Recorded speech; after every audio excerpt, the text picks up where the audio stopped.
Hello, all you beautiful creatures in chat. It is a wonderful day to enjoy some Overwatch 2, and it is the final day for the fall series. That is right, we've dwindled down our 8 teams of competition all the way down to 3.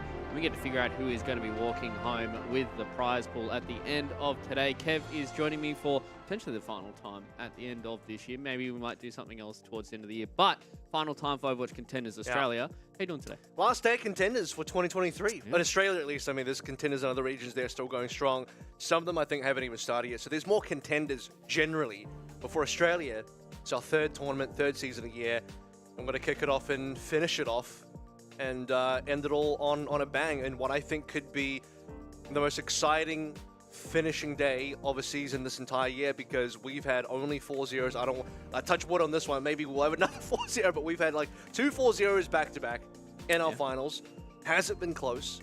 Honeypot has dominated the entire year, except right now. Yesterday, they got crushed, and things have suddenly flipped itself on its head. It's very, very exciting going to the final day, and we don't know where the teams are going to lie. So let's go and have a look at the bracket. Kev already did say that Honeypot yesterday got themselves spanked. It was a 0-point lockout from the Miku fan club. We always knew it was going to be a tight contest, but we didn't think it would flip that far in favor of the Miku fan club. That means now, with Order getting the 3-1 over the top of Quetzal, that they are going to be playing up against Honeypot for a chance to be in the grand final. And speaking of Don yesterday, they were expecting the Miku fan club, so maybe today might be a little bit of change of plans for them.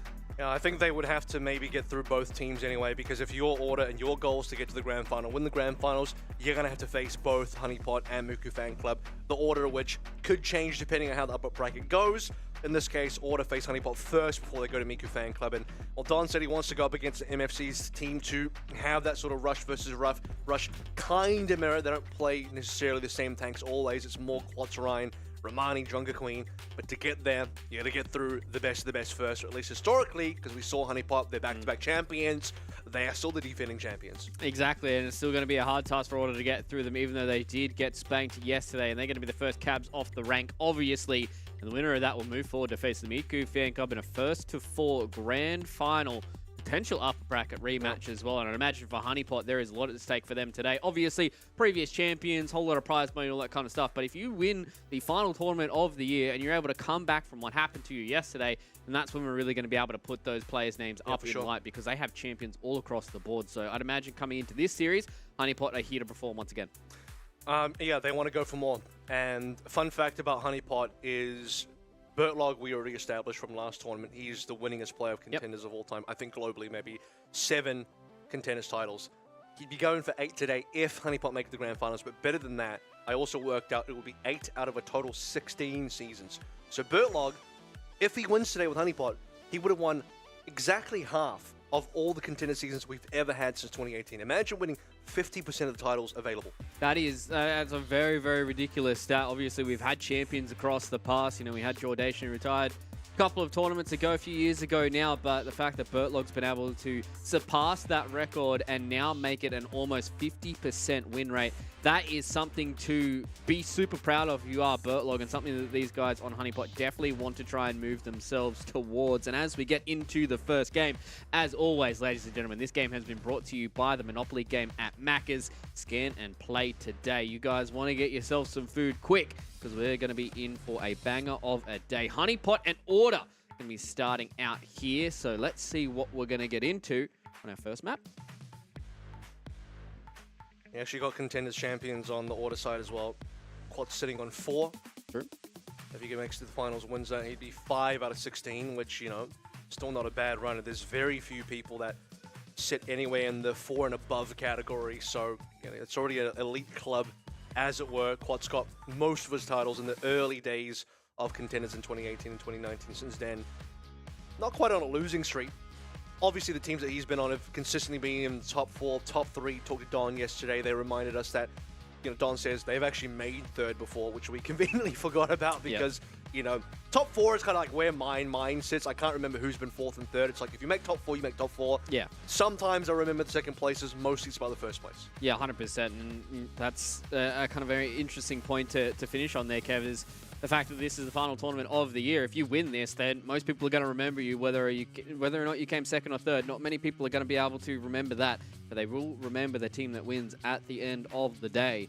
for the Miku fan club, they're the ones with all the advantage right now. They can sit back, they can watch. I'm sure a lot of them are in the chat right now trying to get a little bit more of the source, see what Honeypot are going to be able to change up going in towards this day, and maybe they might be able to get some extra notes on Order as well, who, as we've said, that Rush versus Rush mirror could be very, very tantalizing for us to look at in that grand final. We'll have to get there first. We have to get through this first to 3 as well. We're sitting out here on Oasis. Let's see what things are going to be brought to us today. Felix is going to be on that signature Sojourn once again.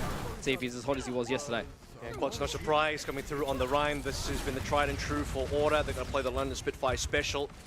You certainly can, if you are willing, if the spirit is willing, that you're going to run Rhine the entire way through. Especially when you know on the other side, you know, it's going to be either Orisa, maybe the Junker Queen. Not going to be anything too scary to run up against if you are the Rhine team. And establishing dominance straight away, they get the high ground, they TP down. Yeah, they want to try and separate some of these members of Honeypot and see if they can take them down, but unfortunately for Order, that was Quats who bites the dust first. And now we're on board with Soggy, seeing he can isolate play to Yen once again, takes him down, 3 unanswered kills. We're probably going to make it 5 here at the end of the day, and the first percent will go the way of Honeypot. You actually could see the split positioning there from Order. When they go for the TP down, Quats is kind of stuck in the open, while the rest of the other 4 members of Order fall back into the side hallways towards Honeypot's spawn, I believe. And so Quads ended up being isolated from the rest of his team, and that was what costed him his death. That cannot happen if you are Order. You must stick together firmly as a 5-man unit. You need to keep this ball rolling, you need to keep this ball together, because if it starts to break apart at the seams, where things can really go awry. Also, I think Felix might do better on the Bastion here. I know that Sojourn was kind of the hero of the day yesterday for him. However, in this matchup when Niang is playing the Bastion, that is a huge damage difference. Yeah, especially outside of those turret form windows, it is very hard to try and keep up with the Bastion. And speaking of, Niang is sitting all the way towards the back here. They've dropped down a window as well, coming in from Crimson, so they want to try and play a little bit of tempo here. They want to try and knock off Honeypot from this pot before they get some of their own ultimates flying through. And fortunately for them, this window doesn't really do much for them, because Honeypot will respect it and fall back and now give them a bit of space and turn back in with their own window. And Quats gets absolutely destroyed. Window and the turret form. See you later to the Reinhardt. We're going to make it a 2-piece for Niang so far, and there will be no answers from Order. And that's flawless from Honeypot, because they had 2 options there. If they had actually lost the point early and the window from Order comes down, then Honeypot immediately respond and they can out-damage in the window trade because they have the Bastion and the turret form. What they actually do is they say, okay, Order, Crimsons are going to drop the Ant Matrix, we can fall back, respect it, but guess what? Because the point on City Center is so large, Order can't cap, they can't chase, they actually can't win with their window. They get a bit of ground. Honeypot waited out, they come back in, they know their window is going to be huge, way bigger because of the turret form, and Quats is heavily out of position there. He just eats all of that double damage from Yang. Yeah, and Reinhardt's shield isn't as big as it used to be. Still effective at certain points, so we'll see how this is going to pan out, because unfortunately for Order, they haven't got themselves any part of this point just yet. The overclock has been committed, same with the artillery strike. Nobody's been committed on just yet. Play 2 Yen goes down from that artillery strike from Yang, and Felix at least gets something done by taking down Soggy. He's been a bit of a thorn in their side. Adam's oh so low, critical HP, gets around the corner, still alive somehow on the Orisa, and it's Yang from the backline, untouched on the Bastion, doing God's work and taking down more members of Order. There's a few more of these ultimates to try and cycle through for Order, but they just cannot commit. They cannot do the damage. This overtime wick is forced them to start to become a little desperate here as well. Now trying to utilize this window again.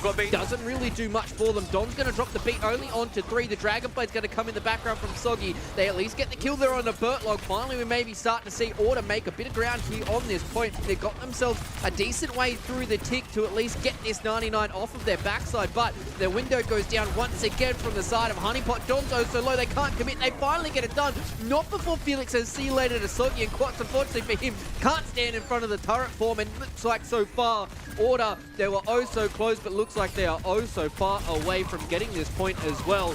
There's still a little bit of work to do for the side of Honeypot. They need to start to clean up these members, because they lost control of the point here, Kev, so we will go further down. And if they haven't been able to secure these kills just yet, oh no, Soggy gets played again.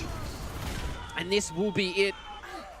I feel like it went forever. It did. I mean, a lot of that just comes down to the fact that Crimson once again finds a rotation on the Ant Matrix, but that was the only thing that was keeping Order in. The 3-man beat is all to try and push the team further, but these Ant Matrix windows are just not going to see a lot. Even on the side of Color Hex, who's playing the BAP today in place of Merit for Honeypot, when they dropped the window this time around, it didn't really see that much. Niang wasn't able to shoot that much, but they were able to retain as much positioning as possible. It was after that trade, I think Don maybe overcommitted slightly. You could see him pushing forward. Niang started shifting attention towards him, and it's Soggy that ends up finding that kill. Yep. And Niang gets a turret form back available. It's Quats in the open, no Don to speed him away, and you just shoot down that shield. Quats melts, and then Honeypot take control. There still were some shining moments there for Order. They're able to at least get a bit of control on the point, but not being able to get much percent on the board still won't mean much in the grand scheme of things. Honeypot, though, they're the first ones to try and make their rotation towards the high ground. We've seen a switch here onto the Junker Queen from Quats. They do not have the Symmetra, so they don't have that TP play available to them to get past this Orisa. So Adam's going to be a bit of a tank in front of them. And Don, unfortunately for him, he is the first person to go down. Soggy is finding this Lucio time and time again. Play to Yen goes down, same with Felix to join him. And Honeypot, they will win the first neutral in fast fashion. Not only do they get the high ground, they get the kills as well. Yeah, front to back is what Honeypot want in this situation, where they know that their backline would be at risk if Order were allowed to actually get there. But Honeypot, they hold firmly.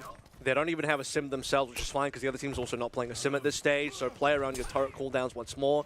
You have Bertlog on the Lucio full time, which means you always have the option of falling back. I think this is a safer version of the Orisa comp for Honeypot to play, rather than the double flex support they've been playing this entire way through, which is susceptible to Order just gunning them down, or just running them down, rather.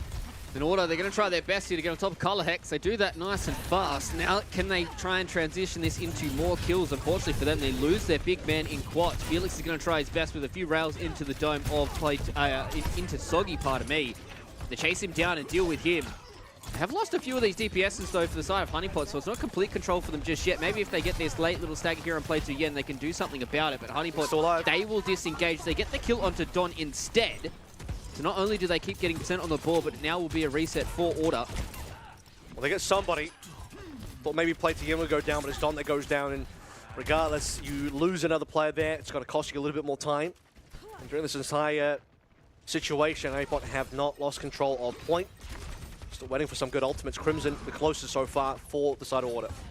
Once again, making this transition is Order. They want to try and go into the backlines here, see if they can get rid of Color Hex. This is window with turret form time. It's a lot of damage for them to try and deal with. Don gets eviscerated. See you later to him. And unfortunately, Quats isn't able to dance around this pillar for all too long. In Order, they tried their best to get on the backline, make this one quick and easy, but it wasn't to be. And a full-on team kill as well. They've got a lot of ultimates to hold on to here for the next couple of fights as well. Didn't even have to burn beat. You have Adam just Terror Surgeon, which is a great counter to the Kitsuna Rush, actually. Just completely nullifies most of the effects of that ultimate. Final push coming in through. You'd like to see a little bit more out of Order. They need to stretch this fight out so the rest of the 3 players can find ults. Maybe this Dragon Blade is what they can utilize right now, but they're just going to answer with the beat coming in from Bertlog, and Play to Yen, unfortunately for him, isn't really able to touch onto anybody just yet. They at least are standing on the point and doing the damage, but this Artillery Strike can do a lot of work for them. Soggy in the background with his own Dragon Blade does a lot of work so far. Felix is the only saving grace so far for Order, and it's Nyang with the free time in the backline. Turret forms through Don, and that will be Honeypot getting themselves a quick little start. Don didn't even get to use ultimate there. Unfortunately, she ends up dying with it. I think that maybe Quats had his Rampage either cancelled by Adam or he just completely missed because nobody went purple at all. So it's possible that Adam just, I didn't catch it personally, but it's possible that Adam just caught him with a spare. Probably not the spare spin because then Adam would have eaten the Rampage, so likely just spared him into a wall and that was the end of that. So yeah, a bunch of missing ults on the side of Order.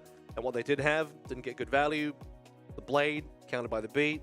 Tuna Rush, kind of countered by the Terror Surge there. I didn't see where the Rampage went. Obviously didn't hit anybody. And then the final sound barrier from Don didn't get used. Yeah, so a lot of those ultimates that they're relying on to try and win some of these team fights just going a little sideways for the side of Order. And fortunately for them, they did have some good ideas about how they wanted to try to get on the backlines, but you could see as soon as this Symmetra is out of the picture, it is a lot harder for them to get that instant initiation onto the backlines of Honeypot. And once their backline's safe, it's so easy for them to play this front to back, like you said. It's exactly what they want to try and play. I felt like there was little to no pressure on Yang in both of these I don't even remember Yang dying. I don't think he did die. He died once on guard. Because when you saw most of the Guardian's gameplay, every time you're on Yang's POV, he's sitting on the back, on the high ground, on the platform the entire way through, and no one can look at him. Like, it's not like Plating you can just dash at him, you just die. So yeah, I'm pretty sure Nyang was just safe. His KD must have been insane because untouchable, really, that Bastion. Yeah, he definitely was, and he was doing a lot of damage as well. And as soon as we made this transition towards the Junker Queen, you can see that there was some obvious ideas about how Order wanted to play, but unfortunately this time around it just didn't work out. And maybe trying to take a leaf out of Miku Fan Club's book, where they were just kind of constantly playing the Junker Queen. They were really just getting in the face of Adam. But I think the biggest change for them was the Symmetra, right? And that really does alleviate a lot of the pressure, just being able to instantly get on the back lines and get rid of those supports. There's two things. Is A, the Symmetra for the Junker Queen team allows you to TP in aggressively and just affect the backline. But B, the backline of this Honeypot squad today is a lot more mobile and self-sufficient in the fact that they've added the Bertlog back in for the Lucio. They're not trying to greed out the double flex support. Personally, in my opinion, the Alari is a bit of a trap pick anyway, because it baits you into thinking, oh, but the damage output could be insane. Yeah. However, no Alari player in the world that I've seen, even the best ones in the world, they don't have the consistency to really play that hero to the maximum potential, where you can realize, okay, this is like a third DPS. It feels like DPS 2.5, like 2.5. Yeah. And you're not getting the same safety that a Lucio with the sound barrier, with the speed and AoE healing would actually give you. That is true. She does have a little bit of mobility, but being on a much longer cooldown than, you know, just a Lucio wall riding and constantly just having the speed increase is definitely something that you tend to forget. But we are going towards Midtown, ladies and gentlemen. So I think the biggest thing for Honeypot in this series, they need to make sure they don't utilize too much of their energy for today, right? If they can make this a clean 3-0, if they get themselves through order nice and fast, then they can start setting themselves up for a grand final. Thankfully, I think this is, you could argue both ways as maximal effort, but minimum effort as well, because they're getting through the series damn quick. Yeah. It's very efficient, so they're clearly trying extremely hard, but it's so quick, man. It's been quite one-sided. Because even the capture on City Center, it was short-lived. Yeah. You know, there was a chance that could have been 100-0 as well. Maybe it should have just been 100-0, but you had a little bit of effort there from Order. Yeah, I think there was just a few moments where there was just a whole lot of contention coming in from Order, and they were able to get themselves a little bit of extra percent. But as you said, basically 100 to zeros. Ooh, we're going to have some life. Oh, okay, we're just having some shenanigans here coming in from Color Hex. Was a bit of fun. Because teams like to spam stuff at the start, they like to do some stuff at the spawn. So, just going to have some spawn play and then get into what you're supposed to actually be playing. Now, because this time around you look at Honeypot's squad, they're going to play the same comp again. This is where I think attacking side sim is really nice, but no sim here for Honeypot means they will have to slowly walk their way across the map. It's going to be particularly more difficult for Niang. So, are they going to do the slow rotation to the fire station? If they don't, they're just going to sit here spamming for probably way too long. At some point, Honeypot need to move. Soggy's already affecting point. Look at the TP behind, though. Yeah, this is where you have to pull the trigger on one opportunity or another, whether or not you want to go on top of Honeypot or whether or not you want to try and put your attention towards the point. And Quartz, unfortunately, is oh so low. He does win the fight, though, up against Adam. Yang gets one back by taking down Felix, so maybe if Adam's able to get back into this fight, they can hold on to some of this position they've been able to gain so far. And Yang gets the kill there on a play to get into the turret form as well. About to crack the shield onto Quartz, completely laser beams down Crimson as well. Bertlog oh so low. I don't know how they're able to keep him alive, but they do it just enough. Yang gets himself a 4K. I believe there was one extra kill that went the way of Soggy, if I'm not mistaken. Yeah, I think Soggy got played again, that's right, but yeah. Niang got the other 4. I'm surprised Quartz lived that long, but you have another situation I think is super weird from Order, where they just TP 2 players in, they don't TP the whole team. And now because Quartz was one of the later members to die, there's just not going to be a retake. Also, Adam can just body block, he'll fortify, spare spin, and just completely remove any opportunity for Order to be able to get themselves through that side angle. And so, pretty decent cap. I was going to say fast, but it did take a little bit of effort for Honeypot. Get Soggy around to the point first to start affecting point pressure. But again, it's a 2-man TP from Plating and Quartz. It was so strange. It splits the Order squad up in an uncomfortable way. And that just meant that, you know, Soggy was able to do his thing. The window goes down, turret form's already activated, and this was as quick as you'd like. Another 3-piece for Niang. Soggy chimes in for 2, but that was a team fight. That wasn't even a fight. And that's how you want to use the windows. Color Hex drops it. Maybe a little bit deep, but Niang still is able to get most of the work done. If Quartz stepped forward maybe 2 more meters and put the shield up, I think that would have been a lot of damage mitigation, because it seemed to me, from my perspective, that Quartz have the position to actually just walk forward in front of the window and prevent the damage, but didn't happen. Shadow on 2. Yeah, hits on Soggy as well as Color Hex. Nice little beat in response, though, coming in from Bertlog. They have to try and get away from this Terror Surge. They're going to pop the Dragon Blade as well here, so everything's being utilized by the Honeypot members. They're only able to get themselves a kill onto Crimson, and have to try and play around with this Photon Barrier. It's very hard with the Battlefield cut in half. Color Hex gets traded out. Adam goes down to play to Yen as well. Soggy as well as Niang are going to try and do some heroics. It doesn't look like they can get it done. And this will be the first fight victory for the side of Order, but not before the cart gets into the underside after B. A lot of this comes down to the fact that Photon Barriers is huge in this matchup. When you have a Bastion that can free shoot, and Niang is not able to do that because he's stuck behind massive Symmetra shield. Very difficult. You have Soggy that tried his best with the blade, but ends up having to fall. He was under massive pressure, had to exit the fight. Then Adam just gets taken down afterwards shortly. Felix doing the most in that particular fight, so well done to the Bastion play finally of Order. Yep, Felix really stood up in that last fight. They utilized quite a lot for it. They've only got the artillery strike now, which is going to be coming in from Felix. They're going to try and get them away from this high ground. Soggy very close there on the Genji. Adam tried to body block the window there so they can make sure they don't take this control back, but Soggy and Yang gets eviscerated by the 2 DPS coming in from Order, and with these 2 members down, it is free time for Order to keep rolling in. They get the late death there on Adam as well. Yeah, that's everybody. Off the back of having Felix drop in the artillery and then just slowly walking up and running down the members of Honeypot as they're backing away. So major time lossage now. Payload is moving backwards as well. Just nearly at the start of the tunnel, actually. Because there's no high ground control at all for Honeypot. So Soggy's going to first of all prevent the payload from going back further. And he's actually got a solo push for a while until somebody from Order can affect that. And it doesn't look like they will. They've been able to elite push the pressure back on him. I believe it was Don that went down there to try and contest with him. Play to Yen, gets rid of Color Hex. Now Felix is going to drop down in the turret form as well. Wants to find Bertlog, doesn't get him, but now they're stuck in this little subway and they just get torn to pieces. Once again, Order are holding strong on their defense. Honeypot really haven't been able to find much of a foothold back in this game after that initial push out of A. And it's probably not going to happen until you see the ultimates come back in. Color Hex will be dropping window here, but the question will be what kind of angle can they find, because you can't TP into the desired angle, and it will be probably quite easy for Order to be backing out. So it looks like, based on Adam's positioning, they're going to walk up left side stairs, window on the high ground. Got himself a lot of HP ripped away. Felix goes into the turret form, but jumps a little bit too far forward, and Yang deals with him. So that mentality field is more than enough there from Color Hex, and everybody from the side of Order have to back away from this high ground, and now they've lost control. Maybe they're able to wrangle it back with this. Photon Barrier, Terror Surge goes down, has to be responded to by the beat. The hammer will go through, only connects onto Bertlog, but he was far enough away that the momentum carried him over the top of the taxi. And now we are just seeing Order crumbling to pieces as they lose their star Bastion player, who comes back in, takes down one, looks for a second. Now they're going to take care of Yin Yang with a pin to the wall, and Bertlog will bite the dust as well.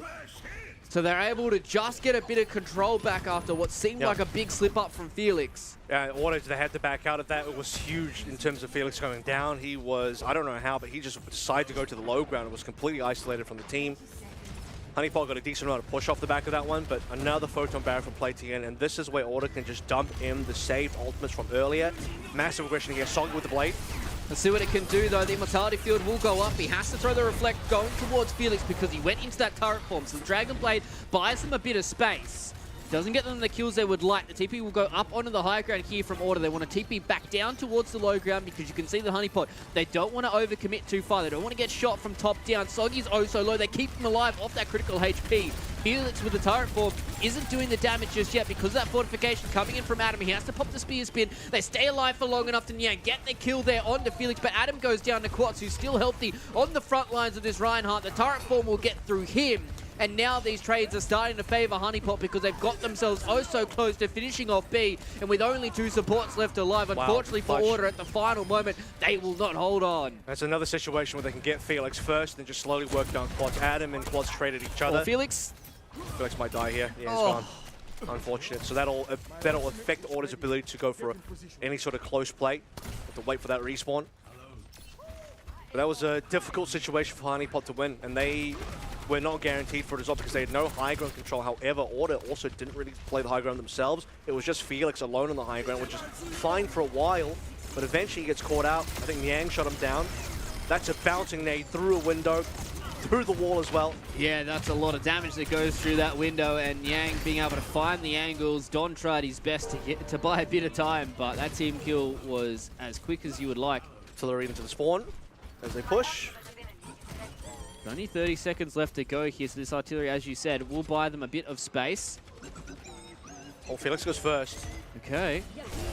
TP got broken, by the way, so 2 members TP'd in. This is not good, but with the photon barrier, it seems like it's going to be good enough for them, especially with artillery claiming onto a couple. That's a 3-piece. Make it 4 for Felix. He wants to try and get the 5th, but Bertlog will skirt away. So Felix, after making the mistake on B, clutches up onto C. And that, I mean, there's not really time left is the issue. So they got to touch first and foremost. They have a sound barrier. I think Bert might just have to go for a sound barrier. The team just needs to dive straight for the payload. And they're going to try their best now. They're going to drop a beat as well from Bertlog so they can try and push through this corridor completely uncontested. Now they have the Shatter available here from Quats. He wants some members to go to the payload, and that only hits on a Bertlog once again here. So Adam was able to survive that, but with their own beat in response, maybe Order could do stuff. Felix goes down early on. The Dragon Blade isn't enough from Soggy. He gets laser beamed by Play 2 Yen. Now we're seeing these tanks and who can stay alive for longer in this overtime fight. Yang goes into the background. Supports 2 with the turret form, and as you said, supports go down. Honeypot might be able to hold on at the final hour. Quats is on critical HP. He at least gets the kill onto Nyang. He wants to fall back and see if he can recoup here. Maybe some of these supports are able to get their respawns going and try and contest this payload, but no, Quats goes down at the last possible moment, and Honeypot looks like they should be able to complete this map, at least best case scenario, get it all the way to the end. It's only the supports and DPS left alive, and as they slowly trickle in, we've seen with the overtime, these spawns will take forever. Honeypot capitalize and get it done in overtime. Niang saves the day. He just completely flanks on the Bastion, sees the opportunity, kills Crimson, despite Crimson dropping the Ant Matrix. And obviously, you're not going to out-damage the Bastion, even when you're double damage on the map. And he kills both Crimson and then Don back-to-back. Double supports gone. And that just destroys everyone. This is the play I'm talking about. It was a 5v5, but here it is. 2 supports down, and then it's now a 4v3. No healing whatsoever for the rest of the players on Order. And because it's OT, it takes so long for these Order players to respawn. Yeah, and the fact they also left Quats basically on like 50 to 100 HP. They staggered him, like not even on purpose. They couldn't afford to chase him down because they would be wasting time, and fighting Orion in close quarters could be dangerous as well. So they leave him and push payload, but Quats still has to find a way back to his own team. And when that happens, Quats dies, and it's really late that he dies.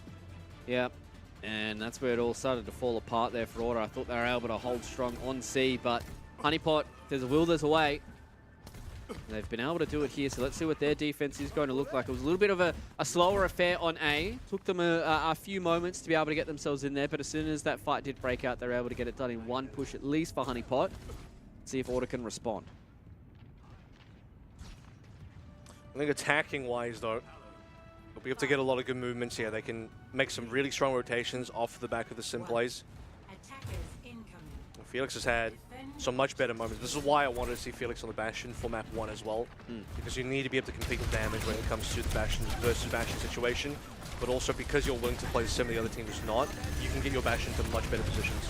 And that's what they've done. They TP directly onto the point. They pop the turret form as well. It's hard to try and stand up to this. At least nobody goes down for Honeypot so far, but everybody's on critical HP. Everybody needs the healing. Soggy gets up and around the corner here, so he's going to be able to pull a little bit of attention away from the remaining members of Order, and Adam goes down early on. Honeypot, they thought their attack was a clean one, but this is much faster coming in from Order. The pressure onto the point, the insta-kills go down as well, and that will be an almost unanswered 5-piece. It's just really difficult for Honeypot to do anything about the TP. Like, you got to break the TP early if you have silence. If you can't do that, then the whole team TP's onto the point. Now you have to suddenly touch point as well. Adam's the only one that can really do that. And you just see Order swapping attention between Adam and the backline. You beam down as Felix playing the turret form. You beam down Color Hex, force him back, and then you switch target onto Adam while Color Hex is recouping. And it's just too many fires to put out for Honeypot, and so it's an instant cap. Now Adam, once again, it's a lot of damage that's being put towards this Orisa. Haven't been able to keep her up just yet. We'll eventually heal her up now, but the payload at this point has gone almost underneath this underpass, and this is where we really started to see the defense stand up for Order, and they're going to TP up into the high ground once again here. They will be able to get the 1 kill there onto Color Hex. Not before it gets traded out though. Soggy's done good for this 2-piece, but no supports for either one of these teams just yet, and that just means that Quartz and Felix can start going to work. This artillery strike does a decent amount of damage from Niang, but he has to make sure he doesn't get caught in this subway, and this is where he will be caught. He's trying to run up onto the high ground, see if he can take Play 2 Yen with him. He puts the shield up, and no, he does not take anybody with him. He did kill one of the artillery strikes, so kind of in a weird way he did take one with him, but that player now respawns while Niang is still waiting. That means it is 4v5. Ultimates are also online for the side of Order, which is a lot more difficult for Honeypot. I mean, this could be a quick B cap as well if the momentum stays. They're going to pop the photon barrier as well here. Everybody from Honeypot are trying to stay on one side of this. Shadow will go down, connects onto multiple members this time, and they're able to convert that onto Bertlog. Soggy goes down in the background to Felix, and Quats oh so low. Doesn't matter. They still get the cap onto B, and this Midtown is fast, Kev. It's just more snowballing. I mean, they snowball from A to B. They already had the ultimate advantage. They get instant play onto B as well. Late death onto Niang. It is all stacking in favor of Order for that push, and all stacking in the non-favor, in the opposite direction for Honeypot, where Quats also then finds a Shadow. I mean, they're all going to get their ultimates first. You see Adam having to use a Fortify, you know the Shadow is now going to be free. Quats doesn't want to focus on Adam there. You know Niang is a target. Niang goes turret form, instantly gets shattered, that's your damage gone.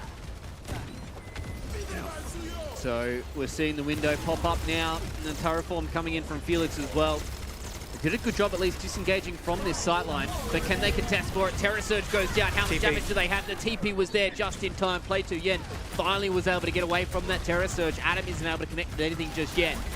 This fight will continue as well though. Another flank coming in from Yang, gets chimed in by with Soggy as well. Gets the kill on the Play to Yen. So finally we see a team fight victory here on the defense for Honeypot. Wow, that was huge from Soggy coming through as well. They really needed that blade. They needed something to alleviate the pressure and push back Order and finally get a reset.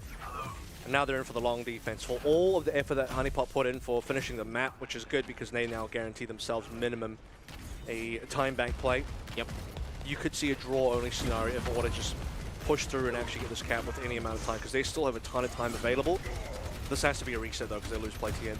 Yeah, that was a nice little play there from Adam as well. He saw the TP come up. They were able to set their attention onto it, and they put the spear spin up. So Play to Yen getting himself booped off that high ground means that they're able to focus him down and get the kill. And as you said, Felix also close to going down.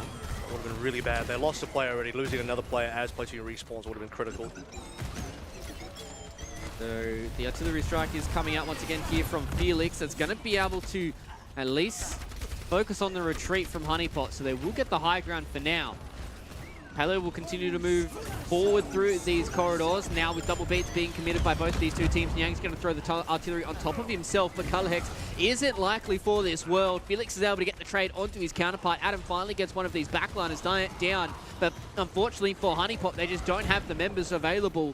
Adam and Bertlog have to fall back to spawn so they don't give up this next fight. Yeah, they have to make sure that they're not too staggered here. They have one good last fight opportunity. It'll be window versus window. Color Hex is still a little bit away from it though. And a photon barrier from Play TN could spell the doom. I mean, this final ultimate from Play TN might just be enough. And he's starting to do the dodge around the photon strike as well, but Quats walked into the Terror Surge, so that means that he gets dealt with by Niang as well. Double trades going back for both these teams. Only one DPS and two supports back alive for both Order and Honeypot. They need to keep contesting this payload. The turret bomb goes in from Felix, and he gets rid of Niang. So no Bastion left on the field for the side of Honeypot, but they get the respawners thanks to the defender's advantage. And Sogi stays alive for just long enough. He wants to get away from this artillery strike. Bertlog gets it done. Adam has to continue to contest his payload. They're going to throw the Shadow going down, but the spear was nice in position. And unfortunately for Quat, doesn't have the HP to stand up. The Dragonblade was almost enough. Play to Yen outplays him and wants to start moving towards a payload position, but they will have to sound the retreat and get away with the teleporter. Yeah, I mean, you play the Blade and the Blade gets shut down, but still it ends up being Order that have to back away from the situation. In fact, Crimson's not even out yet. He has to be careful not to get staggered. It should be okay for now. What a spear throw from Adam. As soon as the Shadow comes down, the spear also hits and stuns Quads, so Quads can't get the kill and follow up onto Adam. That would have been huge for them, but this is potentially a big kill for them as well. Adam goes down early on. There was not enough time for them to keep their Arista alive. Color Hex goes down. Same with Soggy as well. Honeypot at the final hurdle will falter. And now we're at a minute 54 for Order, so we're going to chuck a minute on the clock for both of these two teams. It's a draw. Oh, it's going to be a draw? Yeah. No time for Honeypot. They get to play only defense and draw only. And this was the fair, right? The problem with this being, unfortunately, A and B just went by too quick for Honeypot. C started to get into good defense, but they got snowballed incredibly hard, and they could not answer the TP, set the Bastion up into turret form. Quats puts up a shield on point, and Adam has to contest. That A play was way too much. And the issue now for Honeypot is it's going to happen again. And they need an answer. Because if you're Quats and your Order, you just TP on the point again, you do the exact same thing that Honeypot showed they could not handle. Should be another 8, and this time it'll be faster too, because only one tick. You only need the one tick and you win. So you better see Honeypot in a position where they can properly 5v5 Brawl. It means they probably have to give up some early positioning, because again, they're not willing to play the sim, which is fine, because I think the Genji has good value, especially into the Bastion matchup. Yep. You have to be able to play close to the fire truck. You give up the subway on top. But I still think long-term, every Photon Barrier from play to Yen is a potential win condition, especially in a draw scenario where there's only one tick. That is a huge win condition. Yeah, 100%. And as you said, draw-only scenario right now for Honeypot. They have been outpaced on Midtown. They have to hold on for about 1 minute and 3/4. See what they get done now. The TP all the way in towards the fire station.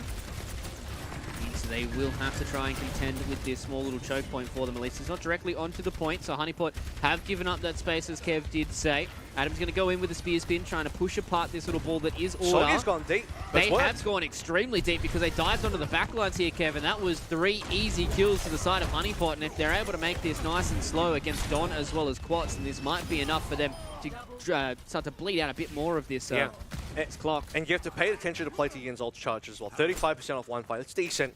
It's likely that you can still find a Photon Barrier by the end, but you have to also think about what ults Honeypot have to play with as well. And the adaptation here, like I mentioned, last time they were playing way more on high ground, the subway on top to the left here. This time they're playing way lower to the ground so they can instantly contest. And that's what they're doing right now. Adam goes in with a spear spin. They want to dive in the background here. They want to try and take down Crimson. Don goes down. Crimson goes down as well. And what another fast fight here for Honeypot. They completely decimate that 5-man as it goes in. Yep. That was 20 seconds. And with 40 seconds left to play through, with ultimate advantage on Honeypot as well. This time you want to set up for window with Bastion. Colorhex already got the ultimate. You have Blade in hand as well. It's possible we have 2 fights left, but based on the pacing of Order, they're not really going too quickly here. So I think it actually might just be the one fight. And this one fight means no Photon Barrier for play here critically. They're going to go directly here on top of the window. They go inside of the Immortality field. Felix tries his best with the turret form, but they just don't have the damage, it seems. They get rid of one of the Immortality fields. They at least get away from the window coming in from Colorhex, but that's a massive Terror Surge as well. Combined with the Dragon Blade, Quads at least get something done, but the beat in response from Honeypot is going to be enough for them to hold out for a draw. And we are going extremely deep in this series. And what a good defense coming from Honeypot. Huge read by Adam there as well, because he's probably expecting, okay, maybe the one ultimate. It's been 1.5 minutes, 140. They're going to have something. They're expecting possibly window, the most likely ultimate, to be on board. What is one thing they got with you can just kind of counter the window with? You shove the Orisa straight into the team coming out of the corridor, play the Terror Surge, and it just ruins their entire window play. So both teams didn't get that much out of window, because you have this rotation coming through from Order where they bypass the window completely of Honeypot. But at the same time, they have to go all around the back of the point, and their only entry at that stage is the small chokeway, which Adam can solo block. Yeah, and as you said, it was a really good read coming in from Honeypot, and the fact that they're able to shore up some of the issues they had in their original defense just goes to show that they've got a lot of those cogs turning in their brains right now, and they've at least put themselves in a good position to reset the map. It's like the map hasn't even existed at this point, but I mean, that is still a positive note for Honeypot considering their original defense. So ladies and gentlemen, with the second map done, we're going to go to a quick break here, and we're going to jump into map number 3 to figure out who's going to come on top. Is it going to be Honeypot or Order?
Had something special here in this series. We've had a draw in our opening series of the final evening. Very rare in the fall series indeed. So we are going deep in this series indeed, especially if we're able to put on a performance like they did there onto Midtown. Kev, I mean, they had a very, very fast Midtown, but unfortunately for them, it just wasn't enough time for them to complete the one tick. Well, they got way too... They lost these fights on their attacking on the time back in way too one-sided fashion, because at minimum, you'd like to see Order at least get some trades, work on their ultimates a little bit more, so that after about a minute 40, they have more ultimates to play through. I noted Photon Barrier is one of the major winning conditions, and just too far away from end the map on like 60-70% because of the fights were too fast, too one-sided. Not only that, but you need to put the spawn pressure onto Honeypot as well, where like, okay, you lose a fight, you take one with you, that player's now going to have a slow spawn cycle, you can come back quickly, now pressure's on Honeypot because they have to wait for an extra spawner, they might not have the positioning they want, and you just need to have that situation. But yeah, in about a minute 40, it didn't happen. Yeah, it really did feel like every single one of those fights was all too one-sided. But either way, we are going to go now onto a flashpoint map of Suravasa. So we get out of this one, Kev, we have been seeing, I mean, I feel like Oasis was pretty one-sided for Honeypot, and it felt like there was a little bit me leaning towards Order for Midtown, but yeah, Honeypot pulled it back with a bit of defense. So I don't really know where the flashpoints are going to land. Probably we're going to go to all 5 flashpoints if I'm a betting man. I would like to see if Quartz might lean into Junker Queen here. Okay. Because there's a possibility that you can just like swap your comp, play Junker Queen the entire way through. But at the same time, it seems like Order are very much of the identity of a Ryan team at the moment, so maybe they just want to stick to Ryan the entire way through as well, which I wouldn't fault them for. I think they showed enough promise on Midtown that they can repeat that comp again for this map, and hope it works out better for them, because you could start to see the value in it when they were winning. Yeah. It's just on the time back attack they started to flounder a bit. So we'll see. So it seems like Junker Queen was the original thought from Quartz. No, it was just a shout out of spawn to get them faster. Okay. So seems like they are going to be sticking to the Reinhardt. No changes for either of these teams so far when it comes to players or heroes. Yang, though, is going to jump into the turret form for the first time this game. Crimson was in a very awkward spot. At least gets himself back behind the shield for now. They do deal with that immortality field, so that means that Adam can go in. Bertlog gets the kill there on a Crimson in the backline, and now with their own immortality field, it's enough for Honeypot to stay alive long enough, and they will only lose Soggy. And this just means that Yang's able to have this free ride. With the Reinhardt gone, they're just going to look towards Don. They're going to get rid of him as well, and that just means Honeypot wins the first fight. You can start to see why the value of the Genji is high here, because you can off-angle super easy. Soggy can get into the back, forcing players to turn around. So if you are Order, you can't front to back effectively. It pulls attention away from Yang. Soggy's been fairly deadly in that. You want to enable Yang as much as possible, and a lot of that is also going to come down to Soggy's ability to draw aggro. So that's going to be primarily his job, and you also can't ignore Soggy either, which is the real threat of a good Genji play. Yeah, I mean the fact that if he goes untouched, he's going to do the same thing that Niang's going to be able to do as well. So Honeypot, they have themselves in a real good compositional advantage right now. They're going to go up onto the high ground, want to try and push off Bertlog, and with the turret form, they get the kill onto Niang in the backline, but Bertlog says, see you later to play to. Yeah, and they get rid of the pesky 2 DPSs, but they've lost their supports in the backline here. Have Order. Crimson's the only one that's up alive. They're going to pop the window here from Honeypot as well because they want to try and fight around it, but you can see that Felix is hiding around this pillar, doesn't want to fight in towards that window. And same with Adam, he wants to get away from that window, and they've at least killed one of the tank players. Honeypot now have the advantage as Adam is still standing tall, comes in with the Terror Surge, goes directly in on top of some of these members. They get rid of the Immortality Field, meaning that Adam can do the damage. Felix goes down as well, and Honeypot hold on. Adam finds the ult at the right time. That was very interesting. I was like, that felt like one fight that just lasted a very long time. I know we had one phase of respawn there, but it was action-packed, man. That went for a while. And we had maybe a couple ultimates come through. Adam finding Terror Surge and all of that. It's just a cherry on top. Now they get first rotation on the high ground of Palace, which is super important. It means now that this artillery strike can try and find some of those members on Honeypot. They did make the first rotation, as you did say, and they don't really get pushed off all too much just yet. Flashpoint will unlock in just a few moments, and that's where you see some of these players set their attention towards it. The Dragonblade's going to be pulled out from Soggy, goes through his own Immortality Field, gets the beat in response as well, but hasn't been able to find the kills, and with this Shatter, it is too hard for Honeypot to stand up against it. Soggy at least gets a kill there on the Crimson. He's got everybody critical right now, and Bertlog wants to see if he can convert it on the Quartz, doesn't get it. With that, they will lose the opening percent on the Flashpoint. Yeah, sound barriers were played towards that as well. But importantly from Don, that blocks out Soggy's damage on the Dragon Blade entirely. And I believe Niang was one of the first targets. Just a well-connected shatter. And once you can time the shatters so that you see the Fortify, Adam's the only one that can block it. The Fortify is gone. Quartz will shatter for free. In an enclosed space like the high ground on Palace as well, you're going to catch a lot of members. And now we're seeing Honeypot walk in with their own artillery strike. So seeing if they can buy a bit of space themselves, but Photon Barrier gets committed here by Play 2 Yen, and that just means that Honeypot, they have to walk away. They're going to respect this window as well. Some more high ground shenanigans are coming in. Bertlog unfortunately jumped into the car wash, and he will get laser beamed down, and Adam wants to try and win this fight again here against Quartz, but Play 2 Yen will deal with him as well. They are just tearing through Honeypot as they walk through this small little corridor. And Honeypot weren't able to get a hold on this Flashpoint, and we may see this go 1-1. Well, they don't run out of resources essentially at this point as well, because you have the original artillery from Niang to get you onto the higher ground. It buys you a bit of space. Then you want to use that space to set up your window, and none of that was effective at all because Order just instantly rushed back in and take back a round. So, you know, 2 Flashpoints back-to-back that seem fairly dominant. So closer game for sure. I mean, Midtown was already evidence that we were going to get a closer match, and now Suravasa is able to capitalize on the fact that I think that was going to be the case. Yeah, a bit of Ring-Around Rosie is happening here between both these two teams. Adam's going to walk in, has the Terror Surge, connects onto a lot of members, but doesn't do the damage just yet. He at least gets people low for his team to maybe capitalize on it. Niang finally gets the kill there on the Crimson, but Quartz swats down Soggy, and with the artillery confirming onto Color Hex, Honeypot unfortunately aren't able to utilize these ultimates to get the kills they need. Unfortunately enough for Order, and will walk in and claim another victory. It's like 5-man Terror Surge, but your Order, you can still back away very cleanly. Recontest with Felix dropping in his own artillery strikes, which actually gets a kill as well. And after that, Order, they got everything they need. An extra sound barrier to play through as well. But yeah, really strong opening from, once again, Order for the point. And despite a very good ultimate from Adam, it just, yeah, that was crazy. It wasn't enough. Honeypot did well to start, but not enough kills. Yeah, if they may be able to convert onto the 2 supports that were extremely low from Order, that could have been a fight that they were more than right to win. So Honeypot, again, have to respect the window. Can't be playing into that in the turret form. Usually I would say the window's early here. Maybe it still is, but it will get you like 15%, 10 to 15% off. Maybe with this Shadow walking in as well, connects onto 3. They convert that into a kill onto Soggy. Play 2 Yen's able to play around this pesky little corner, and the Photon Barrier gets committed as well. It's oh so hard for Honeypot to try and play into this amount of ultimates. Adam will at least get them away with the spear, but gets converted on as well. And Order, they will win yet another team fight here and another Flashpoint as well, Kev. Yeah. Another 100-0, I believe, here as well. Yeah. A good effort being put in by Honeypot, but Order just holds so strong. The Shatter comes down. It wasn't the most effective, but the other ultimates are still good. Play team with full confidence, going to drop the photon barrier, and no opportunity for Honeypot to get too much work done. Do you see the window even drop by Halihex on the end? I think that was a little bit too much. You need a better angle for that. You need to be able to play that aggressively, but Order just weren't going to allow it. So once you realize you lose, I think you keep the window in your pocket, you hold it for the next fight, play towards the next point, going towards Ruins. Honeypot of the first rotation, which is nice for them. Yeah, so they might be able to meet Order here in this choke point. They've got a few ultimates to try and commit here. They've got the beat and the Dragon Blade, but it's all trying to find those right areas for them to get it done. Turret form up into the air. Color Hex goes down, so they don't have one of their supports, but Soggy gets it done with the 3-piece. That's going to make it a 4 as well. That was a team fight that you would want to see happen if you're a Honeypot fan.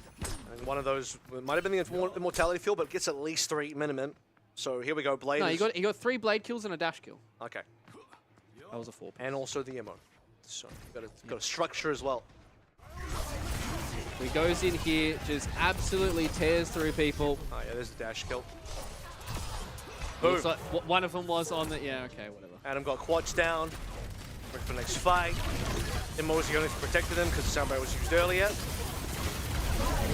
Terror Surge comes in, see if this can convert on anybody. Does a lot of damage to Quats, and he stays alive as well. Soggy and Yang chiming in together to take 2 members down from the side of Order. And they're only left with their supports. They're only left with the sense of being spanked. That's another team kill going the way of Honeypot. We're going all 5, I think. I think the way so. It looks. Maybe you have Dawn just rushing with the sound barrier here, get all 5 members on point, or at least a few of them. Crimson sets up with the window for Felix damage. Colorhex can do the same. I mean, I think if you're Honeypot, you might even just burn your window early, put Niang on the angle, and just really ruin Order's day. Well, they've done it here as well, so Adam's going to walk in. They do a lot of damage to Quats and his shield, but it's all about window versus window. Adam has to try and get himself away. The artillery strike will go up into the air. The 99 gets committed by Honeypot. They get rid of that immortality field as well. Quats is able to put his big body on the line. This flashpoint will not be 100-0 just yet, and there's no ultimates available. It's only going to be this artillery strike. Actually, it's the photon barrier that gets committed by Placer again, and this is exactly what you need to have here if you are Order. Get on top of Niang here, play through this photon barrier, make it impossible for this turret form to do anything, but it looks like it was enough.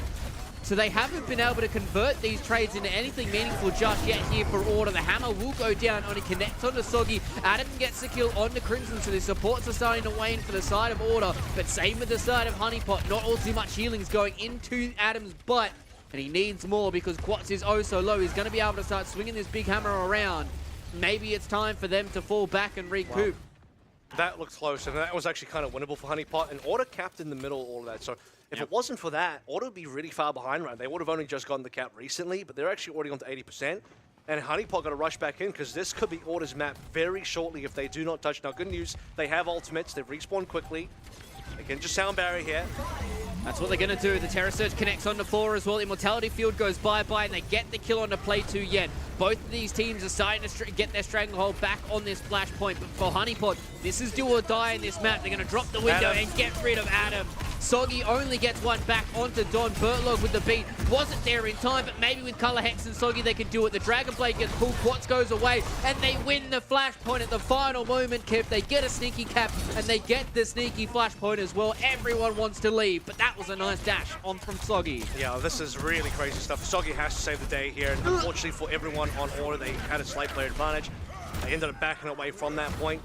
No one contested, the cap came through. That could have actually been Order's map right then and there. Yeah. So, tricky stuff, but as I said, I think we were going to go to all 5. It was feeling like we were going to go to all 5.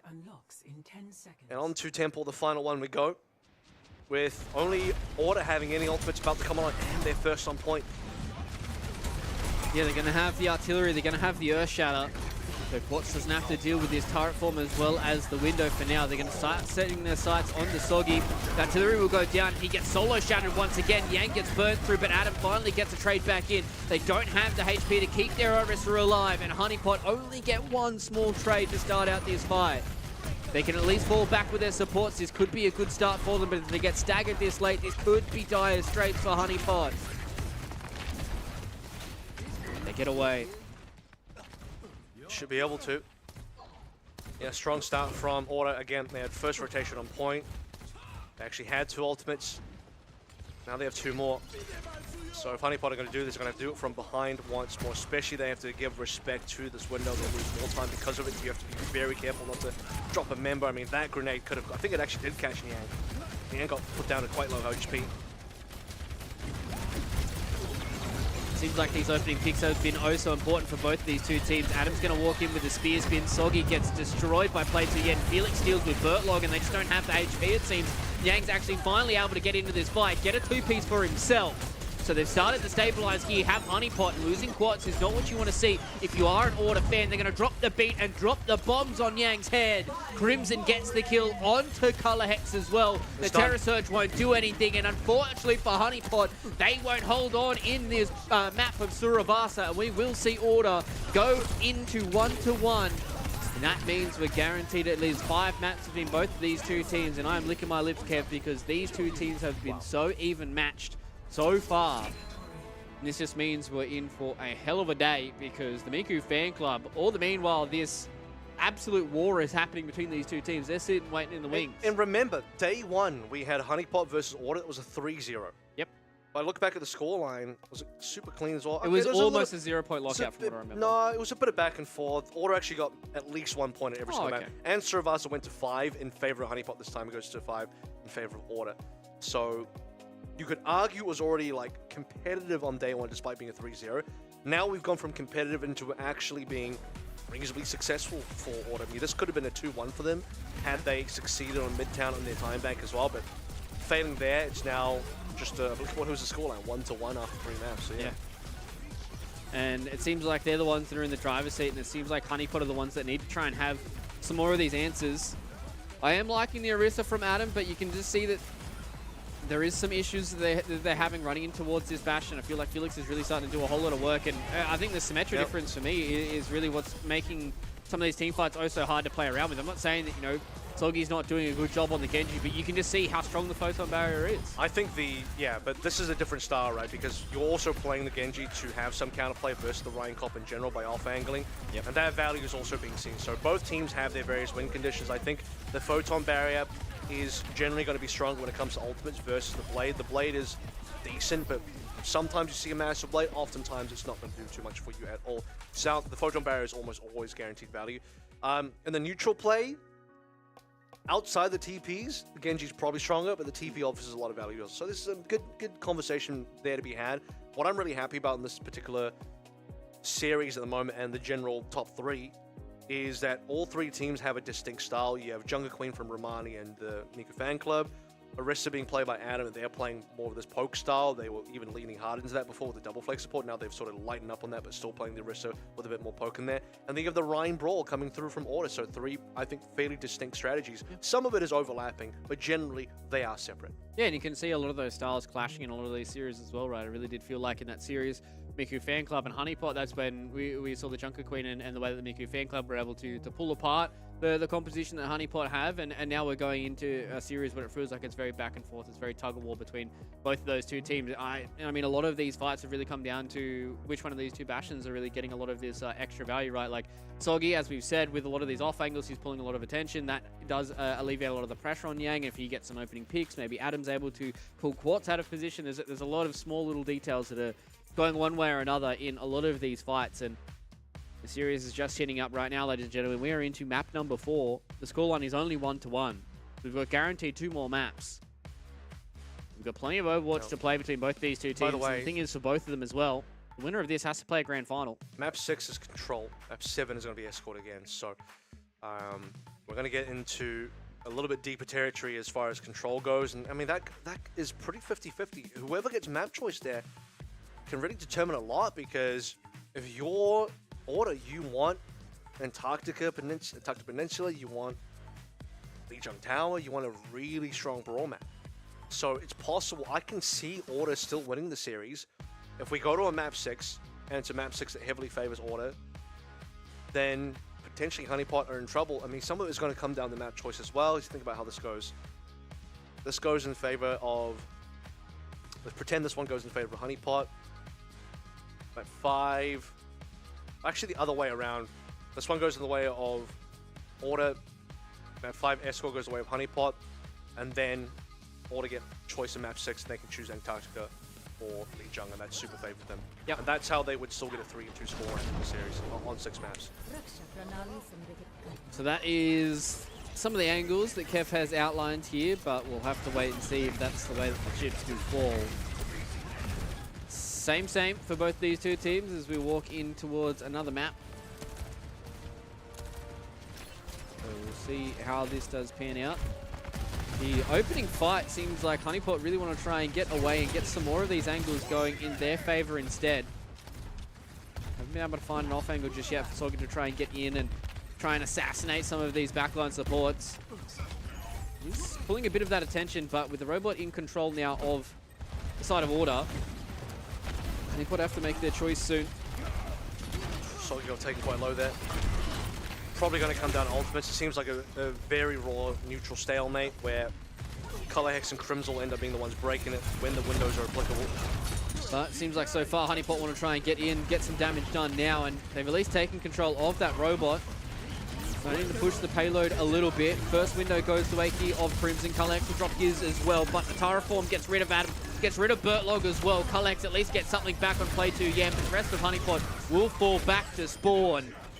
And it was a relatively one-sided fight in favor of Order.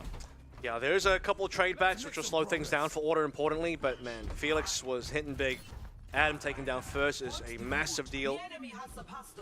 And interestingly enough, both windows just faced each other. I would have imagined a situation where one team maybe drops a window and the other team thinks, okay, well, we don't have to play into this, we can back out. The angle's a little bit shallow, we can just counter with our window a little bit later.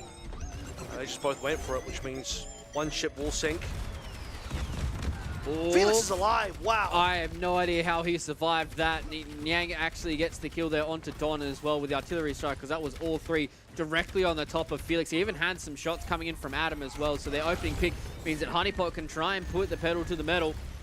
They've at least walked forward for now, but only have to give up a little bit of ground here, do Order. They got themselves a little bit of push when it comes to the robot. They got themselves 34 meters out of that.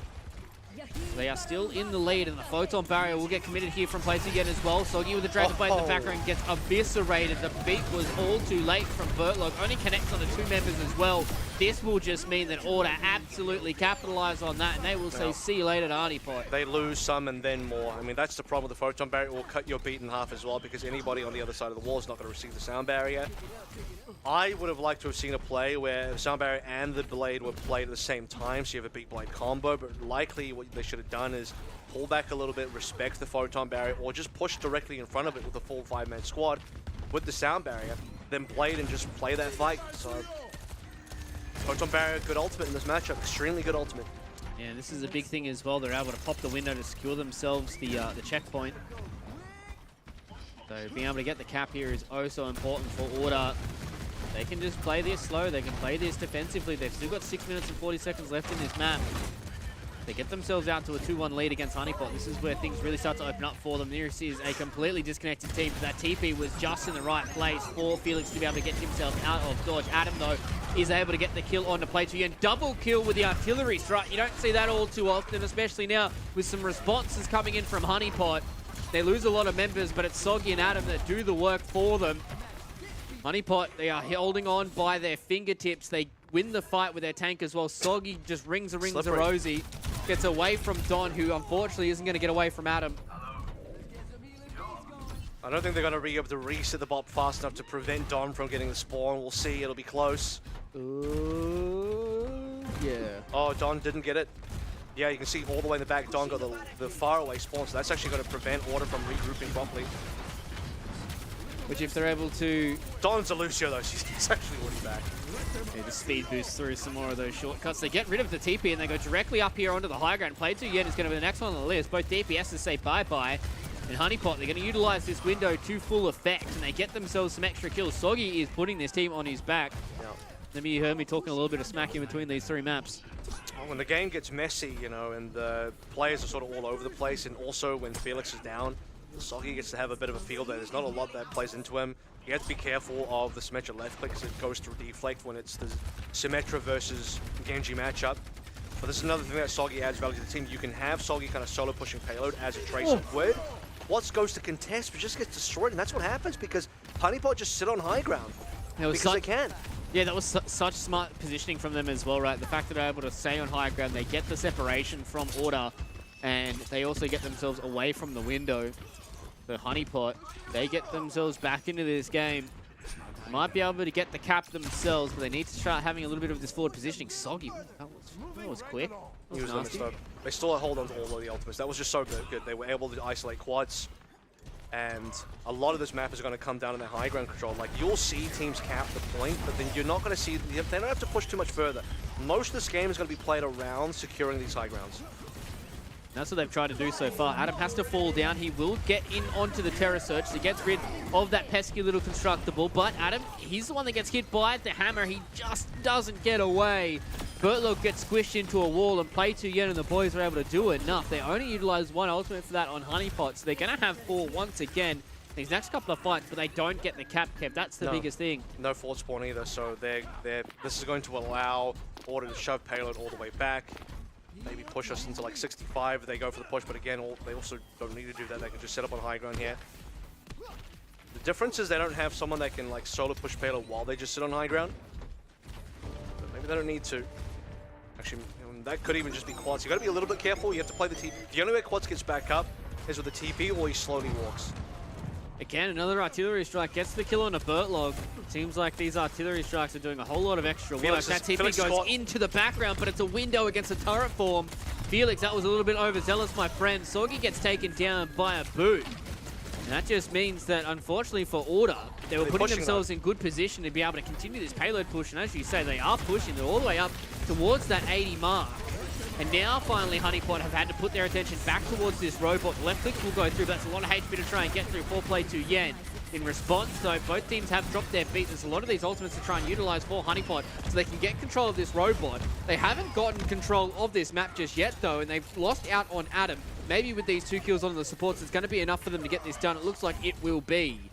Not before there was, like, what, an extra 20 meters of push coming in from the side of Order? Which is solid, because Order was slowly losing that one. Felix took the TP down. I think it was Felix in one of the play that took the TP down aggressively. But the TP got broken. That's why Felix got caught out on his own.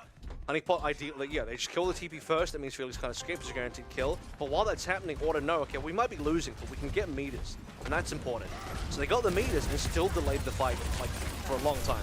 Especially now with this turret form off angle coming in from Felix, who's able to do a whole lot of damage. But it looks like right now the Dragon Blade is what's going to be pulled out from Honeypot. They get the extra kill on the Crimson. One of the supports down for the side of Order. Quat's about half HP as well. This shield is going to be no longer for this build, especially when this turret form comes up. Wants to try and look towards Felix on the side. Adam getting the 2-piece. Look to try and get the 3rd. Will get it done. 4-piece for Adam. Should be the cap. Honeypot are starting to wake up here in this 4th map. They want to have the lead going into this series. Yeah, they got to do a little bit more pushing. This is where the extra push from Order is really significant, because previously, Honeypot, they get this cap. They probably get the flip now as well on the same push, but because Order put in that extra effort earlier, this is not guaranteed anymore. Especially with this photon barrier being utilized. Now they get an artillery strike on one side. Yang gets pinned from across the map. They lose Quat, so the immortality field was oh so late. Coming in there from Crimson, and he's the one that gets the attention put on him. And it's Honeypot who are doing the damage. Felix is getting himself a 2-piece. He wants to win the fight versus Bertlog, but you can't beat the Bert.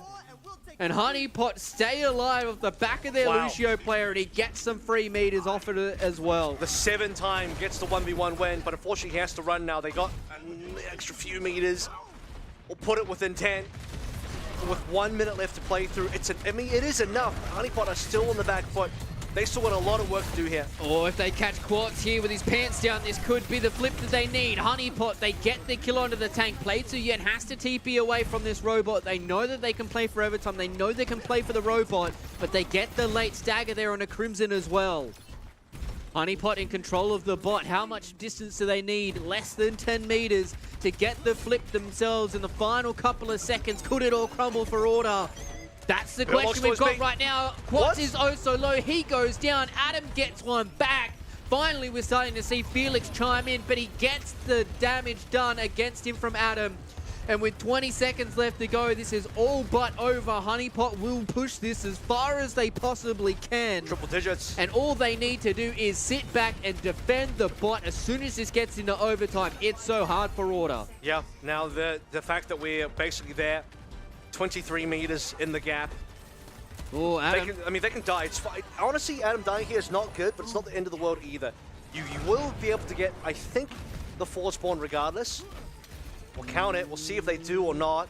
Looks like Adam will. Adam will. Bertlog will. Okay, they got it, which is really good. So now they can potentially still play for some early positioning. They're not going to get the high ground, though. Importantly, it does look like they'll miss the high ground. It's going to be a ground-to-ground fight. And this is all important for Honeypot. Not only do they need to keep control of the robot, they need to make sure that this extra bit of meterage isn't being gained by order. They're going to drop the beat. The artillery strikes will go into the background. Gets rid of Soggy in the air. Quats is low, though. Felix is able to get that one kill. Quats loses his life, so Adam will be able to stand tall. Gets the Terror Surge on top of them as well. Gets the kill onto the supports, and Honeypot will hold on at the final hurdle. They will stay the course, and Order will lose out on this map. Honeypot finally kicking back into gear and getting themselves a map victory. I'm going to flip the script here a little bit as well, because now, okay, it is going to be Order with map choice onto Escort, but importantly, Control is going to go the way of Honeypot in terms of map choice if they do lose Escort. So, not having to play like a Super Brawl favored map on number 6 is, I think, going to be super important here. Also, I don't think there's any major maps that you go to as Order, because it's not like they have a type of team comp where like, oh, let's go to Circuit Royale because we can play X, Y, and Z. Actually, you can't, because Adam will play the Sigma and Quads can't. So that you remove Circuit Royale entirely. Yeah, it gets really interesting from here. That was a super close competitive game. The Order had the lead for the majority of Esperanza, but over towards the end, you start seeing the momentum being built up by Honeypot. And then a very critical fight where, you know, I think Bertlog just kind of winning that 1v1. What it actually does, it was actually started as a 2v1, to be fair. Salty dies, but then Bertlog finished off Felix in the 1v1. What the most important part about that fight is that Payload never gets shoved back. If Felix wins, he shoves Payload all the way back, locks off forward spawns entirely from Honeypot, and things get a little bit awkward for Honeypot in terms of the next contest. But because Bertlog even shoves Payload in like another 5 meters or whatever, gets away because he's a Lucio and you can't catch him, enables forward spawn for the rest of his entire team, but they then get to take a very early fight straight away, and because they win that early fight, they're onto the big push, and they end up pushing triple digits on that. So, yeah, I think that that very tight, edge of your seat 1v1 between Bertlog and Felix had huge stakes. Yeah, it did, and had massive implications as well, because it meant that Honeypot had a lot of space to play around with. Even if the robot was starting to push, if it got to the wall, they still had about 30 meters that they could play around with as well for Honeypot. So there was a lot of room for error for them, and the fact that they were able to get that done of a few things going their way meant that they were in basically the driver's seat to get this one done. So we're going to go into our 5th map now, Kevin. We've already seen what it is going to be. It is going to be the old Route 66 that we're going to get to see here for the first time in a long time. It feels like that we've seen Route 66. So we don't go to Escort very often here. We don't go to map 5. That is very true. That is very, very true. So I'm excited to see what this is going to look like for both of these two teams. But even after a victory like that, I still cannot pull these two teams apart. Yeah, this one will be interesting though, because I don't know that Escort is like an amazing game mode for Ryan comps. Typically in the past, it's not been the case. Of the available maps, you look at Route, C is amazing for Ryan. Let's just get that out of the way instantly. A can be fine because the high ground is not that high, and you have TPs anyway. And then B has a little bit more high ground, but I think the TPs will probably be mostly fine as well. Gibraltar, A is a bit more problematic for Ryan, so I can see you avoid that. Circuit, we discussed already. Don't want to give Adam the Sigma matchup, stay away from that entirely. You got Dorado, which is also, I don't think that friendly for Ryan. So yeah, it really is. Probably the best one. So, but the difficulty now is what's the scoreline? It is now 2-1. This is do or die. Some reason my brain was in finals where I was like, could we go to 7? We actually can't go to 7. We cannot go to 7, but I was going to mention if we were hypothetically going to 7, it probably doesn't go the way of Order because the rest of the Escort map was discussed is not that amazing for them. So you kind of have to, if not here, obviously it's got to be Control, but it'll just end up being Control on, I mean, if you're Adam, do you just put Ilios or something? I mean, just completely screw them out of a Ryan matchup entirely by going to Ilios. That'd be really wacky. I'm getting into the weeds of what will happen in the future. Yes, you definitely are. But you kind of, you got to think about the long game here as well. So basically what it comes down to is I think this has to be where it ends, because I do not think this goes well for Order if it gets forced into Ilios for map 6. Well, unfortunately for Order, if they win this, they will go into a final map of Control. So either way you slice it, Kevin, if they lose here, they lose the series. If they win here, they have to go to a Control map, which probably won't bode well for them. Could be bleak either way, but they got to start somewhere. They got to make it count for now. Ooh, Felix, that was a lot of pressure being put onto his face. He's able to, or I thought he was able to stay alive, but no, he gets booped off the map, and that means with no Bastion here for this forward hold, they will just lose all control of the payload, and Quartz will get dealt with swiftly. Bertlog was lucky to stay alive there, and they don't lose any members to Honeypot, so they're going to get up and around this corner and past Big Girls. Yep. Clean start so far. Some good off-eye angling found by Soggy there again. Real Genji's playground, that early part of A. And now the setup is good because, well, you get to be the first team on towards Big Girls if you even want to play that angle. They probably should have done that a little bit earlier if they actually do, because their team is mostly pushing payload. It allows Quats and Squad to easily take Big Girls. We're able to have the instant TP as well up onto the other half of the high ground, but with the artillery coming in, that means they will put it directly on top of Big Girls, and they have to completely evacuate the area. The Honeypot, they've continued to push the payload here. They've gotten themselves most of the way through A. Felix is oh so low. The Immortality Field will go down. They at least get the Bastion back up and healthy, but Soggy goes into the back with the help of Yang. Gets it done. The Terror Surge will go down. They will get at least one with that. Crimson finds a retort onto the supports for Honeypot. They've lost Soggy as well in the background, but it's Yang and the gang in front of this payload that will get the job done, and Honeypot breeze through A. That was such a fast game on the L charge for Adam as well. He has Terror Surge by the end of A. Wow, that's really incredible. In 2 fights as well.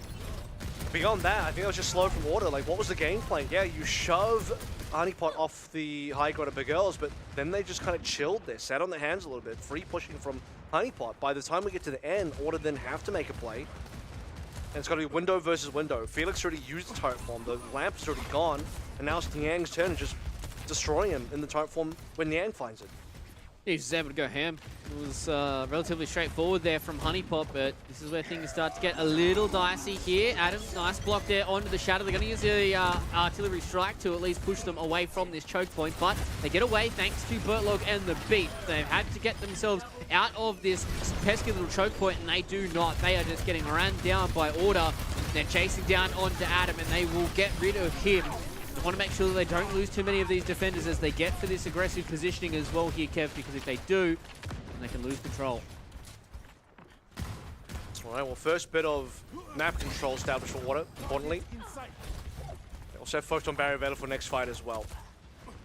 Nothing to really combo with the Blade. Kind of dangerous to Blade front to back as well. You want the positioning of Order to be a little bit more rough so you can isolate members of the backline. If you're Soggy, you would love to find play to Yen. Well, actually, the ideal goal is always going to be Felix. Sebastian is the prime target of both teams in all cases at all times. What rotation do we have here from Honeypot? They want to go through lines. Well, they walked up into the teleporter, but that's a two-piece thanks to the grenade from Niang. They walked into the meat grinder, and yes, they popped the window from Crimson, but he's the only one that's utilizing it. And Crimson playing whack-a-mole there. Yeah.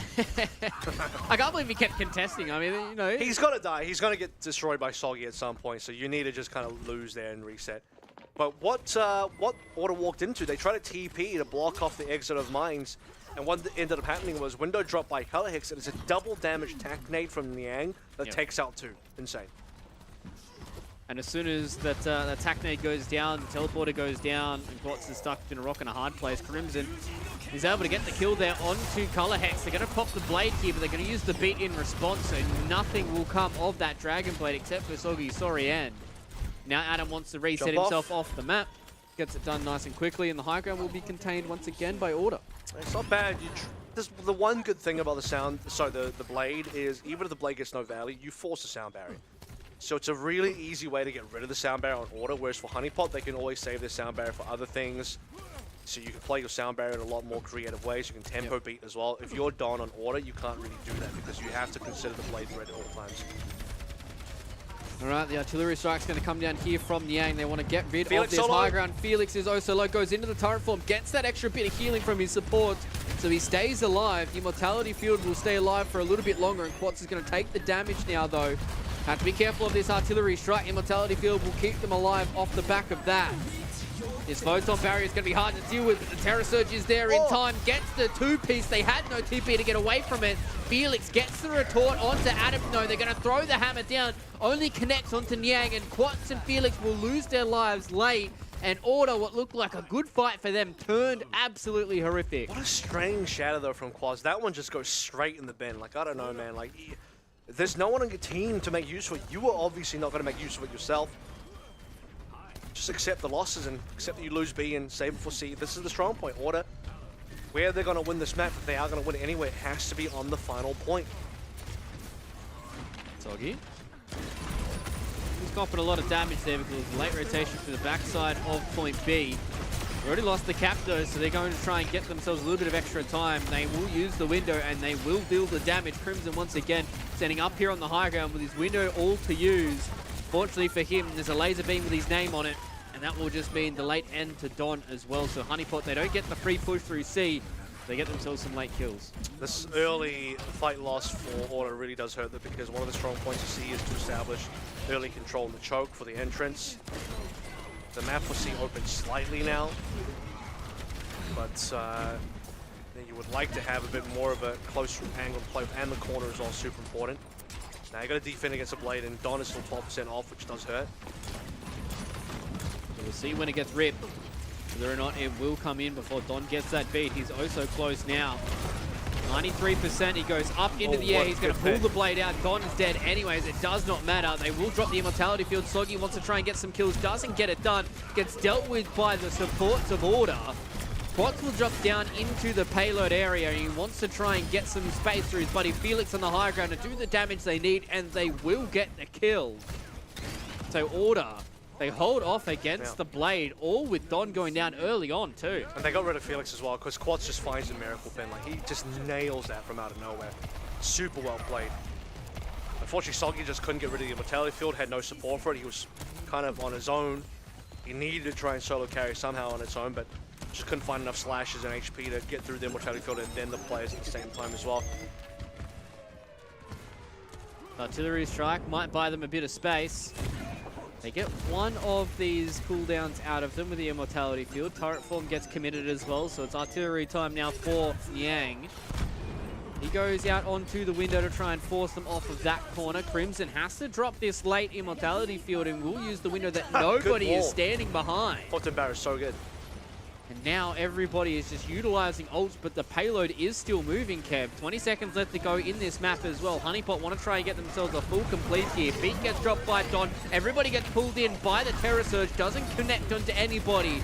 Play to Yen with the two-piece highlight reel, and now Order are just holding on to C. And this looks like the final resting place of this payload for this map. And Bertlog does a nice little moment to see if he can get some more payload movement. Won't work out. It's 59.09 for Honeypot. It's not a bad amount of distance. I mean, I think it was going to be dubious for them to finish the entire map, but that's an okay amount of distance to get. Good news for Order is if they can get to the final point, I think their opportunity of winning the map is going to be very good because their team comp is just better suited for pushing C. The difficulty will be A and B.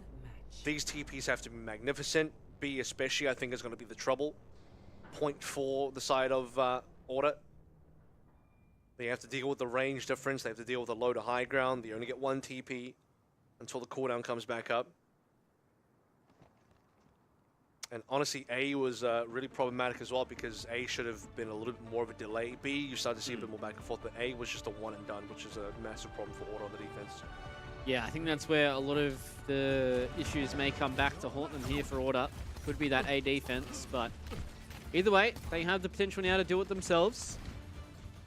See what Honeypot are going to set up for their opening defense, whether or not they're going to hold big Earls and try and play around the corner. They're going to try this early hold as well.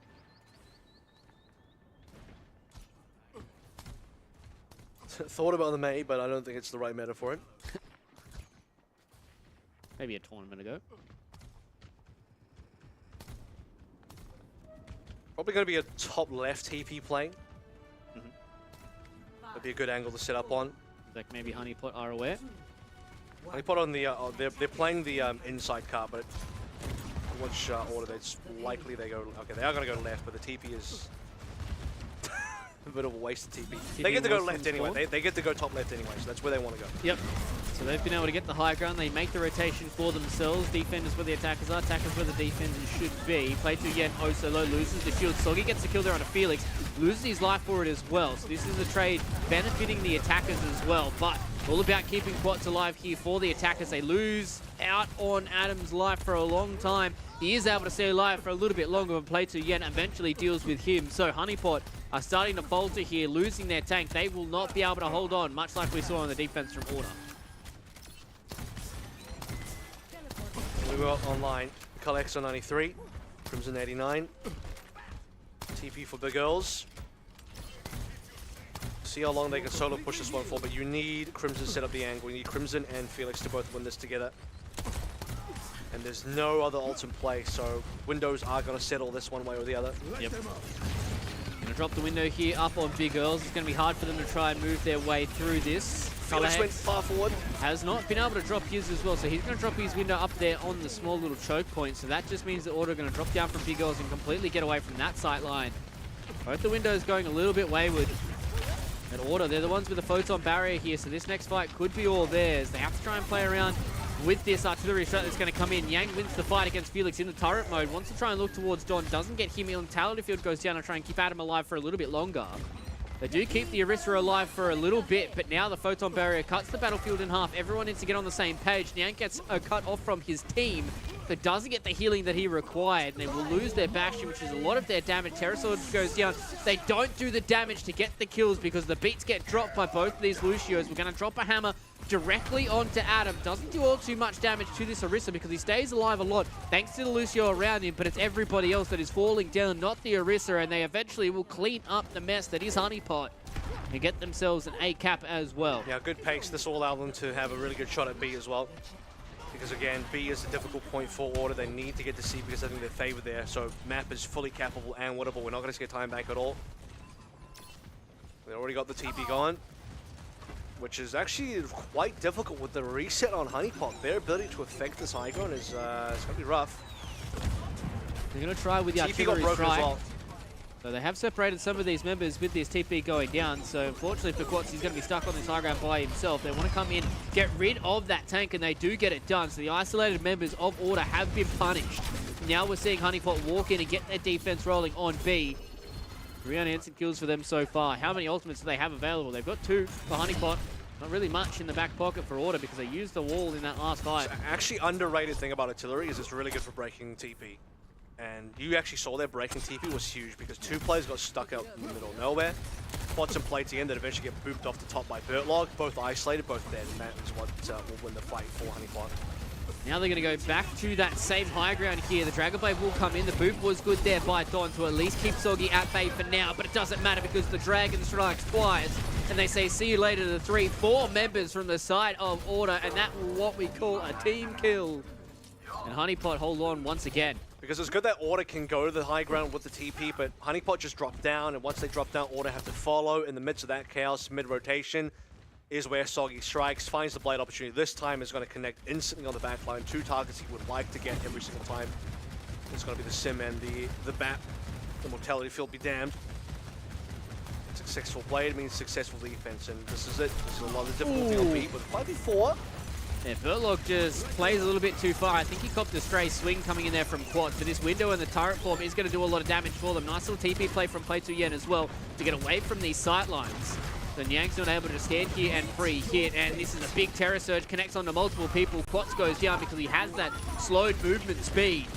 And now with a lot of damage and a lot of this mitigation going away, they're able to try and get an aggressive posture going. But Order, they are starting to fight back. They're not making this free here for Honeypot. Play 2 Yen wants to sit onto this payload. The artillery strike will go up into the air. Do all too nuts for Felix. And Yang gets the 2-piece, looking for the 3rd. Adam says, see you later to Don. And they just get the respawn of Quats, but he has to fall back. One of the few times you see the artillery get cancelled because the Bastion dies mid-cast. So, bit of a rare one there. Usually the artillery is super safe, and Quats died early, so he wasn't in that fight at all. Order knew they were stuck. They didn't feel confident in falling back, so they said, screw it, we're going to play the 4vx here. Use the sound barrier, get aggressive. But unfortunately, they lose the fight anyway as Quats comes back up, and that is an extremely bad situation, as is this one. Yeah, Bertlog finds the kill there on a Felix, and it looks like the Shadow does absolutely nada for the side of Order. Potts really wanted to try and hit on multiple members. Played so Yen wants to get this fight going. Loses the fight against Color Hex. And once again, it's another team fight victory for Honeypot. Yeah. They at least get the kill on Asogi, but they've only got a minute left to push through B here. Felix isolated. Potts Shatter blocked. And it's still not over because he got a late death on a Dawn. Nice little spear there from Adam. Sure, that was a snipe in the air. Four ultimates for Honeypot. This is looking very, very one-sided now for what could be the final 1 or 2 contests. There's just very little of the bank left to go through. Photon Barrier is going to be nice, but consider that even if Order win the next fight with the ultimates, Payload is in the middle of nowhere. They have not pushed. Yeah, they're in such an awkward spot. They break the sightline here from the window as well. Soggy gets the kill there on the Crimson with a deflected fire strike, and with 2 members going down, it is also hard, especially with the retreats completely cut off by the artillery strike. Yang is just staring like God from the skies. It says, see you later. Order, they've got one more attempt at this. They need to do this push through B in 1 shot. Yeah, because we got OTs as well. The good news is if they can win it in OT, or the OT spawns will slow down Honeypot, but they're just going to run out of resources. It will cost Order everything to win this. Maybe the Dragon Blade could be the final nail in the coffin. It looks like it is. Soggy gets the 2-piece, make it a 3rd, wants to get the full 5 by himself. Nyang will chime in. They've only got Don left, and unfortunately for him, he's not fast away to run away from the Honeypot squad, and they will close it out in 5. We had a draw. We had back-to-back games. We had back and forth games. We had everything in this series, but Honeypot have shaken off yesterday and come in today and will get their rematch against the Miku Fan Club. Yeah, still a decent amount of yen made for play to yen there. Yep. Coming in 3rd, that was a really good result, one of the best results for Order that we've had. Second time they've come 3rd, a lot of 4th places in there, but you know, one thing that's always been guaranteed for the squad is they're in the upper echelons. They know they can make those top 4s, and this time they'll make a top 3 as well in the final season of the year. Good showing. I mean, Honeypot's going to be a tough customer. That's one of the better results against Honeypot that we've seen. A draw into a map win. They now join one of only 2 other teams, so one of 3 teams now have ever taken a map off of Honeypot. Miku Fan Club still the only team that have taken a match, at least domestically in Australia, off of Honeypot. Really just think it was a good overall season for Order. A team that you don't usually expect to be a major contender for the win. Really push Honeypot today. That's something to be proud of. Yeah, definitely. I think all throughout this tournament, they've kind of just been plodding along, doing their own stuff, and I think they really did find their identity towards the latter stages of this tournament with this Reinhardt from Quads. Felix was a big standout for me. He was an absolute fragger in so many different series, and he was able to do a whole lot of heavy carrying in a lot of those series, and Order did exactly what they needed to get themselves into this top 3. And, I mean, to be perfectly honest with you, it looked like they had Honeypot backs against the wall. Maybe if Midtown wasn't a draw for them, we would be singing a completely different tune because they got the flashpoint as well. So it is a very spicy set of maps that they were able to play here up against Honeypot. Maybe, you know, looking at the 2-1 scoreline, if they won Midtown, if they won Suravasa, that's when, you know, Honeypot's backs were against the wall and things could completely change. I think the turning point for me was Esperanza. If Esperanza was still pretty winnable because Order led Esperanza for like 9 minutes. It was only in the last minute and a half that it got turned around and suddenly the flip happened, and that was when the game got out of the hands of Order. But had they won Esperanza, you know, yes, Honeypot then win Route 66 or wherever they go, maybe they could even go to Circuit, whatever they like. And then you have the map 6 situation where, you know, as I was saying, you get the choice of Lijiang Tower and Toxic Peninsula if you are the side of Order. That looks like a decent potential for a 3-2 scoreline. Here, I think even if you win Route, you go to Ilios, Adam forces Diva on you, Solgi goes Echo. It just gets really weird for you. You can't really play Ryan there. Even Junk Queen is dubious. So Ilios would be a very, very tough customer for the side of Order to get past. So maybe this is unfortunately just how the cards were going to roll, even if they were going to win Route 66. To me, Esperanza was the key map. Yeah, exactly. There's a whole lot of ifs, ands, and buts, but at the end of the day, it was a victory here for Honeypot. And we've got the main man on the line, so let's bring in Adam. Let's have a chat to him after this series. Adam, mate, congrats on another dub here. It's not always that you're seeing yourselves in the lower bracket, so talk through us the mentality of the boys going into today's series.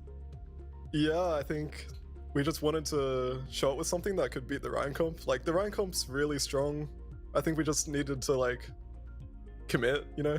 But, yeah, no, Ryan comp's good in this meta, so it's hard to beat. So you guys, obviously you have to beat Order first and then go to Miku Fan Club. You talked about how you maybe had a little bit of prep versus Order.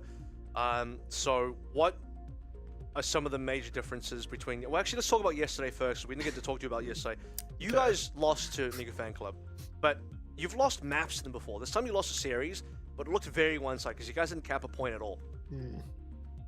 I think it was an off day for us. Like, I think if we perform like that today, we'd still get stomped by Order.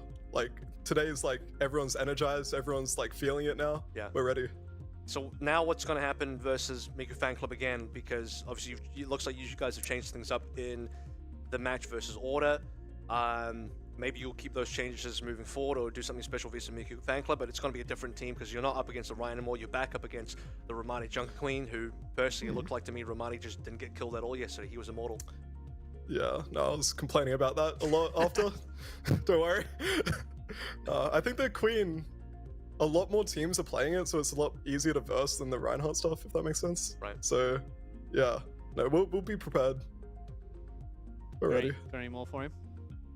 I feel like every time we have Adam, we could keep going. We could keep going. But I was going to leave one for you because I like to go 2 and 2. I just don't want to take too much time away from Adam because he's got a grand final to prepare for. So Adam, congrats on this series. I know you guys are going to bring something special up against Miku Fan Club, and we're all looking forward to a full 7 mapper in the grand final. So good luck. No, not 7. What? Like that's what I want, bro. I'm sorry, I don't make the rules. 4 to us. Okay. Maybe 1 to them, but like 4 to us. Okay, 5 maps. I'll take 5 maps then, Adam. But good luck in the next series. Thank you, guys. Cheers. Thanks. Don't want to force Adam to reveal too much strategy. Yeah, so that's fair enough. That's fair enough. I just thought, I don't know. What is your secret weapon? Maybe you versus Miku Fan Club. Wanted to ask him something. I just kind of want to know what happened yesterday. That was the main thing, right? Because that was such a strange occurrence. He said it was an off day. It looked like an off day. Very off day, 0 point. Okay, a very, very off day. That's the thing is, I think it definitely was not the best showing coming in from Honeypot, and I imagine, you know, players of that caliber, they are definitely going to recognize that wasn't an on day for them, and even he said he felt like if they played like that against Order, they probably would have got crushed as well. So seems like today they've turned it on, they've figured out, they fixed their mistakes, and they're ready and raring to go. So I'm excited to see what it's going to look like going into the Miku Fan Club, because for them, I think the mentality is, if it ain't broke, don't fix it, right? Like, their composition has looked so strong throughout the entirety of the tournament. They're able to beat Honeypot, completely decimate them yesterday. They're going to be running the same stuff, and I think for me, it's really on what does Honeypot change going into that series. And the good news is that when you go up against Miku Fan Club versus Order, in terms of the difference of the two teams, it really is the difference between Ryan and the Junker Queen. Very similar type of matchup. You just have to consider the more raw aggression coming through from the Junker Queen, where they need to go faster. They got to TP more aggressively into the backline versus going up against Order. It's the Ryan version. They've got to play more, a little bit more for Felix, setting him up on angles, and you know they're going to play some TP strats as well, but it's going to be a little bit more measured. So there are some similarities, but enough that it is going to be different. But as Adam said, you know they probably have more practice versus Junker Queen because it's the more common composition that teams will play. Yeah, so I'm excited to see what everybody's going to whip out. But before we get into this grand final, it is time for our Macca's play of the game. This time around, our Macca's play of the game is going to be the 3-piece from none other than Yang. This is a very, very important moment for him in this series, was the flank into killing the 2 supports, and that meant they were able to cap the match. And the real important part about this play of the game is, like, it's not even just the number of people you kill, it's how important that moment was. It's how clutch that moment was. And they needed that, because if you look at it, they were down. I mean, Soggy's already gone. Adam's on low HP. This could go very poorly for Honeypot, and they would have absolutely lost the map if they failed to win this fight in cap. Because it was off that point, off that fight, that I think they capped out the map. Yeah, it was. Yeah, it was. And sure, they still didn't do a good enough job defending because they didn't. They allowed a time bank for Order and put it into a draw in a scenario, which is super hard to win, by the way. But they gave themselves a shot at least to make the draw happen, and that wouldn't have happened if Niang didn't clutch up. Yeah, and I mean, we could be singing a completely different song because a lot of those maps felt like it was one moment from tipping into one team's favor or another, and maybe we might be having an interview with somebody from Order instead of Adam. But either way, that's the way the cookie has crumbled this time around, ladies and gentlemen. In the lower bracket will go the way of Honeypot. They are set up for a date with Destiny to see if they can take down the Miku Fan Club for their 3rd straight tournament victory. We'll wait and see whether or not this grand final is going to go one way or another, but make sure you join us on the other side of this for the thrilling conclusion of the full series. Yeah, they want to try and separate some of these members of Honeypot and see if they can take them down, but unfortunately for Order, that was Quats who bites the dust first. And now we're on board with Soggy seeing he can isolate play to Yen once again, takes him down, 3 unanswered kills. We're probably going to make it 5 here at the end of the day, and the first percent will go the way of Honeypot towards the point, and Quats, unfortunately, is oh so low. He does win the fight, though, up against Adam. Yank gets one back by taking down Felix, so maybe if Adam's able to get back into this fight, they can hold on to some of this position they've been able to gain so far. And Yank gets the kill there on a play to get into the turret form as well. About to crack the shield on the quads, completely laser beams down Crimson as well. Burlock oh so low. I don't know how they're able to keep him alive, but they do it just enough. Now we're seeing these tanks and who can stay alive for longer in this overtime fight. Yank goes into the background, Supports two with the turret form, and as you said, supports go down. Honeypot might be able to hold on. This fight will continue as well though. Another flank coming in from Yank. It's chimed in by Wisogi as well. Gets the kill on the play to Yan. So finally we see a team fight victory here on the defense for Honeypot. Got the beat and the Dragon Blade, but it's all trying to find those right areas for them to get it done. Turret form up into the air.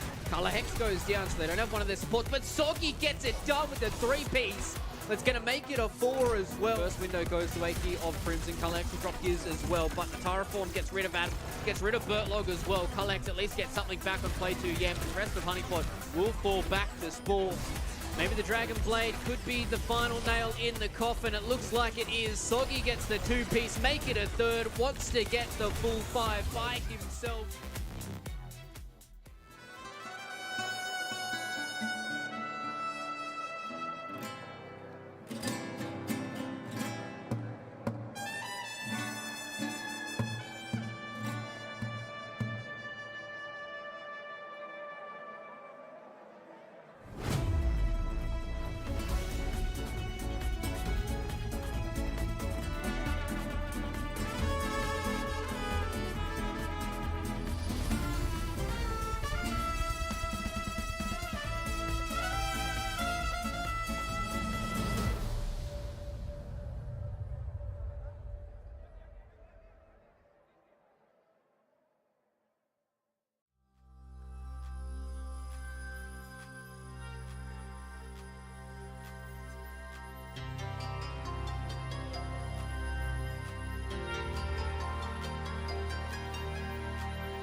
The Monopoly game at Macca's is back, with 1 in 4 chances to win, and prizes like a $10,000 Amazon.com.au or Webjet e-gift card, fuel for a year from Ampol, and more. Get into Macca's and play today.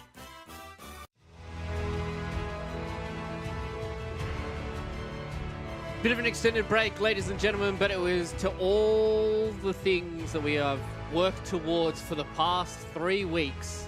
And that is the grand final of the fall series here for Overwatch Contenders Australia. That's right. We had 8 teams. They started out in a double elimination bracket, and now it's come down to 2. 2 teams probably expected to be here, but probably on different sides of the bracket. Honeypot had to make the run through the lower bracket. They're going to play 2 series today, and the Miku fan club were the team that were waiting in the upper bracket for them. And now they get a rematch. Seems fated that we want to get to this game eventually, right? The Miku fan club versus Ground Zero. Miku fan club versus Honeypot Grand Final. We did have Ground Zero in a final in the first season of the year. In Spring Series, it was Ground Zero versus Honeypot. Still a 4-0. Honeypot at this stage have gone back-to-back, kind of make a three-peat happen. They really want it to happen because, well, Adam was not happy about last night's game, as he mentioned in the interview. But on the other side is, I think, a very strong-looking Romani, Junker Queen, plus the rest of Miku Fan Club, and man, they were phenomenal yesterday. That was the best we've seen in Miku Fan Club, and unfortunately was also probably the worst we saw at Honeypot. Yeah, it felt like everybody on the Miku Fan Club were just clean and firing, right? It felt like Nobody dropped the ball. Everybody was on the same page, and they really just did rip apart Honeypot. And sometimes that's the way the cookie crumbles in esports, is the one day that you're off is the one day that you have to perform. And if you don't do that in the server, then you fall down into the lower bracket. But Honeypot seems like they are ready for the challenge this time around. They are ready to be the ones that have to play the more maps of Overwatch to get the dub here in Overwatch Contenders Australia. And if any team can do it, it is going to be Honeypot. But they have to try and get through the Miku fan club, who have proven time and time again that when they are on their composition, they look extremely strong. And Kev, what a cool composition that they've been running as well with the Junk Queen. Obviously, it's not completely out of the meta. It is something that is very stunned in the meta, but the way that they pilot it, the way that they work together as a squad has been something to watch. I always like to talk about titles here as well, especially when we get to the final day and into the grand finals. And what's really interesting about this particular matchup is that nobody on Miku Fan Club has actually won a Contenders title, ever. That includes Frogger, because he's played previous seasons, but unfortunately his teams have never been at the top. And it's a really interesting case because, then his team eventually became Order, the original Order back in 2019, but Frogger was no longer on the team at that stage. You look at the opposite side, you have Honeypot, and every single person has at least one Contenders one time. Merit has got the one title, and everybody else has at least two. So the discrepancy between the two teams is fairly extreme. If Miku Fan Club were to win today, they would all be first-time Contenders winners. That includes Romani, who comes in from the US as well. But if it were going to be Honeypot, it would be, as mentioned previously, 8 for Bertlog. He would have won 50% of all total seasons there ever has been in Contenders Australia. What an absolute freak. But, ladies and gentlemen, as always, you guys know it by now, this game is brought to you by the Monopoly game at Macca's. You guys can scan and play today. Let's get into it. It's grand final time, ladies and gentlemen. I'm sure everybody's got their feet up right now. A lot of fans that are sitting in the chat hoping to see their team come out victorious, but they have to get 4 map victories under their belt. Minimum of 4 maps. You heard it from Adam. He's only willing to give them 1 away. We'll see if that is what's going to pan out, and I'm sure that's the exact face that a lot of the Miku Fan Club fans are going to be throwing in the chat right now. Excited to see their boys roll out once again. They had to wait through that series of Honeypot and Order. Now they get to sit and watch them do what they do best. I like to try and imagine where that one would be. If there were to be 1 given away, and yesterday there were 3 given away, one of which was actually on Busan. We're playing Busan again, and if memory serves correct, Busan, obviously it was a 0-point lockout, so they didn't get a point anywhere. Mecha Base in particular was disgustingly one-sided to memory. I remember that Mecha Base. That was just every single time that TP went through, it was basically 2 to 3 members of Honeypot would go down basically instantaneously. I think Romani went deathless on Mecha Base. Yes, I think he did as well. Probably more than Romani, because I think multiple members probably went deathless there. But Adam's going to come out of Junk Queen, so Busan here is going to be the swap up for the side of Honeypot. Trying to lean into the interview like what's going to be different this time around. Well, apparently what's different is no more Orisa. Yeah, the difference is they are completely mirror matching them this time around, just trying to hope and pray that their personal mechanics are going to be able to what's going to carry them. But Olam has already started out by taking down Soggy, and the Miku Fan Club get themselves the opening picks, and we've already seen what happens when Romani gets left to his own devices. He is a terror in the server. He is taken down 2, and with that, Honeypot lose the first fight. Miku Fan Club get the first percent. What a really nice opening frag, as well as Olam will be the first person to get a frag. He'll be the last one to get a frag at the bottom end of the fight as well. Soggy has to be careful not to go down twice in a row. Whereas Olam dashing into Soggy that sets up the 5 versus 4. Romani cleans up a bunch in the middle, and as mentioned previously, Olam then gets a little bit more towards the end. So amazing start for Miku Fan Club. They begin where they left off yesterday versus Honeypot. Straight dominance out the gate. Not a single kill from Honeypot just yet. Yeah, it seems like they want to continue this momentum. Unfortunately for Romani, there was a lot of damage that was going directly towards him. The tickets were enough to keep him alive for long enough to get back around the corner. Soggy, though, opens it up by taking down Nu. Adam will get one back on his tank counterpart, and they will turn the tables much like the Miku Fan Club did to them yesterday. Completely 5 unanswered kills on the back of a Soggy 4K. And Adam, we talked to him in the interview about this as well, said that Romani was immortal yesterday. Adam wasn't pleased, so he takes it upon himself. He'll say, I will take down Romani. Queen versus Queen combat. And as you mentioned as well, Soggy gets his revenge, dies first. The previous fight will be on the multi-frag here and overtakes Olam as well as we look towards first ultimates. August on the Katsuno rush, Soggy on the blade. Color Hex on critical HP now. Has to burn Suzu for that. Yeah, that's kind of detrimental to them, especially now with this Dragon Blade getting pulled first. And Honeypot, they were not ready for this fight. Nu says see you later to 2 of the members of Honeypot. And off the back of that massive amount of damage that went towards Color Hex, Honeypot just got knocked off kilter. Well, Bertlog died at 97, so he didn't have Sound Barrier. Frogger did. That's a huge difference. So 2 things needed to happen here. Honeypot didn't realize their advantage in the blade. They didn't realize that Soggy was actually ahead. Probably said that, okay, well, Soggy died first fight. The likeliness of being ahead probably low. So they didn't play their blade fast enough. Now it's going to be Sound Barrier versus Nu's Overclock. They'll block out the Overclock. Yeah, so he hasn't been able to get some free kills, but Romani comes in with a big old rampage. I believe they hit on 4 members, and that converts into 2 kills for them. Yang's going to try his best for some of these big rails. Isn't able to get the kills. Gets 1 trade there onto Olam. Stays alive for a little longer. But it's all the Miku fan club all day. And it's huge that they got Color Hex there as well, because one of the ways you would defend against a Rampage is have your Kiriko alive, use that Suzu, and just prevent members from bleeding down. But beyond that as well, Color Hex needs to get rid of this Kitsuna rush, because August is already 58% on towards the second. Color Hex still holding on to the first for the retake, final fight. Yeah, they need to get this fight going for Honeypot to have something going their way here on downtown. Adam's going to try and stay alive for as long as he possibly can, because there's a Rampage to try and utilize here. Carnage goes through onto Romani, and that is 3 quick picks for Honeypot. Neither of these teams have had a very even contest when it comes to these team fights. It is one way or another. That was a weird final moment there. It didn't seem like Miku Fan Club were on the right page of whether we were going to hold the point a little bit longer or actually just reset there, because Olam went in to play the fight and Frogger runs off the map. But in either case, 99 was confirmed by Miku Fan Club, so they got the goal. Now, can they find the fight? August close to the next ultimate. Honeypot, though, they need to stretch this out. They have Rampage, but they need to push this to 99 somehow. Getting the kill to Nu is one way to do it. Big That's an instant opening reset. As you said, and this is the power of the Sojourn, is sometimes you just throw a rail and hit somebody, and that is a free kill for you. They're going to pop the Kitsune rush here from August as well. Romani got about half HP off of that, so if Honeypot can disengage, this is big for them.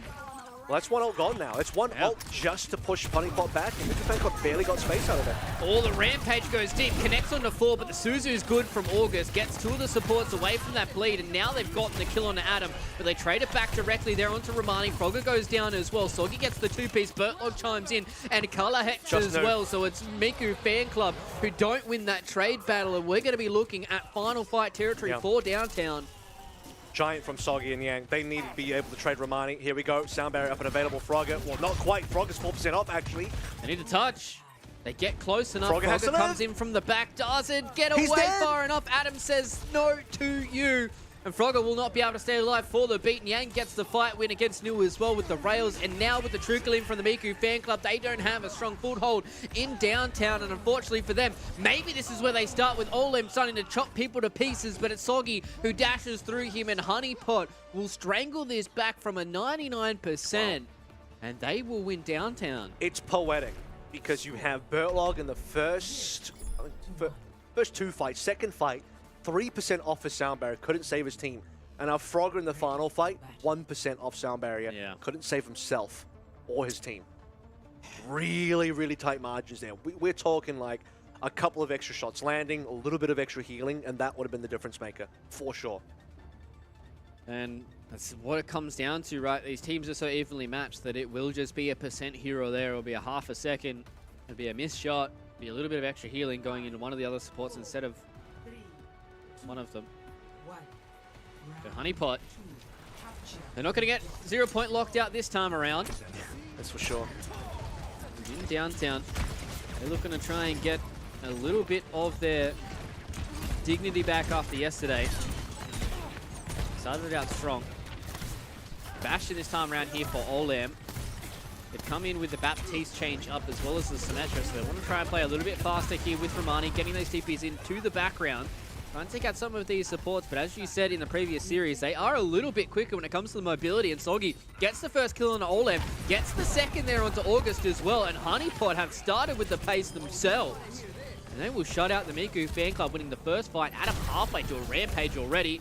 Nu, 2 HP. They want to try and get this kill onto the Symmetra, but TP goes away. Yeah, that's really nice there. Didn't self-stagger.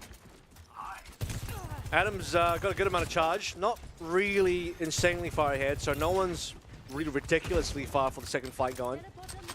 With Honeypot, outplay the TP rotations, and then let Soggy, I think, in my opinion, really do the work as Olam's already swapped off the Bastion, so no more Bastion for this now.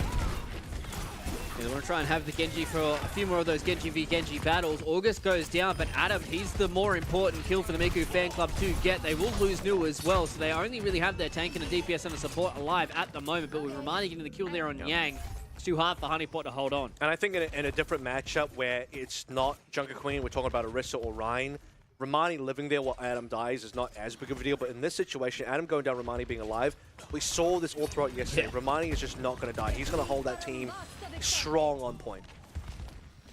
And now the Photon Barrier will split the battlefield in half, but it seems like the Honeypot have done a good job at recouping, getting themselves away from this barrier, so they are playing basically back at a neutral. Adam gets the kill there on a Frogger, but 3 members get hit by the Rampage. Yang says, see you later, to Romani in the background, and now they've been able to stabilize against these ultimates. They've got 4 of their own left available. The commanding shout will just push them further in, and Bertlog, the 2-piece with the boot.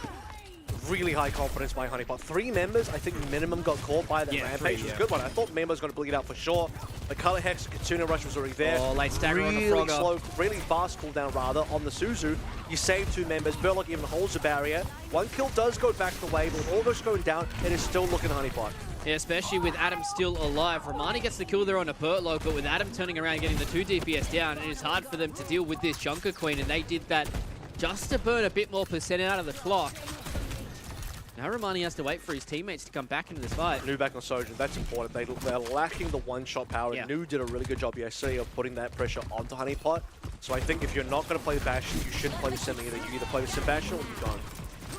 There's a lot of ultimates available here for Honeypot as well, so what are they going to try and commit for this? It's Beat and the Overclock so far. There's Beat coming back in. Response from Frogger. 3 people get hit by the Rampage coming in from Adam. They were able to clean that up and take down Frogger. So one of the supports goes down. Soggy, Olam hasn't been able to find much with his own Dragon Blade, so he's left waiting in the sidelines for his team to try and recoup with him.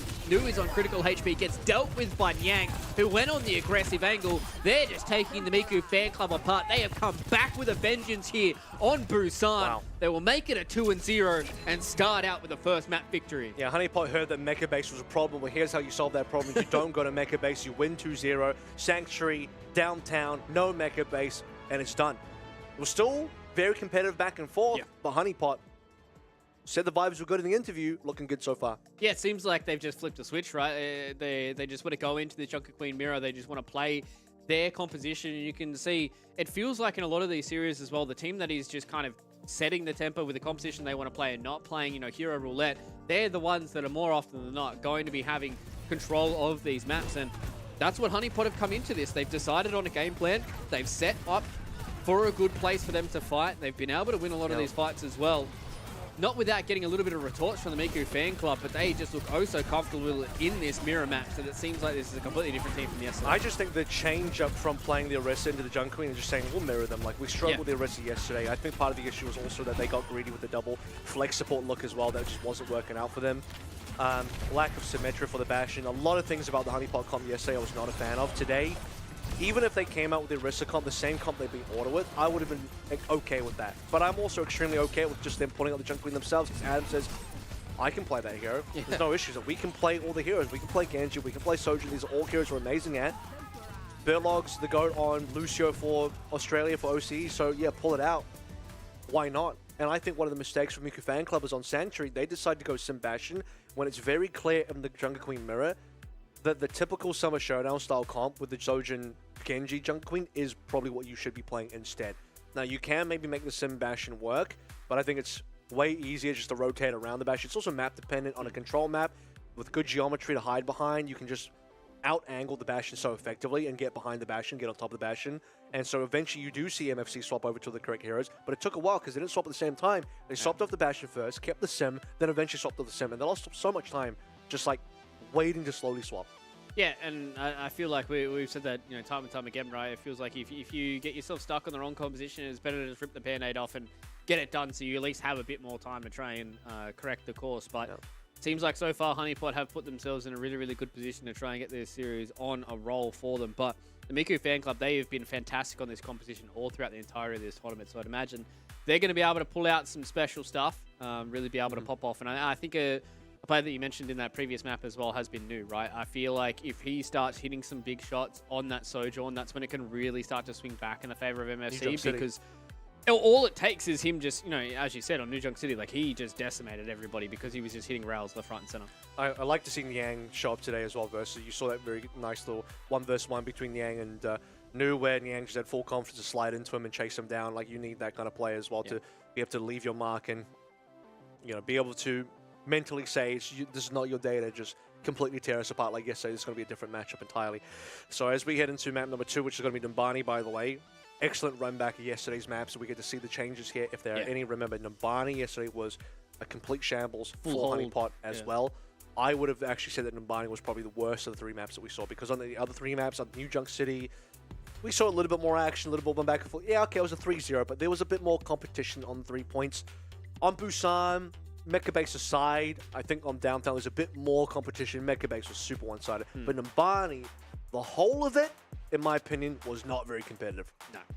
It felt like Honeypot just really had no way of attacking that A-side defense. They did win a couple of team fights on their defense, but I think I think there was still like a minute and a half left when they eventually did lose on their defense. So it wasn't like, they got full held and then the first push was what the Miku fan club were able to cap the point with. There still was a little bit of fight in them, but definitely wasn't their best map from yesterday.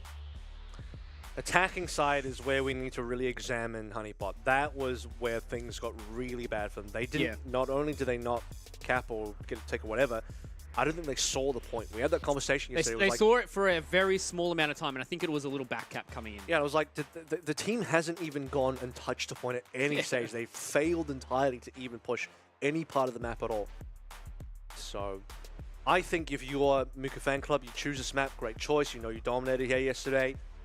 You know the kind of tricks that Honeypot can pull through. But Honeypot can pull through some tricks. I think there's like 4 different styles they can play here. Yeah. Obviously, the Jungle Queen Mirror, the Orisa from yesterday. Sigma on either attack and defense can work. But also beyond that, the extra Diva on attack or defense is not bad as well. So there's a few different operations that you can go towards here. Also, the Soggy Echo is a possibility. They played it yesterday. Maybe expect a little bit more out of that. I don't think they were able to get too much done. You saw what Nanda was able to do on that off-angle Echo versus what Soggy did, and unfortunately Soggy didn't bring enough to the table, but on attack this time around, there's a TP I wanted to see yesterday.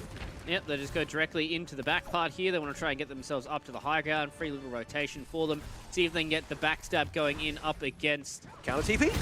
Nice. As you said, counter TP. That was a big tactical nade, though. They ate everything out of that. Everyone went oh so low. They had to pop some big cooldowns for that. Adam is oh so low, but the immortality field was there in time. Soggy gets a kill onto Nu. So the defenders are in this 4 versus 5. Romani goes down, and what we saw yesterday was a thing of the past. Honeypot walk in. They say, no way are we playing like that again. Frogger just gets away. So he's going to be able to buy himself enough time from Niang, but it will not matter because they lose A in a flash. Yeah, Romani down there is huge as well. Adam may have gotten down because it looked like he was going pretty deep, but at the end of the day, he was able to sustain himself. Romani swept away from the rest of his team. I think forcing the Immortality Field away from August was really important. That came very early in that hallway fight.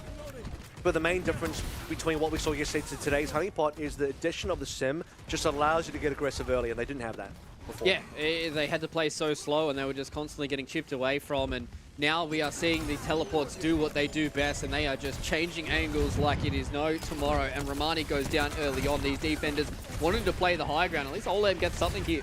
Oh, there's Older 76. They get themselves the kill because they still have the high ground, but they need to be careful because this payload will get away from them nice and fast. They're going to drop the beat here, and they want to try and start moving their way in. Pardon me, it was just a commanding shout coming in from Adam, who gets himself the double kill. And Nu with his photon barrier tried to do something with the window as well, but it just wasn't enough. They barely slowed down the payload. I mean, there's a lot of melee focus coming through on these types of comps. Like, Adam doesn't care about the photon barrier at all. It really doesn't impact Queen's gameplay by a significant margin. Olam also had to start on Soldier, and part of the reason for that is, in my belief, they have to be expectant of the possibility that Soggy goes Echo. So the mind game of the possible different permutation of the comp does impact the defense of Miku Fan Club, and means that Olam, unfortunately, quote-unquote, starts on the wrong hero. This time around, though, they will walk in with the window. Surprisingly enough, Niang walks directly past it. He wants to try and play in the small little room, and August will punish him for that, getting the kill on this pesky Bastion player. exactly what you want from the Miku fan club. They start getting their defense going. The photon barrier will go down their own. They do have a Rampage to try and play at the end of these beats. The commanding shout will go through once again. Rampage connects on to 3. A lot of these members are purple and ticking down. Frogger's trying his best to try and get his heals going as quickly as he possibly can, and they eventually will weather the storm that is the Rampage. Adam just couldn't connect the Carnage there. Now Romani's going to have the Rampage instead. Nothing to block through either. Looks okay. It's on the 2 members. Not sure if it does enough, especially with both the supports going down. The Immortality field was there late enough to be able to make sure that nobody goes down to it. And Romani will, after being put in such a bad position, get destroyed. And Honeypot, they breeze through B. And now they're halfway through A. Yeah, and they got, well, I call it a bonus time because it's like you have more than half the map's time available after 2 points. So it's like you still have, you know, over 4 minutes here, which is insane. Really expected a little bit more out of that situation on B defense because Romani had the extra Rampage. They survived up against Adam's Rampage, but just couldn't find the Valley, couldn't find those kills. The artillery strike doesn't really do much, does separate them for a brief moment, but Adam's able to get up to the high ground with the TP, but they still get the kill. The window gets dropped late after Nyang goes down, so this is a wasted ultimate coming in here from Color Hex. And it's unfortunate when you see some of these ultimates go a little astray. He's getting chased down here. Soggy, let's just live. Pretty sure Adam didn't take the TP in time. He tried to get the TP and it either broke or he just died before he could press the button for the TP. That's really unfortunate for the side of Honeypot. That's going to cost him a fight. I think that's the first actual fight win for Miku Fan Club on this defense as well. Yeah, it seems like that's the first real stop that they've been able to have when it comes to the payload. And as you said, they wanted new, they get it done, but the rotation was there in time for the Miku Fan Club to get the trade onto Nyang, who is the Bastion player. Adam isn't able to get through the TP, so he's stuck in an awkward spot now, and they'll do their best to keep this Junker Queen alive. Bertlock gets the kill there onto Olem, and with the Photon Barrier, it's very easy for Honeypot to play the rest of this fight. They get some more kills. The late kill there on Romani is big for them because his payload is just pushing in. Frogger has to come in just to touch the payload so they don't get this fight going. News come back on a Widowmaker to try and get some free little snipes going, but it doesn't look like it's going to be enough for them to contest this fight, but that's what you need. You need the window, and the headshot into Adam says, see you later to the big tank. They're going to drop the beat to see if they can close this map out in time. Bertlock gets in the face of the Widowmaker, and New after that shot, it's a little dirty, but it's not enough to hold them back just yet, and they will eventually clean up the remaining members of Honeypot. That should have been a cap, but New just clutches up, and this is the new factor for Miku Fan Club. You have these moments, these golden moments for New. Clutches on a Widowmaker, comes through, and it's a double damage shot through the window as well, and a flick onto Adam. That single shot onto Adam was so pristine. Wow. That was dirty. The fact that he just hits him in the head and through the window, it is enough. And he had only one shot. If he misses that, I think Honeypot can. Because he had Bertlock in the gang just running directly at him after that. So the Miku Fan Club now, they're holding on here on the C. They don't want to have to go into this with such a big time bank to play against. Rampage goes a little wide, at least connects it onto Bertlock and Soggy. So not going to really have good ways of dealing with this. Nu gets rid of Soggy, who's this pesky little Genji in the back lines. And the Miku Fan Club are making this one scrappy, and they're working it out. Getting the kills on Adam now, finishing off on the Color Hex as well. Honeypot, they want to try and revert back to spawn and get this next attack going. Yeah, this is looking more difficult now. Time is starting to run away from them as well.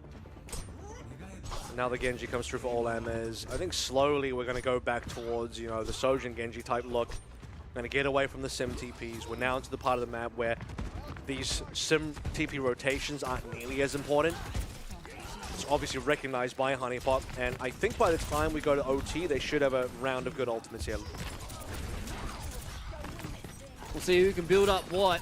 Getting so close to some of these ultimates that are coming in. Everybody's about half HP though. Olam, he does have the health pack to fall back into, but Soggy, he wants to try and win this fight. Doesn't get his buddies there in time. He's still alive for a little bit longer. That just means they get extra kills on the front line, and Honeypot losing out on Adam, losing out on this positioning is too hard for them to gain back. And the Miku Fan Club will pop the Kitsune Rush to try and hold something out. Yang wants to see if he can get this clutch going, gets the kill on the Romani. That's a big kill for them to grab. Especially with Adam starting to get this respawn going in, they can keep this payload here around the corner. Maybe try something else. They've got a Rampage coming up for Adam.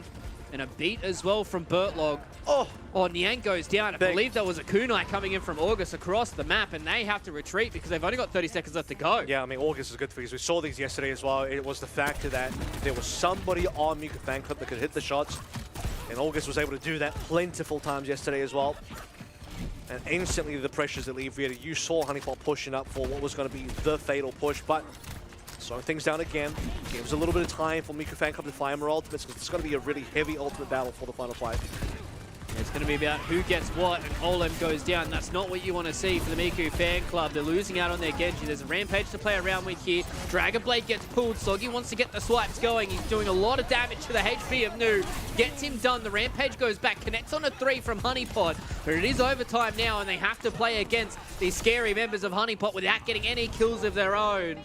And after what felt like an age, they had 4 minutes and 40 seconds to go through. See, they held on to the final seconds, but still weren't able to hold on before the completion. Well, I actually think Miku Fan Club could have held that as well. Olam, twice, he kind of gets caught out of position. I think he's setting up for the off angle, but he's also setting himself up to be caught as well. And the first death was Olam in the stairway on from attacker's POV, the right side when you're pushing forward. So, yeah, he's found out. It's instant 5v4. Things start to go awry for Miku Fan Club real quick. You have the TPs to get aggressive, and they're still playing the new sim, by the way, because they want to find that photon barrier, and then Soggy just blades to win. There's no one left alive for Miku Fan Club to hold on to. Romani wants to go for a clutch Rampage, but in that situation, Honeypot at 2 spread, and you just can't find enough members. With then OT spawns, Miku Fan Club can't regroup again. So the first time Olam got caught out, he got chased by Soggy, but he actually wins the duel versus Soggy, and there's a bit of back and forth trade. He at least trades his own life. Second time he gets caught out, Miku Fan Club just lose. Yep. It's kind of game over at that point, right? Because with that Genji out, they can focus their sights directly towards the payload. And so this is where the goalposts are set. 71 meters, the end of the map. And I still think for Miku Fan Club, part of the issue is they hold on to bits and pieces of the Sim Bastion comp longer than they should. Yeah. I can understand the value on A and B when there's a little bit more high ground play, and you want to set up your Bastion, you want to set up for high ground angles, etc. Great. But once you get past that part of the map and C is completely flat for the most part, you got to be able to start thinking about swapping off. Honeypot recognized that early, and Miku Fan Club were just low. All right, Honeypot, they're going to try and hold this high ground here. They don't have the TP to try and get themselves to a better position. Romani is all the way out there, but Soggy, he's the one that has to dash away. He isn't able to stand up on the front lines, and Yang, he's stuck in an awkward spot, but Adam gets the kill there on a Frogger, so they don't have their Lucio to play around with. Romani, next one on the list. Olam's going to try his best here with the turret form on the high ground to try and get some kills. Looking towards Cutler Hex, to step away to be able to get away from him. And with those 2 big kills, the Frogger and Romani, that just means that unfortunately for the Miku Fan Club, they will have to say goodbye to that high ground and say goodbye to this opening push. Pretty good so far. 75% for Now, the Soggy. only bad news for Honeypot is they can get out-rotated here, so they have to be very on board with how they meet Miku Fan Club, because what Miku Fan Club can also do is they can TP into the hallway at the top of the stairs behind where Honeypot are holding, or they could TP on the opposite side of the map immediately. So where's this one going? The right side? This is what I'm talking about. Right. So they got to go top right, and at this stage, it's hard. Look, Adam's completely, he can't contest this at all. Yeah, and that just means that Bertlog gets isolated and he goes down, and the defenders, they are playing this with one less support. It's going to be hard for them to try and get this contest going. Maybe they can try something with this Dragon Blade, or they're going to hold on to it. They do use the Immortality Field for the side of the Miku Fan Club. The Rampage goes through as well from Adam. Connects onto 3 members. Maybe with connection of the Dragon Blade, they can get the kills that they need. They get 2 late kills, and it's both the supports as well. Romani's oh so low. They deal with him with range, and Soggy stays alive as well. The last remaining member is going to be Nu. They will deal with him eventually, and that was a nice retake coming in from Honeypot. They give up 2 ticks, but that's well worth it. That was really good by Soggy as well. Really saved the day there. He didn't get the good best blade. He was, I believe, booped away by Frogger, but Adam finding the earlier Rampage, he's actually quite a bit ahead of Romani. I think he had a lot more effective carnage slings, because when you have Miku Fan Club running through stairs as they are, well, they're actually not, but they look like they may have been, Adam gets good shots. So Soggy might get caught here. He's used his dash, so he's... Oh, Niang? Yeah, it's just Niang sitting in the background here who's doing the damage. That just means that Soggy can dip, dodge, and dive away from the remaining members of the Miku Fan Club. And it seems like they put their attention forward when Soggy was diving through them. I think he got a little bit of the commanding shout as well coming in from the Junker Queen, so he just had that extra bit of HP to survive. Well, they just kind of in a weird way, Honeypot had a pincer maneuver there where Soggy goes deep, probably should have died and got punished, but Niang just had the angle to unleash this overclock that did huge value. Now Miku Fan Club are down ultimates, well sorry, they're up ultimates, but down on time massively. Yeah, they're just going to drop a beat as well here because I think Honeypot just understand exactly what's going on here for the Miku Fan Club. The Rampage will connect onto a lot of members and the Artillery Strike does the extra damage needed. So the Miku Fan Club seems like they finally cracked the egg that is going to be this Honeypot defense. So they will get this last remaining tick. Yep. Only 50 seconds left on that attack though, so they're definitely not going to be much closer to what Honeypot were. It felt inevitable because Miku Fan Club at that point, they've already stacked up 4 ultimates. They just needed a situation where they can let that burn. They actually used a bunch of ultimates from spawn, essentially, which is not ideal, but still had enough in the bank that they can get massive value. Rampage catches just about everybody. The Suzu tried to save them, but wasn't going to save them all. And the Artillery Strike in a short corridor. That's going to be the bit that will make sure that Honeypot can't contest at all. And it seemed like it was all too easy.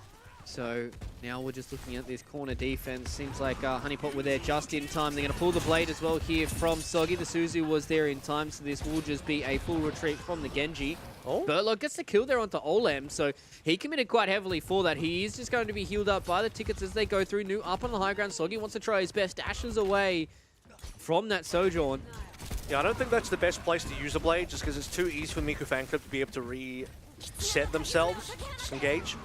Now we're going to use a Kitsune rush here. They want to try and rush down Romani. He's also low here on the Junker Queen. He wants to make sure they don't get any more of these swings of the Carnage through the team. And another one of these ultimates just gets ripped. Not much comes out of it for Honeypot. And at least last time, Burtlock got a kill. There's some that just don't. So August has, in my opinion, much better. Oh my goodness. That was so good. I thought that was going to be enough there from Adam. He wanted to go from the back to the front with the Rampage. Doesn't get it done. Nu says, see you later. And once again, Nu is starting to open up here on the Sojourn.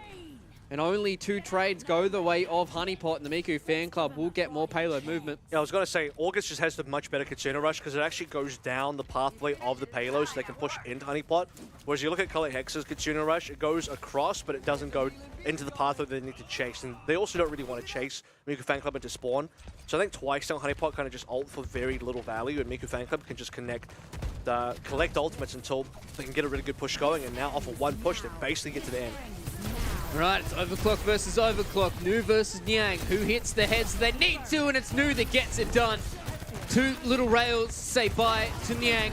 And now with the beat being dropped, the Rampage goes a little wide. Doesn't do all too much for them. I think there may have been a Suzu in there to get rid of a lot of that purple. But Adam, he's the one that's low. Romani wants to try and win this fight. Adam's still alive though because he's got his supports around him. It's a lot of healing towards the Junker Queen. Frogger gets the fight win against Soggy. Romani wins the fight against Adam. And they're so close to finishing B. This is more than an inevitability.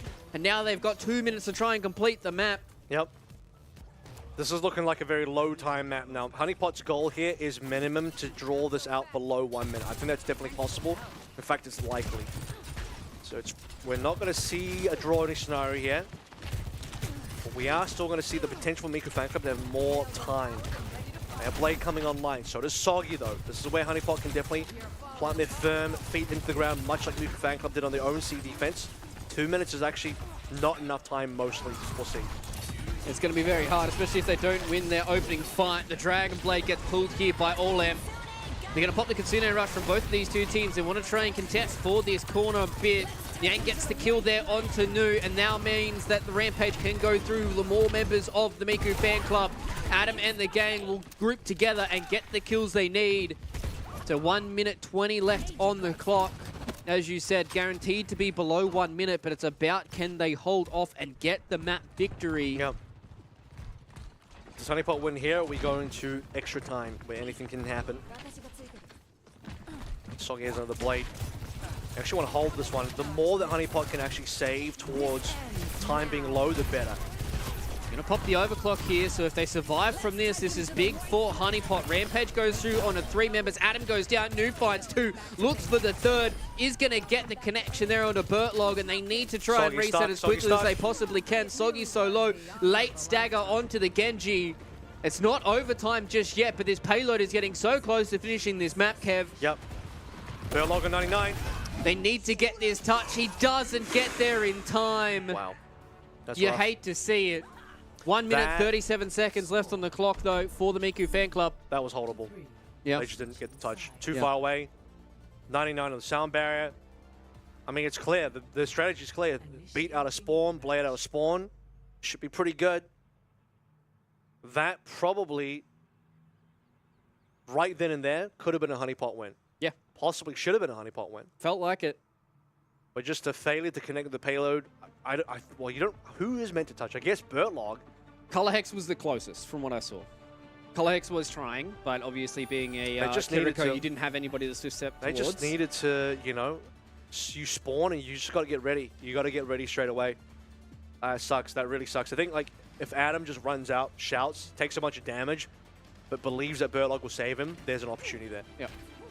I mean, that's all you have to play through. Now, as I said, it's either the honeypot winning the OT of the regulation time, or we go to time back where anything can happen. And a minute versus 137, game's completely open. Yeah. I mean, this one's a little hard to call. Like 37 seconds. I'll say this. It's a quick fight. Look at this comp from Miku Fan Club. Yeah. It's Sim Genji, interestingly enough. Oh, okay. So they want to have the ability to go between points to defend, because they're expecting the Sim to come through for honeypot, which it has. And they want their own Sim to respond to the rotation so they can counter TP and respond to rotations that way. I've already put one of their TPs up, though.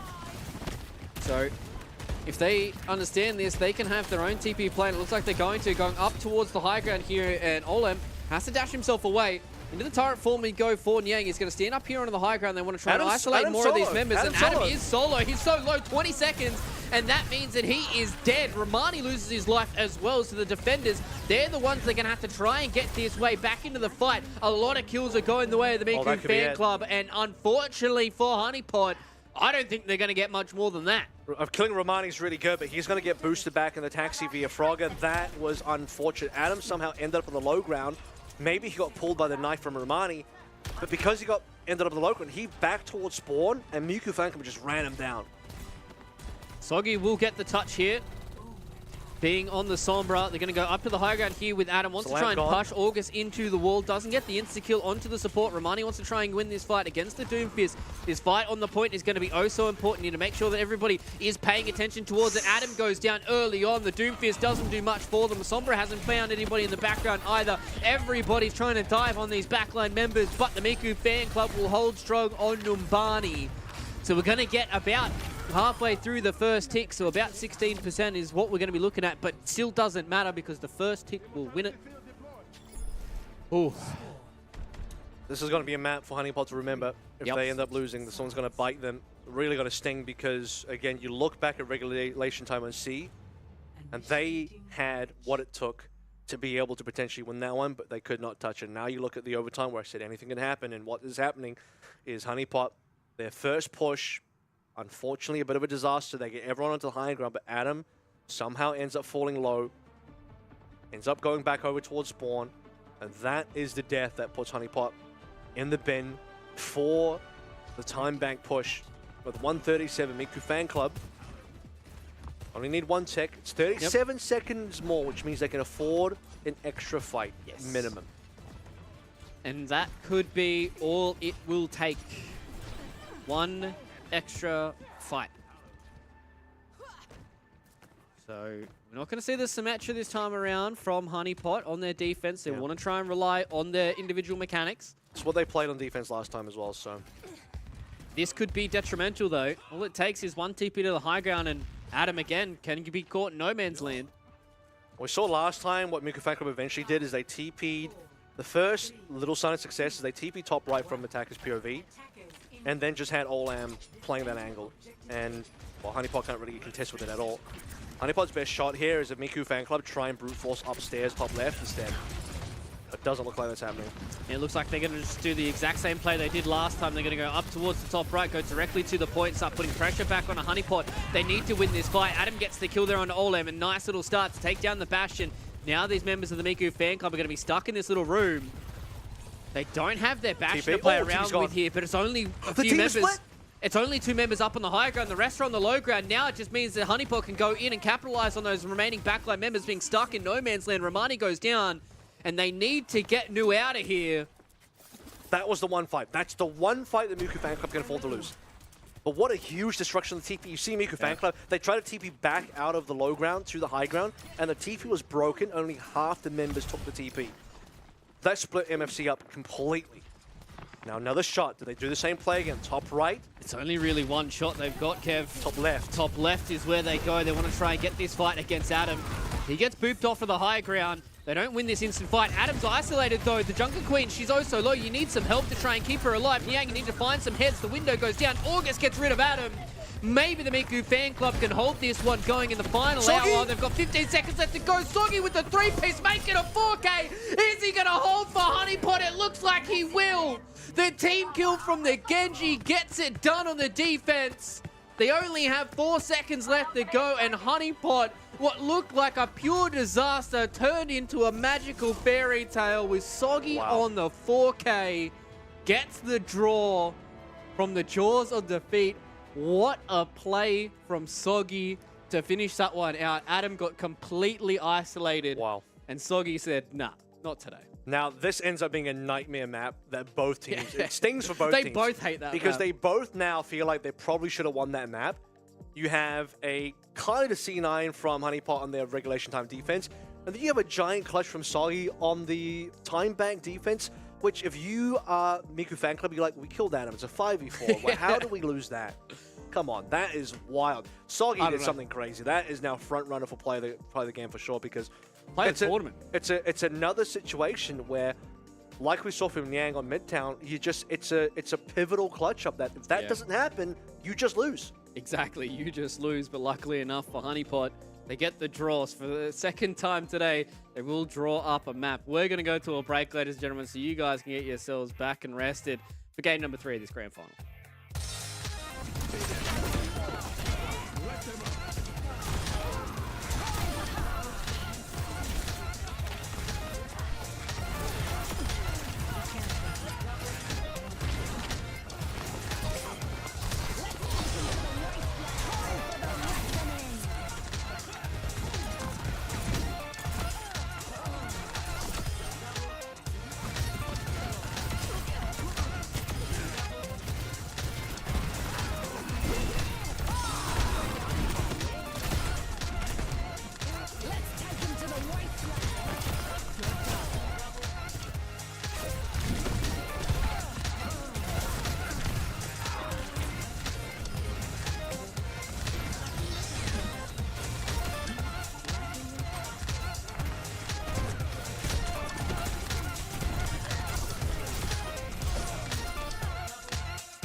Hope everybody took a couple of deep breaths after that one.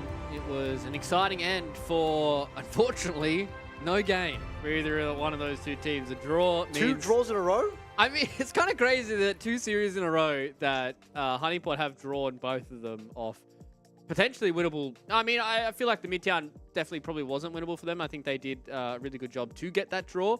I think on that Numbani, they're probably kicking themselves that they didn't get the win on that one. No. Felt like it was definitely winnable, but hey, Soggy clutched up and everything is right with the universe, and now we're at a 0-1 scoreline again.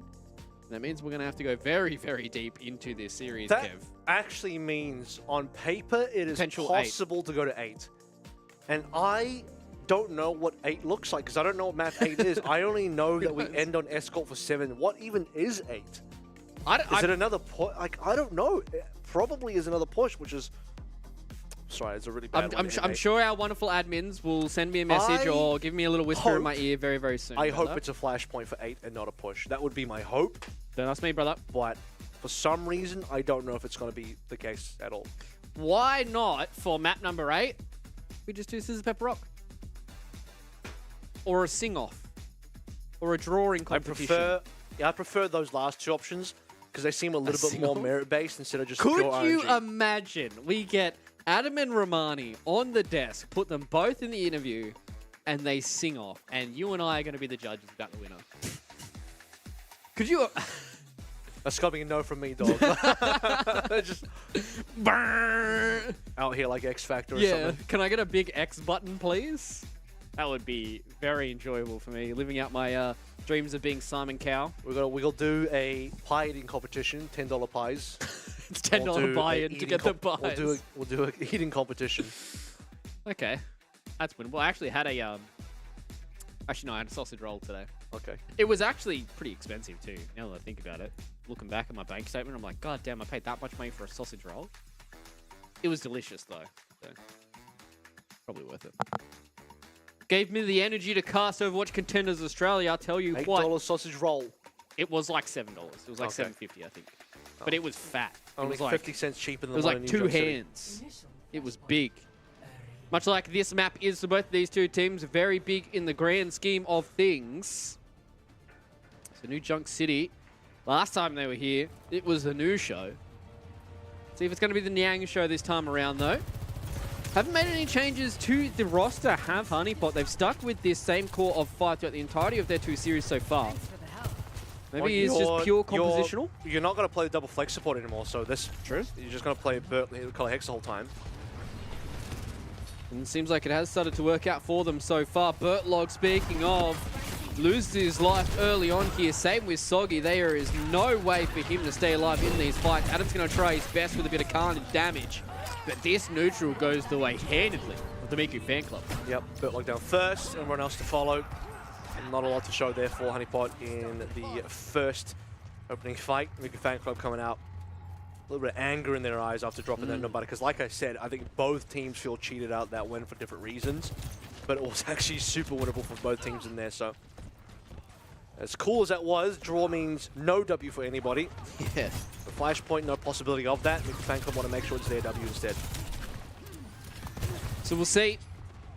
40% already on the board for the Miku fan club. So it means if they get another fight victory and it takes them the same amount of time, we could be looking towards potentially the first Flashpoint just going the way here of MFC. Soggy gets himself a bit extra HP thanks to the commanding shout. Nu's going to try and find some of these angles, throw a few of these rails through, and once again, a nice little knife connects onto Bertlog. So they get their kill onto Honeypot, and Yang cops a rail from the side of the face, and Romani will get the kill on Adam. And again, it is just a late fight loss for Honeypot, meaning this Flashpoint is all but out of the hands. Yeah, it's gone. No ultimates required either. Just pure pick pressure coming through from Miku fan club. Bertlog down twice in a row first.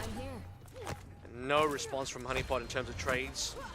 So what is that? 10 deaths in a row to 0 kills. First rotation from Miku fan club as well. But everything going for them that they need. We're going to the junkyard as well, so the ultimate's going to come up first here for the Miku fan club, but they get the kill onto Romani, and without the Junker Queen, it is hard for this composition to stay together. Everybody is on their lonesome. Adam claims the scalp of August, and this opening fight goes the way of Honeypot. Still a couple of seconds until the Flashpoint opens, so no % on the board just yet. Yeah, they won that one too quickly. Yeah. Miku fan club, They can recontest. Yeah, because they have ultimates. Again, they didn't spend ults there. Romani died too quickly, and no one from Mikufanka would save him, and so they saw, okay, we'll just go for trades here and see what happens. But the cap will still be contained. Honeypot, they're still going to get, that's the most important part. They're going to get rewarded for the early fight win, which is great. And now we're seeing double Kitsune Rush, and we're hearing a overclock as well. That's a lot of these ultimates just being committed. They did drop the beat, and it's only Color Hex that got purple. Adam goes through with his own rampage, but he gets cut down before it does anything.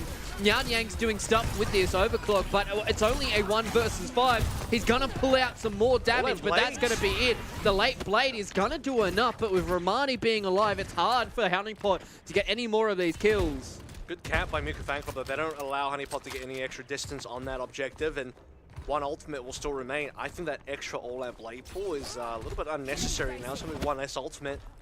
Everything was used. 9 ults were used in that fight. That is incredible. Adam dying too quickly, though, was probably the downfall for Honeypot in the fight. Yeah, he just wasn't able to stay alive after that rampage went through. Believe it only connected onto one anyway, so now we're going to have the... what a shot. Oh, the blade being pulled and shut down instantly by Noob. That's the power of the Sojourn, is sometimes the rails just do enough for you. Adam's so low, the Suzu is able to keep him alive for a little longer. He gets the HP back from the knife pull, and now with Romani off the board, he can go buck wild. He's looking towards the support backline, gets on top of August, pulls him back in with a knife. And now with no swift step for him to get away with it, is oh so hard for him to get away from this pesky little Junker Queen, but he takes one with him before he leaves. Huge. Yeah, Soggy going down, but now it's time for Honeypot, everyone else to carry. We saw Soggy clutch up on Numbani to save the day. And now that the blade does go awry, Honeypot have to win it 4v5, and they do so. What a shot from Niang into the dome of Romani to confirm it. And doesn't look like we have a... No, we do have a contest, actually. They are here in time. They touch. Yes, barely. Yeah, just get it in time, and then a pesky little corner. So we are going to be ticking into the overtime for this second flashpoint. Romani takes down Soggy. New gets traded, though. August will lose their life as well, thanks to Adam and the Carnage. So Junker Queen is starting to take hold for Honeypot. They need to start getting down Romani, though, because they're going to drop the beat to keep this extra bit of HP going. The knife pulled back in on Frogger. Romani is on the island here in front of a lot of Honeypot members, and the Junker Queen by herself doesn't do all too much. So the flashpoint will go the way of Honeypot. Well played. It's another situation where they lose a member early. I think Soggy again dies early here, but Honeypot will be able to trade effectively Niang with another good trade shot. Finds New, I believe, so that takes a lot of damage out of the hands of Honeypot and rather Miku Fan Club. Especially because New was close to the overclock too. Yeah. So you don't want to give New that ability, but he'll have it now for flashpoint number 3 bomb flats with plenty more ultimates on board as well. Golem now on Tracer. Interesting. They're not feeling the Genji so far. They're going to pop the overclock, and that is a lot of damage that goes towards Romani. The rampage will go completely wide by both of these two members. At least it connects on a Frogger for Adam, and now the support line from the Miku fan club are having some troubles because there's too many members of Honeypot in their face. 2 pieces apiece for Adam and Soggy combined. They win out bomb flats in a flash. What I prefer about the Genji is Olam goes back on the Genji, which is correct, is you need to have the deflect pressure on the Sojin, and the deflect is actually really decent versus the Junker Queen as well because of melee heroes. But yeah, the ability for you to just deflect the rail or get into the face of a Sojin and actually be a real threat is huge. Tracer cannot do that versus Sojin. Yeah, all it takes is one sideways little rail, and it is hard for you to play around with it. Soggy got low, but was able to get past through that. Kitsune Rush committed here by August as well. They want to get control of the point. They do flip the cap, so pressure is now back on the Honeypot, especially after losing Yang in that fight. A few kunai coming in from August. Now Soggy's going to dive into the backline with the deflect going. Isn't enough to get away from Olam, and Adam wants to charge in and get some more kills. He does get one done there onto Nude. Doesn't connect the knife onto Olam, so he gets the dash away, and with Romani in his face, Adam goes down as well.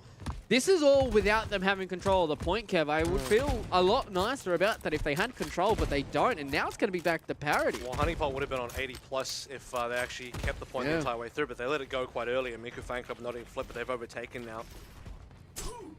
And they also allowed Romani to just go wild there while Honeypot Adam was chasing down Olam with all of his might, and Romani was happily just taking down the backline of Honeypot while that's happening. All right, blade's being pulled. Soggy's going to try and get damage done. Goes through a lot of that extra HP of the beat. Goes through onto New. He connected a lot of those slashes onto the Sojourn. Color Hex gets the kill onto their counterpart as well. So it's Numbani versus Adam is the big fight on the front line. The Rampage connects onto 4, but the Suzu hasn't been there in time, so they only get the connection there onto Nyang. But Numbani, still alive, did a lot of damage to the side of Honeypot and stayed in control of the point, Kev, so they get to 99. I think Numbani was maybe a little too eager there. You have to recognize if you're MFC, you got the 99, just save the ultimates, come back strong for the next fight. But going for what could have potentially been a clutch Rampage, I mean, it hit a lot, but Numbani still needs to find the extra damage. One Rampage, not if it's the follow-up damage that counts, and that was just way too hard for one player to win by himself. Nice little knife connection there as we saw the Sojourn start to slide through. Adam with the Rampage connects onto the backline. It's exactly what you want. Both the supports go down, and this is where the foot goes to the throat for Honeypot. They are just starting to tear apart MFC, and this second flashpoint will go their way. And they are starting to kick in a gear here in this series. So good that Honeypot was able to get aggressive there and just prevent Miku Fan Club from even looking at the point. Just cut them off straight away in the rotation. And we see how going to get to Refinery earlier though. They got the better spawn for it. Honeypot has to take the longer rotation. Both overclocks about to come online, no defense. Overclocks are going to really make or break here. Plus August a little bit closer to the Katsuna Rush. Another positive, Olem does have the blade at the ready now. So double DPS ultimates here for the side of Honeypot. I mean, not Honeypot, MFC. One of the overclocks gets pulled. It's going to be Nyang. He's going to start throwing a lot of these rails through, but we're looking towards Nu. He does pop his head up, almost takes down Nyang with one little shot. So both of these overclocks weren't able to find much just yet. Before I speak, Nu gets 2, and 2 in the backline as well is very, very important. Sogi at least gets the kill there onto the pesky Sojourn, but Adam and Numbani are just going to have a fight of their own. But everybody else is falling around Adam. So they get the point, they get the first fight. So this is going to be up to 50% by the time Honeypot even look towards the point again. It's just so much easier for Nu to find the shots when you already have control of the point versus when you're Nyang and Honeypot trying to enter the point. So the angle's being just more open for Nu to find that damage and he'll get it done. So possibility that we go to 5 points here on Flashpoint with Miku Fan Club well into the lead here for number 4. Blade versus Blade, but only one team is beat. That's true, Bertlog's got his, so they're going to commanding shout. The beat will be in response from Bertlog, keeps everybody alive. Soggy says, 1-2, I'll take you. Gets 2 kills against the Miku Fan Club. And they got up towards 83% before they lose control, but that was a swift death that Honeypot gave them. And 83 is actually still final fight, so that's enough. So if Miku Fan Club come back in and cap it all, they will take this point. So still within control of Miku Fan Club. This is essentially a 0-99 situation for Honeypot now, effectively. Rampages are there, but where Frogger lacked in the sound barrier before, he has now. So we'll trade Rampages. Frogger will block that out. Bertlog cannot. It's all important about Color Hex to see where he is standing. That's a massive Rampage, hits on the 4. But as you said, Frogger with the response to the beat. Alt M got oh so low, they don't convert on the critical HP. Numbani has his own Rampage that he can still hold on to, so Honeypot wanted to pull the trigger fast. And see if they can get some kills. That was carnage into the backside. Soggy needs to stand tall once again here on the Genji and maybe have a big clutch if they want to hold on to this flashpoint. They do have one in the bag if they want to see if they can hold on to New Junk City. Another Rampage goes through, connects onto 2 members, and Soggy bleeding out will die to the Rampage ticks. Color Hex is trying to make this one expensive and see if some more members can respond to this fight. They haven't been able to get the kills off the supports just yet. Numbani is missing a lot of his abilities, so they just don't have it just yet. They do have control of the point though, but they've got a lot of members coming back here for Honeypot. Maybe they can re-aggress and get control back themselves. We will have the overtime ticking in. And Honeypot, they're the ones with more members here. More bodies on the point means they get control.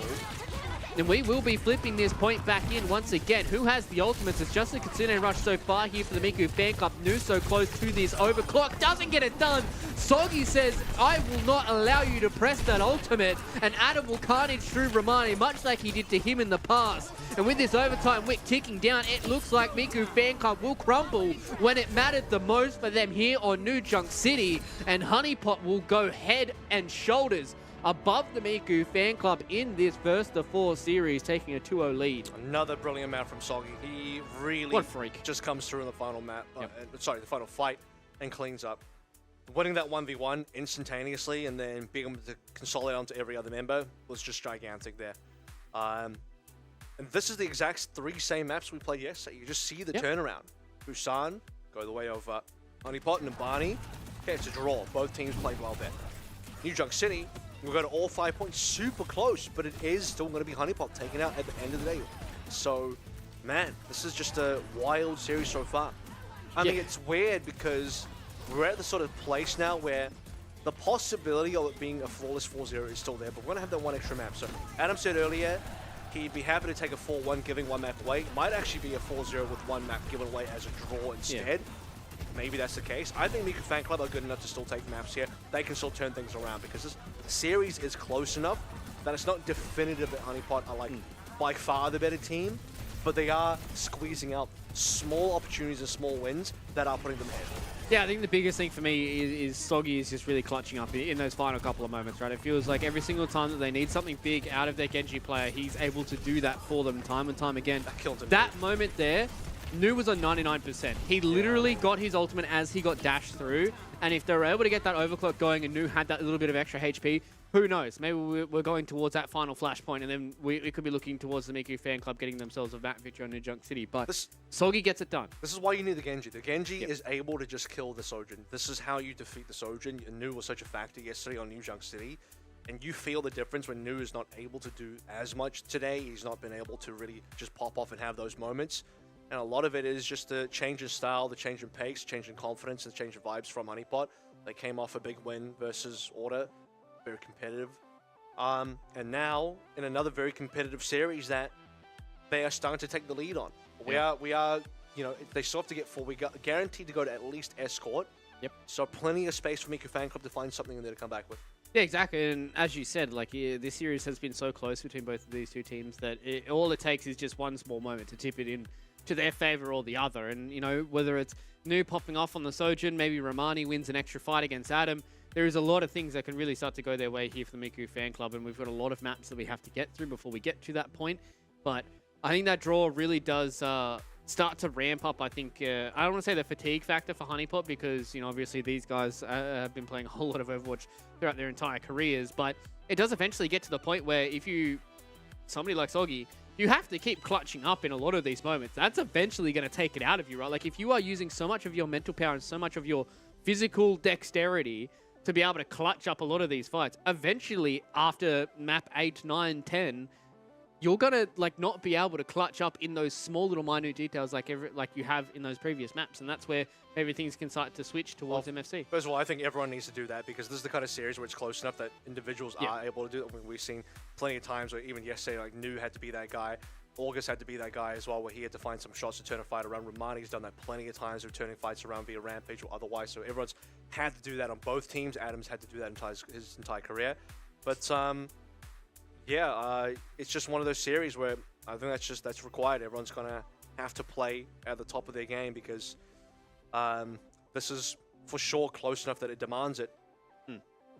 And, I mean, I'm excited to see what this next map is going to give us. It is going to be Push, and we are going to go on to New Queen Street. So, haven't seen that in a very long time either. Is very good for the Junker Queen. Don't have almost any higher grounds they have to deal with. There is easy ways to get up there. So I don't think anyone's picked this map not the whole tournament. Yeah, so this is the first time this tournament, but yeah. It's been all Esperanza, except for like maybe 1 or 2 Coliseos when...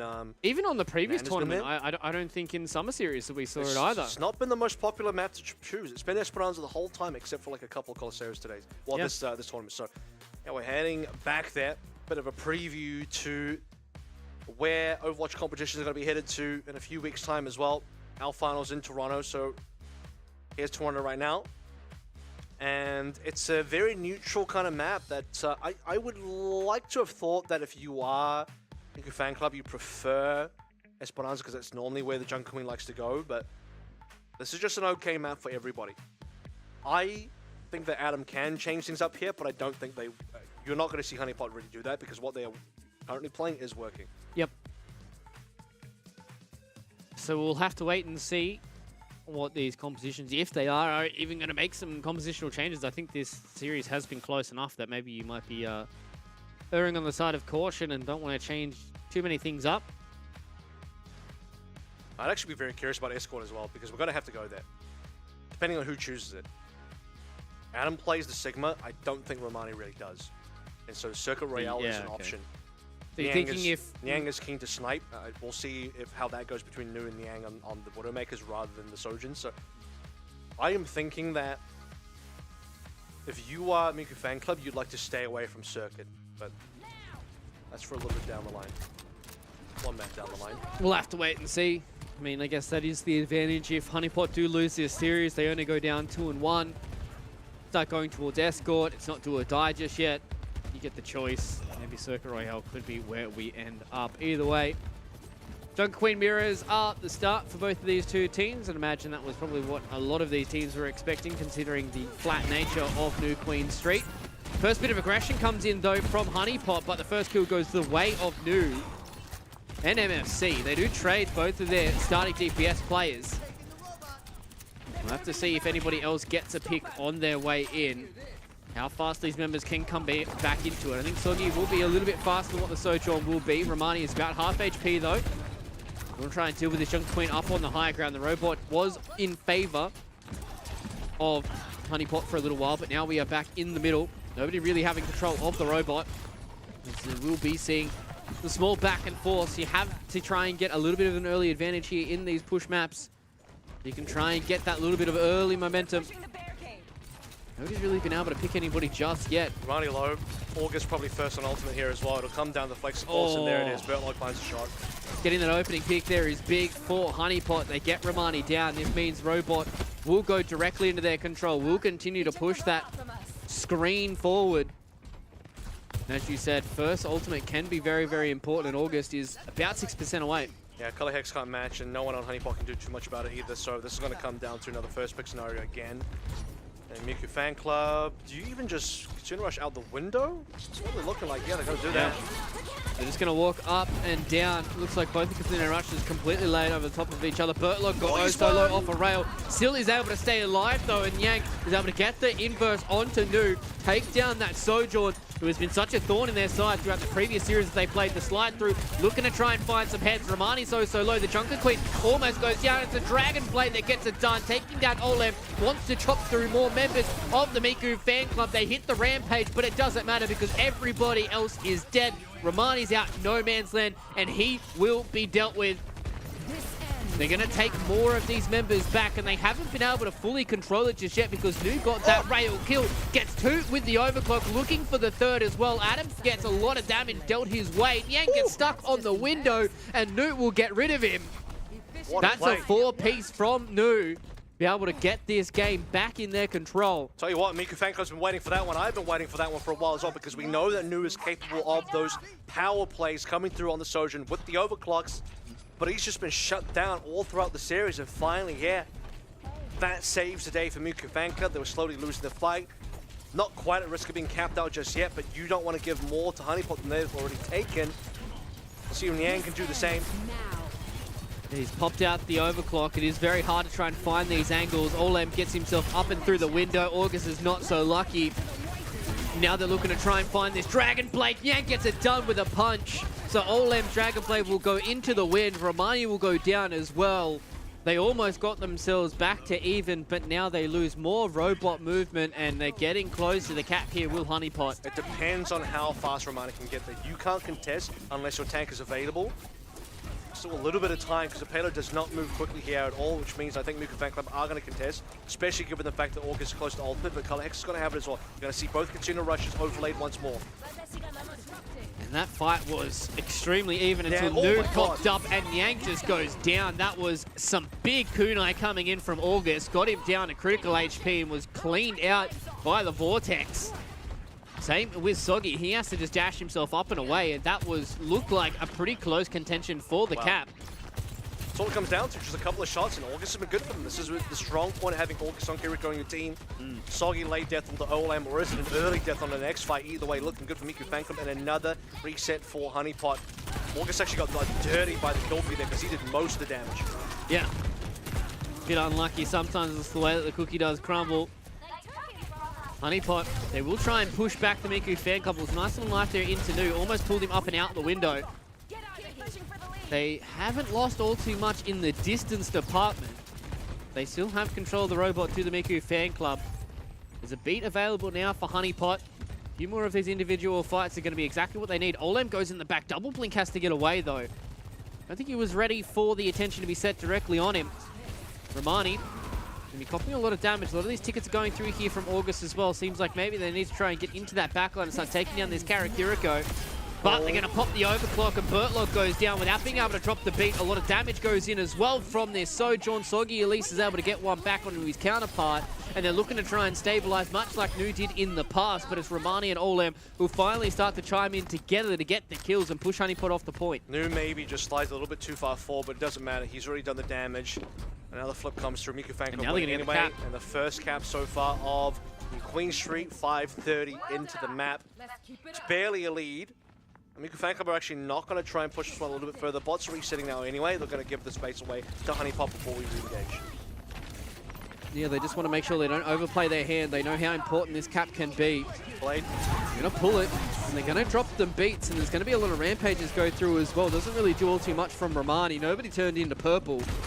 With these beats being committed as well, both of these two teams had a little bit of that extra HP to play around with, but it's all about Frogger and Romani right now. They get kills on the Bertlog and kills on the Soggy. And yes, they did give up a bit of that space with the robot, but it didn't go all the way back to the middle point, and now they can continue to push past this cap, especially with kills on Niang and Color Hex. Unfortunately for Honeypot, they are just not holding on here on this push. Yeah, I mean, Miku Fanclub still had ultimates to play through, even though they, spent a lot to get the cap. And now they're going to get the real distance. This is the kind of distance that can actually win you the map. Everything past the actual cap itself. Head over towards the 80% mark, meters rather. Yang, here we go. Yeah, pulling out onto the overclock. You can just see that they just got their heads away from them. But Nu takes down Soggy, so he hasn't been able to do much on the Genji on this map. Nu really has been able to shut him down, and unfortunately for Honeypot, they didn't do much with that overclock. Nu's the one that gets clicked there by the Rampage. Adam, though, stuck in this awkward part of the building, gets one kill there on a Frogger. Romani and Olem chime in once again to take down more members of Honeypot. Adam tries to put his carry pants on. He's done it onto 2 so far, looks for the third. The Carnage kill gets it done. Good night. Now he needs to win the fight against Romani. He's a little low. He wants to get back in and re-engage against Romani, but he was left to his own devices against Soggy, and he will beat out Adam and be the Junker Queen that stands tall. And again, it's another scrappy fight, but it goes the way of the Miku fan club, and they just keep this bot on the side of Honeypot's map. Miku Fan Club lost too many members, though. They can't make significant push happen here because Adam's going to respawn. And MFC still, I don't know if they have full 5 yet. They should be getting towards full 5 soon, but both teams are going to have that. As Romani was able to beat out Adam in the previous fight. That was a super important fight. Adam nearly just clutched that one up all by himself. Pulse bomb from the backline, spotted though. Bertlog sees it. Bertlog pays attention. Adam's oh so low. He's critical HP here on the Junker Queen. They have to commit the Souza. That means the pulse bomb's free. Olem takes down the tank. Nyang opens up, takes down 2. Soggy chimes in to get his damage done. Romani's about half HP, but we can see what the Junker Queen can do. Nyang does not want to have a bar of it. He will take more members of the Miku fan club back to their own spawn. That's a 4-piece from the Sojourn. And finally, we're seeing Honeypot get full control of the robot and push back to the other side of the map. It's been about 2.5 to 3 minutes so that Miku Fan Club have kept the robot in Honeypot's side of the map so far, which means that Honeypot have just not even seen the midpoint. They've not reset the forward spawns at all. Can they get Romani here? Low HP but survives. Rocket nearly on to beat. A lot of the healing went over towards the Lucio. By the way, Honeypot still gets a cap. They need to get it here. Yeah, this is the important part, right? No cap and cap. It's hard to play through this extra bit of time. Olem got put down to critical HP, gets the recall going. Beat gets dropped, Rampage goes through, connects onto 2, but everybody has committed their ultimates for now. Romani getting the kill with the knife against Color Hex makes it oh so hard for Honeypot to keep in this fight. They're going to pop an overclock once again here from Yang. Haven't been able to see him light up the kill feed just yet. Speaking of, gets two big kills as well because it's August and Romani. So the Miku fan club thought they were in control once again. They at least yoinked the robot. But Yang gives Olem a little rail to the face. Time though. So actually stealing the payload away is perfect by Miku Fan Club because now Honeypot have to re-push. And again, they still haven't capped. Still have to wait for the stall after cap, and this is 30 seconds left to go, so it's a one and done. Honeypot got to win it here if they're going to win it all. Yeah, it's all going to be in the overtime. The Dragon Blade goes in, but Soggy isn't able to connect on it just yet. Adam gets the opening pick with the knife onto August. Nu wins the fight against Nyang. That was a one-shot rail, and that is not a good sign for Honeypot, but they take down Romani. He was a little bit too far on the robot, but as you said, it is all about burning time right now. Frogger's so low, they can't commit onto the Lucio, and they are just doing a ring-a-ring-a-rosy against the Honeypot Honeypot members making sure that they have to spend so much time to get this bot done. And with the amount of time it takes for the cap, it is all overtime from here. One might push die. and done. He's Yang's in very a low. 1v1. He's in a 1v1 versus Olam, but he's got the health disadvantage. That's a big issue. 2 respawners here. Frog with the taxi.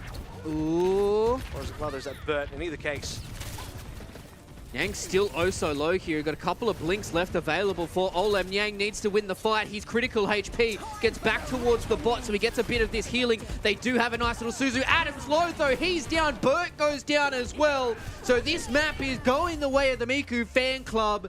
They did exactly what they needed to. They burnt the time. They held the robot on the opposite side of the map. And Miku fan club have made this grand final something. yeah. Now a 2-1 scoreline. We're guaranteed to go, what, all the way to 7 guaranteed? 6 guaranteed. Yeah, 6, because we have a draw in there as well. So, I mean, Whew. we knew that there was going to be a Miku fan club win in there somewhere. At least Yeah. I felt that. The game's been so close so far. Could have been Numbani. Realistically, it could have been even the last maps. I think more Busan was favored towards. It seemed like more of the Honeypot map. For the last 2, either of the last 2, New Drunk City went to all 5. Numbani went to draw.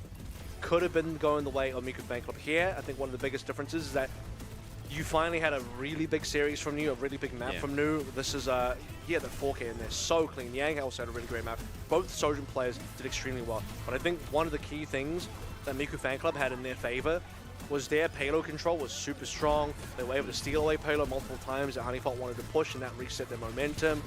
They were able to get the cap first, shoved it into 80 meters, and that's enough to win. You can definitely win off that. And still, I think maybe right towards the end, it's possible that Honeypot capped, but they struggled to cap the entire map through, and they just ran out of time. They spent way too much of the game holed up in their own spawn because Miku fan club had just had the map control and the payload pushed that far the entire way through. And you never really even saw the payload going back to mid to reset the forward spawns. And so Miku fan club had forward spawns for a long time. And that was the thing, right? And every single one of those fights were scrappy enough that the forward spawns were enough for the Miku fan club to hold on, right? It was just enough for them to be able to continually get these spawns rotating through for a Honeypot, and they were just never able to really have a full ball that they're able to win a fight with, continue to get this bot back to mid, and then continue to get the bot back as a pushing force.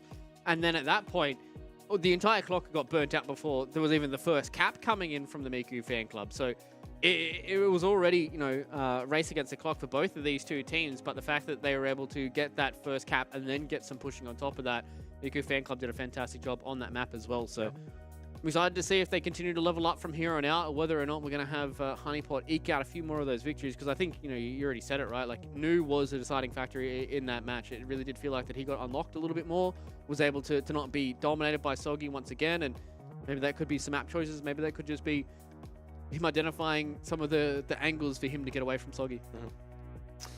Well, the series continues. Map 5 escort. Choice has been made. We're going to go Route 66 instead. So, I was thinking about the Circuit Royale, but I think maybe that's just not well practiced. Also, Honeypot would like to just stick to their core 5. Yep. Not going to swap anybody in and out here. It's fine. I think if you believe that you can just play the better Jungle Queen on this particular map, you could even go back to the Rissia. Like, all the options are still really open. And it's a perfectly acceptable map. They just won it versus Order. So it feels fine. And in the Miku fan club versus Honeypot type of look so far this tournament, well, we've gone deeper in the series than we have previously. So all these maps are kind of new here in terms of what we can expect and what we know in terms of the matchup. We only got to see up to map 3 last time. Very true. Miku fan club have been the only team out of these two that have, well, I guess Honeypot did show us their escort in their previous series, so I am a little incorrect. But as we go deeper and deeper into this series is already, it was already guaranteed to be a little deeper than some of these other series. So the fact that we are going to see guaranteed 6 maps is going to be very exciting for us. We could be going all the way to 8, which is going to be a long grand final for us. Longest grand final we've ever had together, you and I. One of the longest grand finals in Overwatch any series. Yeah. Well, Contenders, Overwatch, like everywhere. Like, you just don't see a series go that far ever. There are less and less chances to draw, especially in Overwatch 2 with no assault. There's just, the chances to actually draw on maps is you get the one shot on hybrid, and that's it. So what do we got here? Escort into control into escort, then mystery map number 8, if that ends up being a factor at all. Yeah, I haven't had my whisper just yet, so we'll have to wait and see.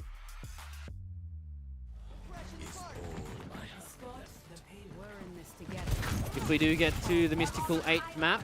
So it's escort into control into escort into a singing competition. Yep.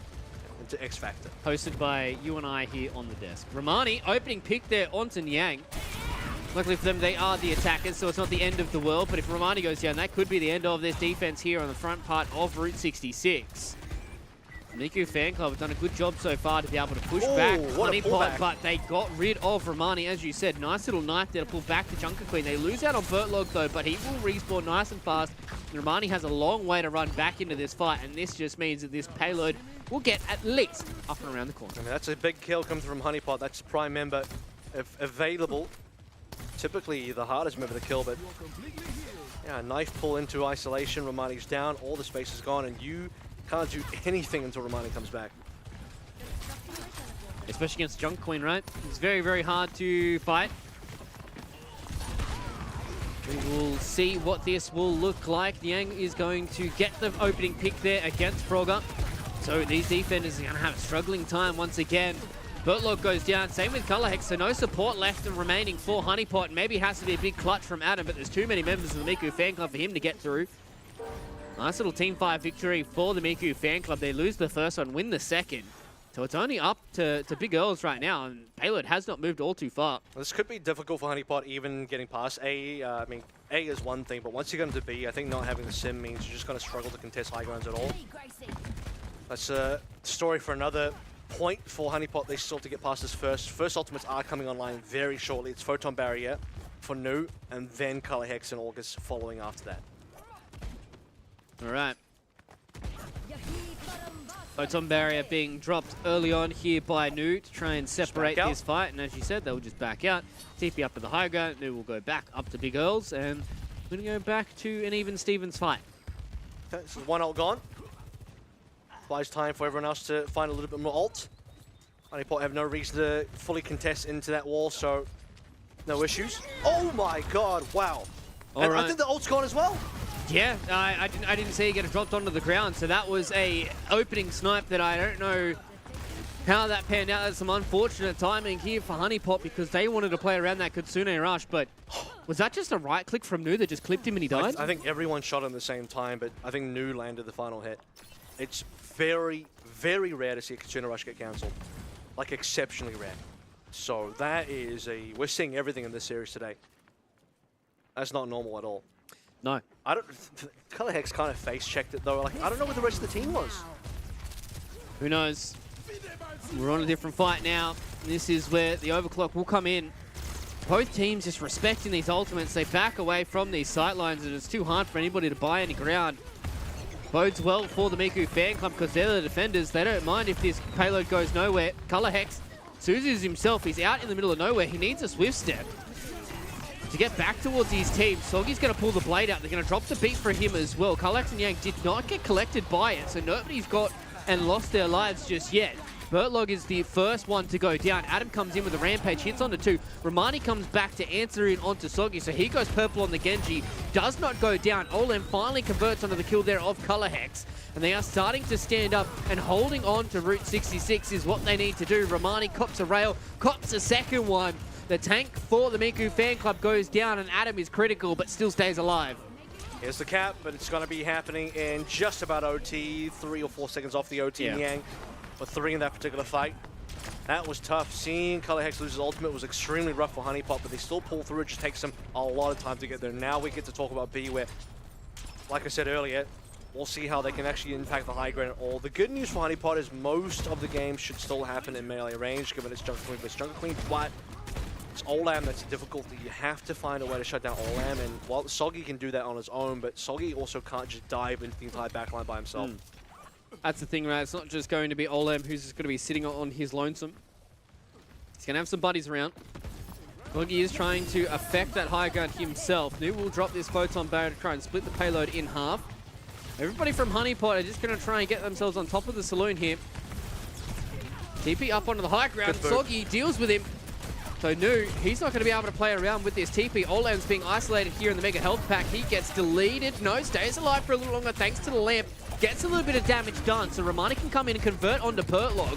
It seems like he's got a personal vendetta against, because I feel like he's killed him first every single one of these fights so far. And Honeypot will continue to keep pushing forward because they got some key members down. They got some key space down as well. Yep. All that came off for killing Nu first. It was Burlock booping Nu off the high ground and then conversion from Honeypot onto Nu, who's essentially left out in the open. Now this is where Honeypot, you know, if you lose that fight, you absolutely don't finish the map, but you might not even camp B. They just need as much time as possible. One member knocked off high ground. That's actually really poor. I think Nu got knocked off high ground, so he's isolated for now. He's down by himself. Adam goes through, gets the Suzu as well, so he gets a lot of healing here from the Rampage because he hit onto 5 members, I believe. So he's able to get it in the face of the remaining members of the Miku fan club. Romani goes down, Yang pulls out the overclock, gets some damage done. They're going to drop the beat here from Bertlog to try and have some more staying power on the B because they're oh so close to getting this one done. If this push gets done in basically one shot, they're going to feel happy with how that one panned out. It was a huge boot pop. It might have been Bertlog, but just splitting Miku fan club. They wanted to go high ground, instantly split up to have to be forced to the low ground instead of save Nu. Gives Adam a nice rampage, hits onto at least 4 by my count. And despite Adam essentially being solo, he pushes into C by himself because of the rampage. The healing is so strong from the rampage that he's not really in any threat of dying there. And the fact that he wasn't purple just means he just heals so much from the rampage bleeds. Now we're going to have a Dragon Blade being pulled by Soggy. He's low, gets the double kill with one swipe. And he's done enough to force the hand of the Miku fan club to try and get something out of this. But they lose too many members from one pesky little Dragon Blade. And Honeypot will continue to push through C, and as you said, the momentum is strong with them right now. Yeah, I mean, they're getting a lot of mileage. We're more than halfway through C already. This is an incredible amount of time being bought, given that Honeypot basically capped A and OT. You're already this deep on C. B was, oh my god, a one and done. And Color Hex with the one shot into Frog, it's just another 5v4. It's just so nasty when you see these Kiriko players throwing those kunai. Romani's oh so low. He got bled out from the carnage. He throws the rampage into the wind. Olam at least converts on the Nyang, who was oh so low from a bit of that damage, but that's all that he gets out of this. He pulls the blade for Nord. A lot of these ultimates are going by the wayside from the Miku fan club, and this C is starting to capitulate. Honeypot are doing what they can to keep this ball rolling. They're like a snowball down a hill. It is too hard to stop. Nu doesn't get much done, and they are just getting torn to pieces. The Miku fan club, no ultimates to speak of, no life to speak of, no hope of holding C. And they got time. And Honeypot do it with time to spare. They were backs against the wall on AKES. You don't see teams snowball that hard on C. Yeah. C is where you start failing. C is where things slow down. The defense, they get to dig their heels in, they get to bunker up, the respawn advantage heavily defensive favored, and you just don't finish the map. When you don't get to camp A with enough time, and you basically go into OT, you're like, okay, we have 4 minutes and like 4 seconds to finish B and C. It's done. Route 66 is not an easy map to finish when you don't have extra time to play with. But Honeypot, they roll through massive snowball potential from B into C. And that's was never really stopped. Just so many opening one-shots, one-picks. August onto Frogger there as well. We talked about the fact that Miku Fan Club wanted to make a TP play out of spawn on towards B, and they got separated, and Adam got the rampage, blah, blah. All of this happening just gives these compounding factors to Honeypot, Soggy popping off at the right times and winning so many fights in a row. Romani then just throwing his rampage after Frogger dies. It's like, what is happening to Miku Fan Club here a little bit? At some point, I mean, damn. Is it possible for Miku Fan Club to fall back and just wait for Frogger? I don't know. It's a really tough call at that stage because you either play the 4v5 and it's really bad, or you don't, you let them free push, and ultimately, like, Color Hex sniping Frogger is something that Miku Fan Club cannot afford. Yeah. It's the way the cookie crumbles sometimes, though. Get those headshots, get the payoff. Now we're seeing Honeypot have this forward hold. Color Hex does not want Frogger to get his first ever Contenders win. That's what's happening here. It's his personal mission to hold Frogger off. Able to do it. Oh, that's a big opening pick there from Nu on the Hanzo. Not something that we've seen outside of Nanda's hero pool, but it works out well enough for them to get the kill on Adam. They do have another kill onto Frogger, but with Nu starting to pop off here on the Hanzo, it is all too hard for them to play without their Junker Queen. And Soggy tried his best to do some stuff, but with the knife pulled back, it is too hard. And now he's going to swap. So decent out of spawn. Typically you play the Hanzo out of spawn just for the scan, just for the opening recon. And you swap off. Well, I mean, he threw the recon and it hit Adam in the head and killed him. Yeah, he's like, well, we'll just stick through this to see what else we can get. That's like a rare thing to have. Yeah, the scouting shot ends up killing somebody. That's not what you see every day. To be fair, Romani also died out of spawn as well when he was on defense. So, you know, both the Jungle Queens kind of get picked early. Oh, Nu is in lots of trouble there. Bertlog is able to convert onto the Symmetra, who was way in no man's land. All the way on Route 67 at that point. Soggy goes in the background, nice little dash, gets a little bit of healing. 13 HP is as low as he drops, but still gets the HP back. And Bertlog converts there onto Olam. They have shoved the Miku fan club off this payload around the corner and once again dig their heels in onto A. Let's see now how MFC want to play this window. They want a good angle here. It's going to be Katsuna rush first. Honeypot want to pull trigger. Yeah, they just want to keep being aggressive, and that's something that I've noticed from them throughout this entire series. They've loved being on the front foot. They've loved being aggressive. Romani does punish that from Bertlog and Soggy, Adam's dead here too. who were trying to get in their faces. As you said, Adam is definitely dead, so this A defense is going to be thwarted all the way on Big Earls. That's everybody. That's 5. Yeah, that's a tactical nade that just hit Nyang across the map. I think Color Hex was kind of accepting his fate at that point. Well, Honeypot get punished there. They want to get aggressive. They Katsuna rush in. They want to get the opening picks, but they'll eventually get team wiped as they run into Miku Fan Club spawn. And we still haven't seen the ults from Miku Fan Club because they just held on. And now they get to hold on for really effective angles for the Bastion. All right, they're going to pull this window, see what they can do. Soggy isn't able to do much because Romani collects with him on that Carnage. They jump directly on top of this Bastion, and Yang gets the kill there with the rail, but Romani hitting a pretty big rampage, connects onto 2 members, is enough for them to continue to keep this push forward. Romani gets a 2-piece, looks for the 3rd here on Adam. The Carnage doesn't connect, but it's more than enough for them to try and get their Jungle Queen out of this fight. A lot of purple HP bars get converted out thanks to that beat being dropped by Frogger. So the Miku fan club will hold on here onto A. They're going to do it much quicker than what Honeypot have been able to. Yang does get the kill there onto Romani, so if they're able to get some more of these trades going their way, maybe Honeypot can hold on. Adam gets the kill onto Nu. He hasn't died just yet, so with the Junker Queen winning this fight, no Junker Queen to play up against. It is so hard for them to deal with. Frogger gets chopped through, August goes down to a rail, and Honeypot hold on in the final moments of A. So much of that is coming down to the fact that Color Hex lived and the healing was there. If Color Hex dies, then Adam and Yang cannot clutch the way that they do. But Nyang finds a couple shots in there. Adam stays alive. He gets a decent enough rampage. That forces the sound barrier, by the way.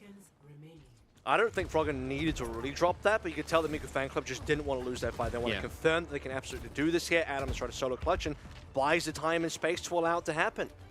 And now, if Miku Fan Club are going to cap, they're going to have to do it in OT as well.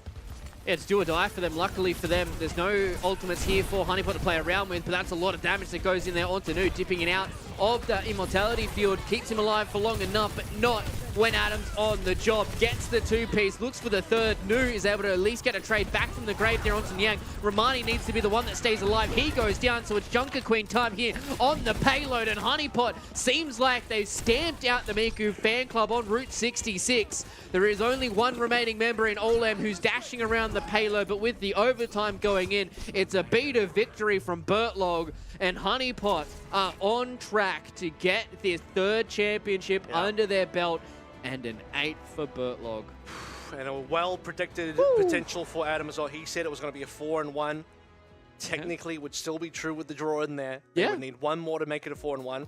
But I expected more from Miku Fan Club here because it was an almost full hold in A for Miku Fan Club into a B and C defense that did not exist.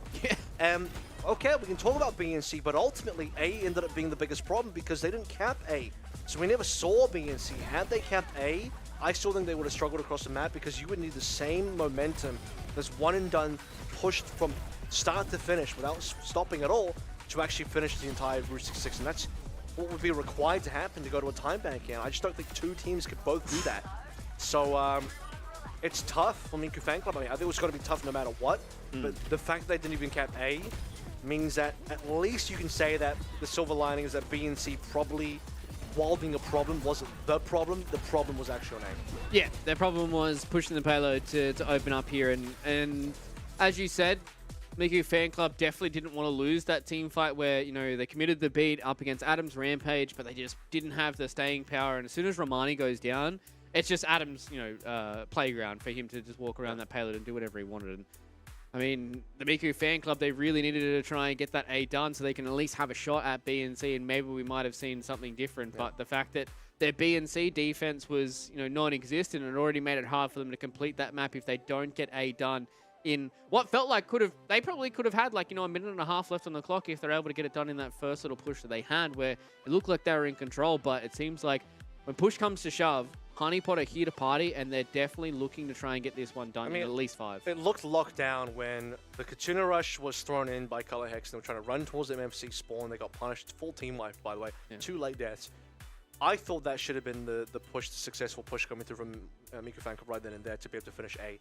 But the recontest from Honeypot was really strong. And that was when, you know, all the exchange, the Rampage, Sound Red, blah, blah, blah happened. And after that, then you suddenly have a Honeypot that's stabilized, and that's a scary situation for Miku Fan Club to be in. But didn't seem like R66 was going to be their map anyway, because as discussed, it was B and C still to look forward to, and you just don't have enough time there. So where they're going to have to turn the series around is going to have to come through on control. It's going to have to start now, because this is backs against the wall stuff. They've lost 3 maps so far. They've drawn 1. They don't have a technical victory to their name just yet. And they need to try and keep this one rolling, because they need to win from here on out if they want to try and have a hope at the championship. And going up against a team like Honeypot, we've already seen in a lot of these series that it is very, very rare for us to go all the way towards the end of a series, let alone seeing a reverse sweep. I think we've only seen like 1 or 2 in our time here. So, like, for this to be able to be pulled off from the Miku Fan Club, they're going to have to dig deep to try and get this one done. It would be like if we were playing a normal first to 3v05 situation, this would be the reverse, because you're going to win 3 in a row. But because we're going to 7 here, or like because we have a draw potentially 8, we're going to 7. They have to win 3 in a row to push us to a map 8. So it's going to go control into escort and then to another map afterwards. It's going to go to push. So damn, that sucks, because I would have preferred Flashpoint. But push, actually, that's probably better for Miku Fan Club, because they look good on that push. Esperanza's still in there, which is decent for Junk Queen. It's probably good for both teams. And that's the thing, because we're in a mirror, there's no like real good or bad map now. It's coming down to preference. Both teams are going to run largely the same thing on all the maps anyway. That's why we go to Antarctica Peninsula. Previously, you're thinking for order, okay, good Ryan map. Quats is happy here. Maybe less good for Adam and his team. But in this particular matchup where it's Queen versus Queen, I mean, both teams just evenly matched. Yeah. Feels like this series has gone on for an age, because I completely forgot that Miku Fan Club even won New Queen Street, and that was, you know, only 2 maps ago. So my brain is definitely rattled for this evening. Tell you what, given how many 4-0 finals we've had, we're blessed to go to 6 here. Yes. It is a blessing. We are very, very happy that we get to see these 2 teams going deeper and deeper into the series and really starting to pull everything out from each other. Because, like, you know, yeah, I mean, even the game before this one, very competitive, 3-1, but with a draw, and then went to map 5. What a way to finish the year for Overwatch Contenders for 2023 Overwatch here, with the best finals of the year. It took us 3 tournaments to get there, but we are really set for something entertaining, given that it's been a lot of Honeypot dominance. First time they've lost this entire year, early in the winners bracket. And now, like a real tooth and nail kind of fight in the finals that is led by Honeypot. Yeah. And this is what we'd had hoped for these teams, especially when we put Honeypot on such a high pedestal. Who was able to knock them off? And it was the Miku Fan Club knocked them off in dominant fashion. Complete 0-point lockout, and now their backs are against the wall. It is a 3-1 scoreline, so they do have some victories under their belt, but they need to start pulling up their socks now if they want this series to go on any longer. They're going to be on the Arctic Peninsula. We will see if this is going to work out for Miku Fan Club, or whether or not Honeypot can get it done. Exactly how you want to start this map, though. The Miku Fan Club getting the kill there onto Soggy, running directly towards Nyang, but Bertlok gets the kill there onto August, so it's not just going to be a free trade for them. They get rid of both of the supports. This backline is decimated from Honeypot, and it's only Adam that's left alive. And they will clean up the Junker Queen. So what? They only lost out on August. Miku Fan Club can get him back into this fight nice and quickly, and they built a decent amount of ultimates as well, right? 54% on Nu. It's decent.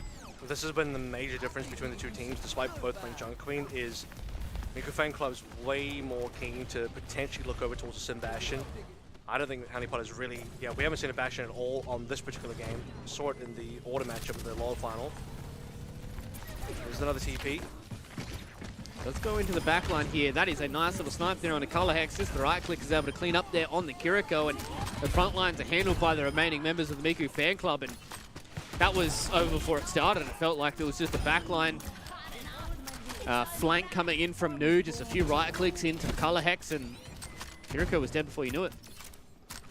So 2 fights in a row, pretty one-sided so far. Yeah. But John Barron nearly online, 50% locked down for Miku Fan Club on the point itself.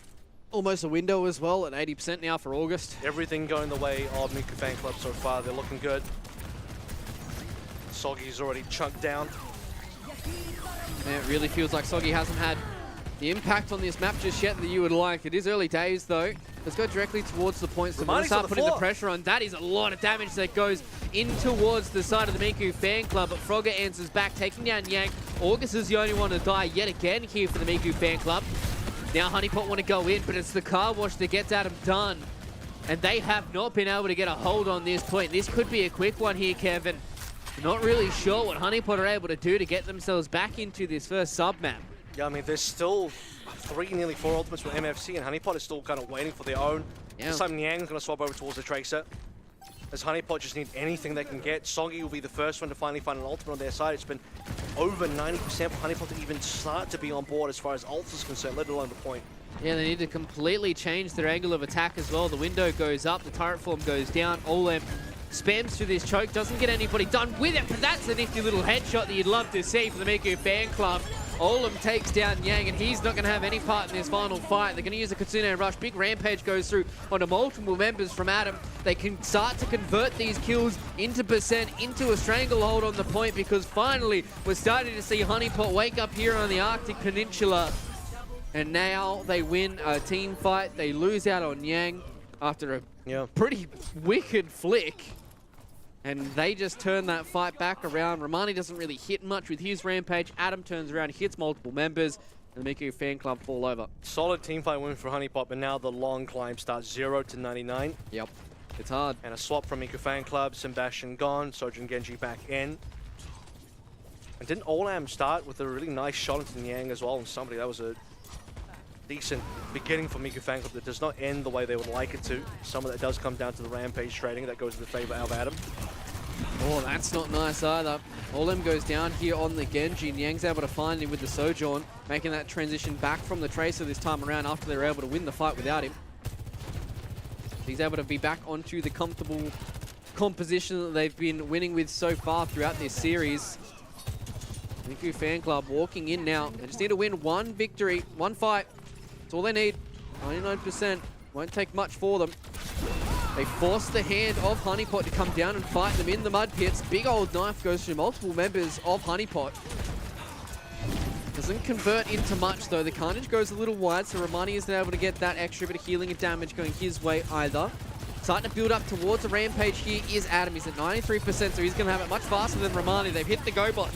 They're walking through. Rampage hits onto 3 members at least. Frogger gets Suzu'd off at least, but it will not matter. The Miku Fan Club are going to be sent back to spawn. They want to die as fast as they possibly can so they can make a recontest happen.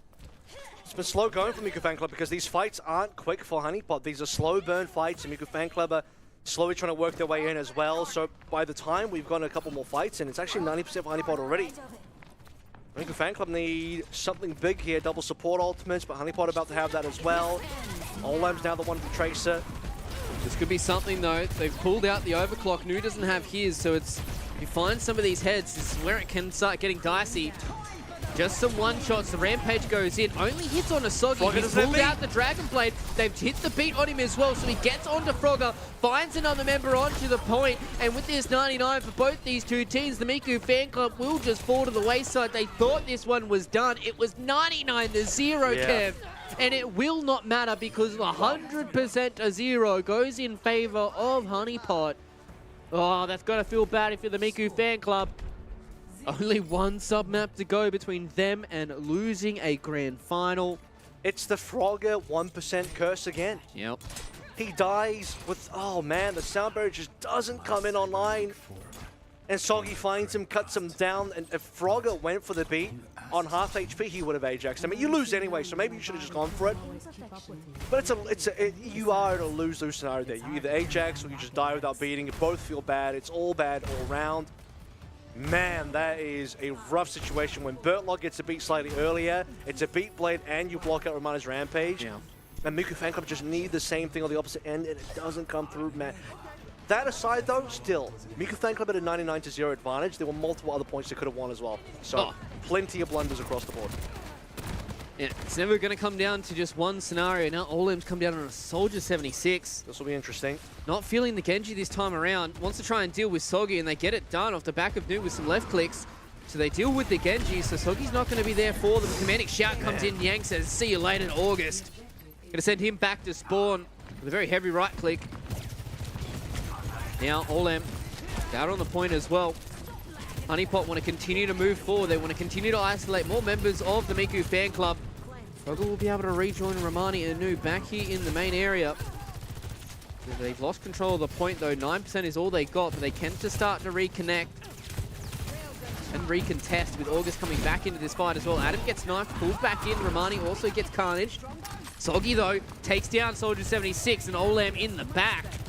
They're not going to have another DPS to play around with, and they don't have that extra bit of mobility, and Honeypot are continuing to tick up, continuing to put pressure on the Miku fan club as every single percent goes forward. That is one step closer to another championship for Honeypot. It's the Honeypot Dynasty for 2023. One more round to lock it in, 70% away or roughly to find it, to lock themselves in history. Niang down though, history might have to wait slightly. Yeah, especially with Romani starting to set his own history for now on this Junker Queen. He's put on a carry performance. It's August, though, with the two-piece. I love seeing myself some supports to frag out, and August has been one of the best. Just hitting those kunai, just two headshots back-to-back from August. Wins the fight there for the Miku fan club. Things are starting to look dire for them. Now they're starting to build up a bit of these ultimates for themselves. They're going to have the Rampage first. They're going to be a little lacking on the overclock, and Olem chopping and changing a lot of his heroes. This is where it starts to get a little concerning for me. You don't have your DPS player feeling confident. It's going to be hard to win these fights. They're going to pull out on the overclock. Yeah. That's a beautiful knife there from Romani. Pulls Niang into the worst possible position. Beat's going to get dropped by Bertlog, so it hits onto the few members of Honeypot. Nice Suzu there from Color Hex. The Kitsune Rush gets dropped before he goes down, but it's the Miku fan club are winning these fights raw. They're doing it without the ultimates. They're doing it as cleanly as you can possibly see. Adam goes down to Frogger and the gang, and the Miku fan club now they're in the lead. Yep, they get to overtake. Took a lot of effort to get there. The Rampage is burned. Well, the Rampage is burned, but so is the Soundbird. But guess what's on the other side? It's Blade and Rampage. Soggy and Adam, nothing to counter it with one Suzu to save the day from August, and that's it. Miku fan club got to be very careful here. You cannot group up. You don't want to get multi-slashed. You don't want to be multi-rampaged. What can we get with this pulse bomb as well? Yes. Soggy first, here we go. Yeah, he's pulled the blade out. He's forcing the Miku fan club to try and figure out where they want to go, but it means that they're completely separated here for the Rampage. Adam can't find an angle just yet. He's going to rip it and stick it. They've hit onto two supports. They got Frogger down. They got Nu down. They've got August as well. They're able to pull the knife back and get Romani. And as you said, they have to cap because at this point, they lose the next fight. This could be all over Red Rover. Well, the only thing that we're missing in there is that they were chasing very deep and no one went back to cap. At some stage, somebody's got to sit sent backwards and say, you got to maximize on the cap, because if you lose the point again, you got to give yourself just enough space to go for a recontest. Otherwise, we go to round 3 here. And for Honeypot, both teams now looking at a Tracer. It's going to be Tracer Genji plus Tracer Sojin on the opposite end. Everything else the same. New critical, but he's live. Yeah, it's all about these dives. It's all about getting these opening picks. And Romani takes down Soggy. Nu goes down to Adam. Perfect trades. As symmetrical as can be. Olam loses the fight to Yang, gets full clipped into the butt. Adam goes down to August, so it's another kunai to the brain.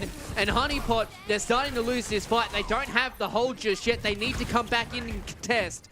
They have the Tracer though, 92% towards that pulse bomb. They're going to drop a Kitsune Rush to try and keep themselves in this fight.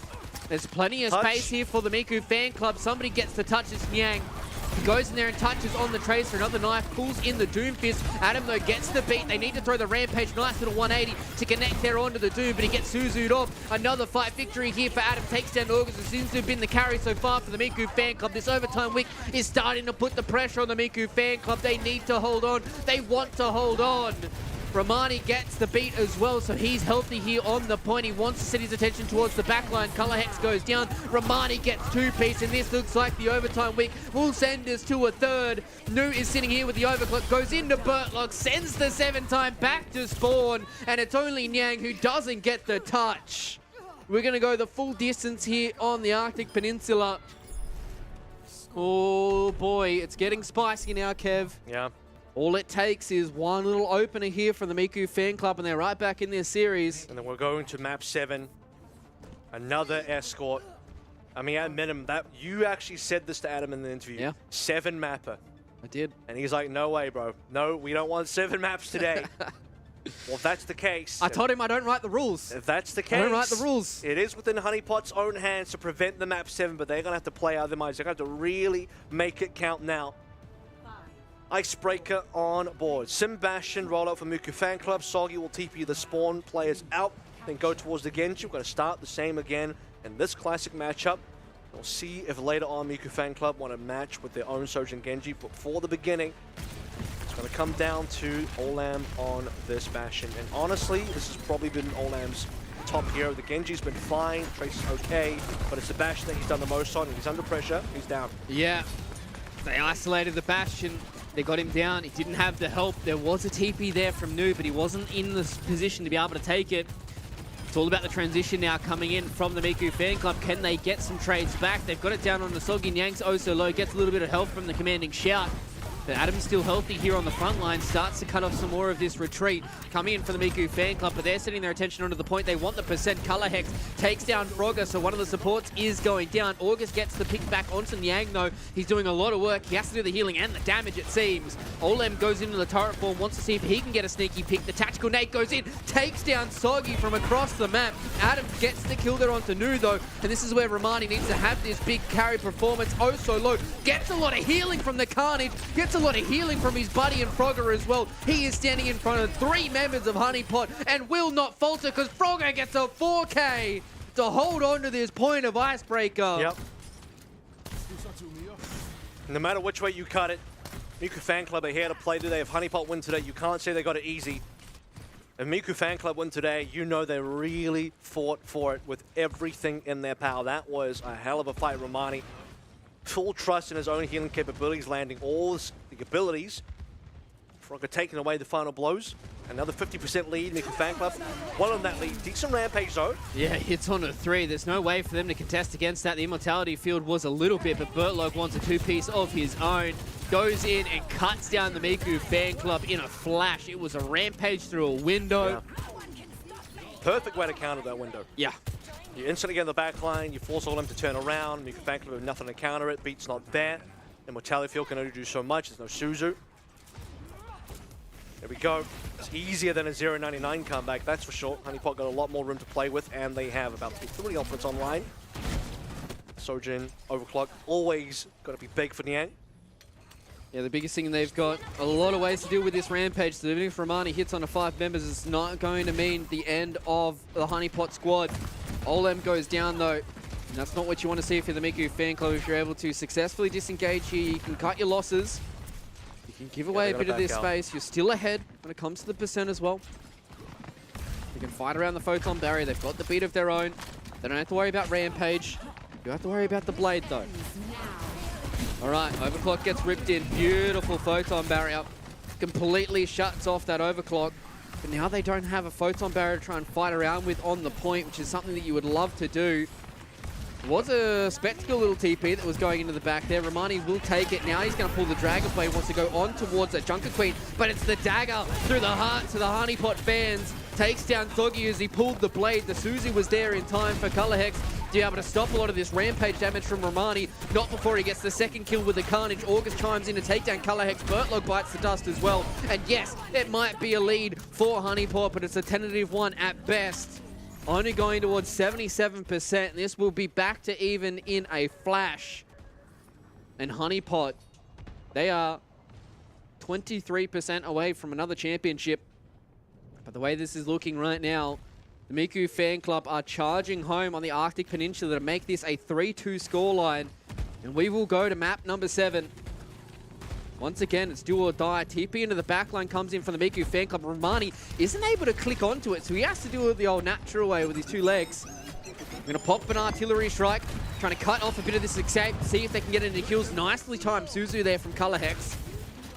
It gets a lot of the damage that goes through. August is going to sit in the backline here with the window. This is a lot of time that's being burnt here by the Miku fan club. You need to go in and touch now. If you are Honeypot, it is overtime right now.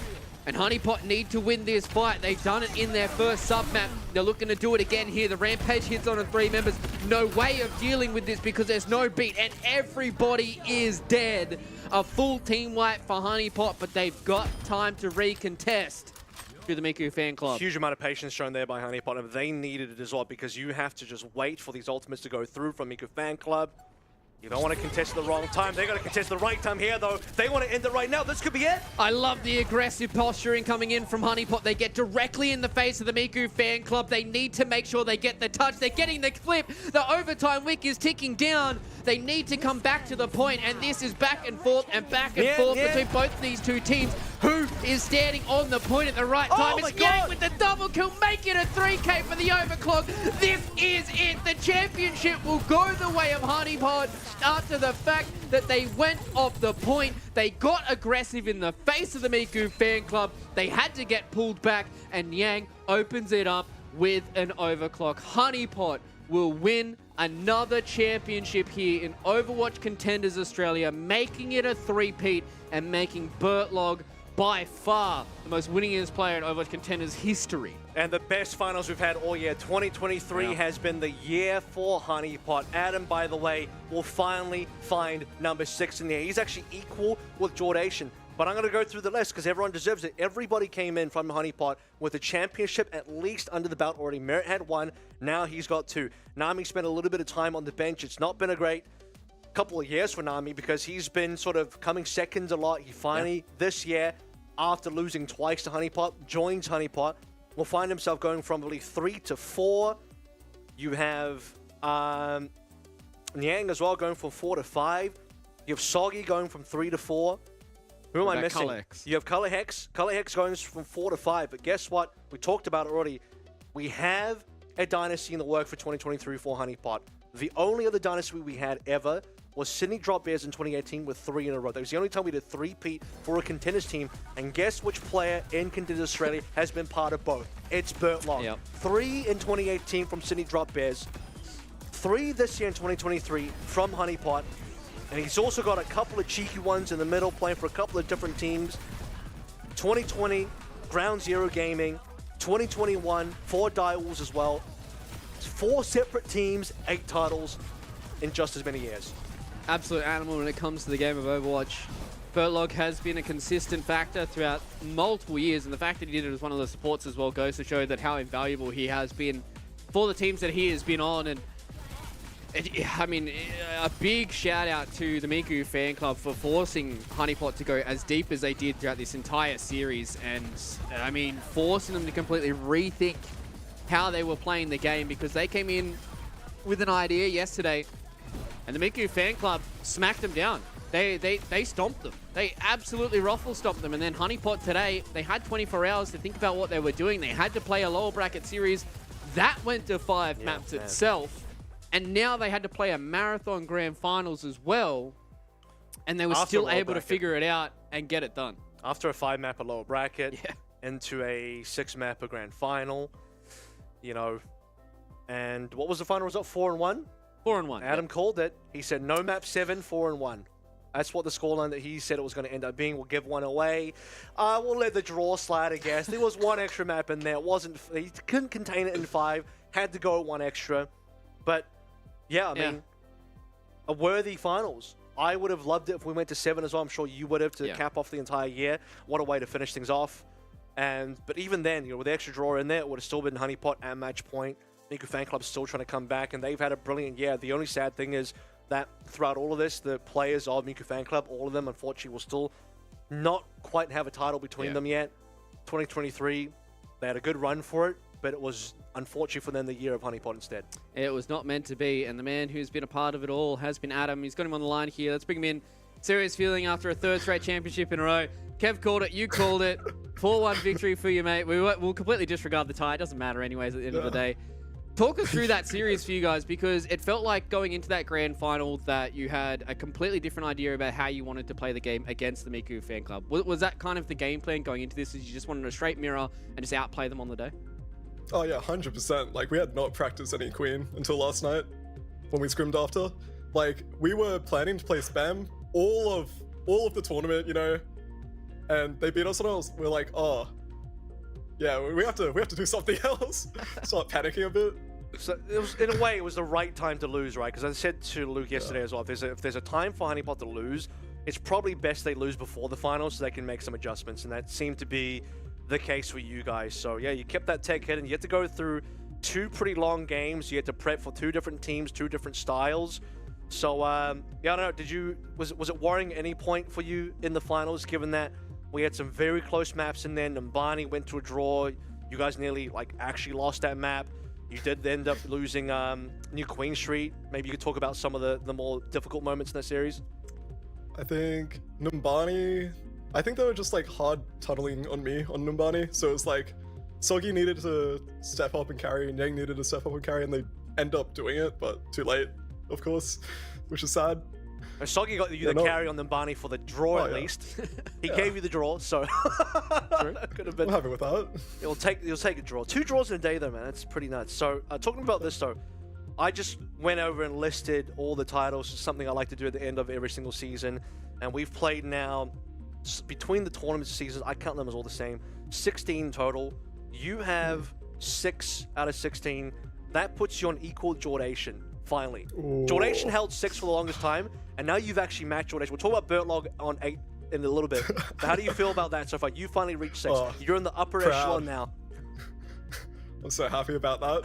Just only about that, not about winning. You and Jordy side by side. Yeah.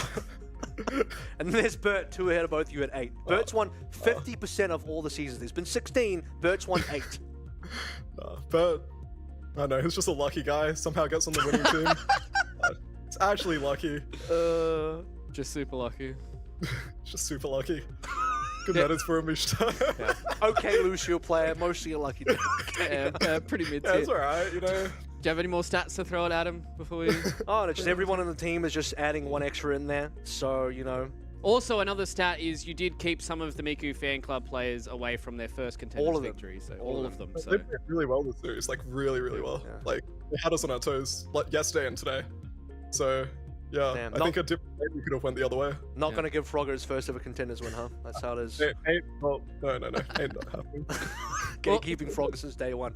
I mean, it's been an amazing tournament from you guys. It's been an amazing year from you guys as well. The fact that you're able to win 3 in a row, be able to do so well in a lot of those qualifiers as well. Before I let you go, Adam, and enjoy the spoils and being on the same level as Jordation, do you have anything to say to the fans or anybody out there who's been watching you guys throughout the whole year? Firstly, I'd like to shout out my team, including Nam, Merritt, Luca, and they showed up to every practice as well. You know, they were here right next to us the entire time. We just played us 5 for the upper bracket, and you know, and shout out to everyone watching and supporting us. It's this tournament wouldn't be on without you guys. So hopefully it keeps going on. Come back again, maybe win again. And then you can beat Jordation. You'll be 1 ahead. Yeah. Oh, 1 ahead. See, that's the dream. That's just going to push Adam towards another victory, is just being on top of Jordation. So congratulations once again, Adam, on such a dominant year so far. You know, watch Contenders Australia, and good luck in the future as well, mate. Thank you. You too. Thanks. Thank you. That's fun. Yeah, I mean, over the years of us covering Overwatch Contenders Australia, it's just you just see these players constantly, you know, being able to return to Overwatch Contenders Australia and be able to completely get titles underneath their belt. Adam has been one of the star-studded children of Australia for a very, very long time. But I mean, the fact that Bert is just sitting there with 8 titles and everybody else talks about all these other players and he's just plodding along, getting titles as he goes. He's just slowly, it's the tortoise and hare situation where everyone's looking at DPS and tank, whatever, and you just got this Lucio playing in the background, slowly plodding along, and he's just, I remember the one day I was like, calculating, was like, wait a minute, Bert's actually leading. What the hell? Like, how did that happen? But he's been on, he's made the right moves. He's always been on the right teams. He plays super well as well. Kind of the Lucio main support GOAT of OCE for sure, of ANZ, has been for a long time. The only player that have been through both of the existing dynasties. Sydney Drop Bears in 2018, 3 in a row. Honeypot now in 2023, 3 in a row. We start Contenders with 3 in a row. We end Contenders with a 3-peat as well. So everything gets poetic all the way around. Yeah, it's been a hell of a ride, man. We've had so many wins and victors over the time. The list of winners is, at this point, super Very long. long. And actually, that's really cool. We have a lot of repeat winners as well, but the repeat winners aren't necessarily all playing together. They've been around to different teams, so we get to see, some of the top players spread themselves out and form different teams over time. New players come in, players that were sort of new at the time that didn't get to be on top teams, who then over time start to come through and play on their own super high-level teams and find their first titles. Yeah. It's been a real joy over the years where, especially in the 2020 plus kind of years where a lot of the old guards sort of started to retire and you saw the new players get their first titles, and that was very exciting. Yeah, it really was, and I think, I'm going to echo a lot of those sentiments, just being able to see a lot of these players come up and be able to get their first couple of titles, especially across some of the tournaments we've been able to cover over the last, 2.5 years, whatever it has been. But before we get towards the end of the broadcast, and before we say goodbye to everybody for the year of 2023, it is time for us to go into our Macca's play of the game for our grand finals of the 4 series, and this time our Macca's play of the game is going to be none other than Yang with a 3-piece at the end of this series to close it out, to clinch it out with the overclock. And he will put a big old stamp on this Honeypot season by being able to finish it out in the final couple of moments. Another 99 clutch up that they had, and it was all done by Yang. Yep, one of those moments, man. This dude has been across the board. He's been one of the top players. We've seen some extremely powerful moments from multiple players on Honeypot today. But yeah, this kind of uniting of Niang and Soggy on the same team has also been so insane for the roster. Niang's been with Honeypot for all 3 of their victories. And prior to that, actually, you want to know a fun fact about Niang? Everyone else has gone for a 3-peat. Niang has gone for a 4-peat.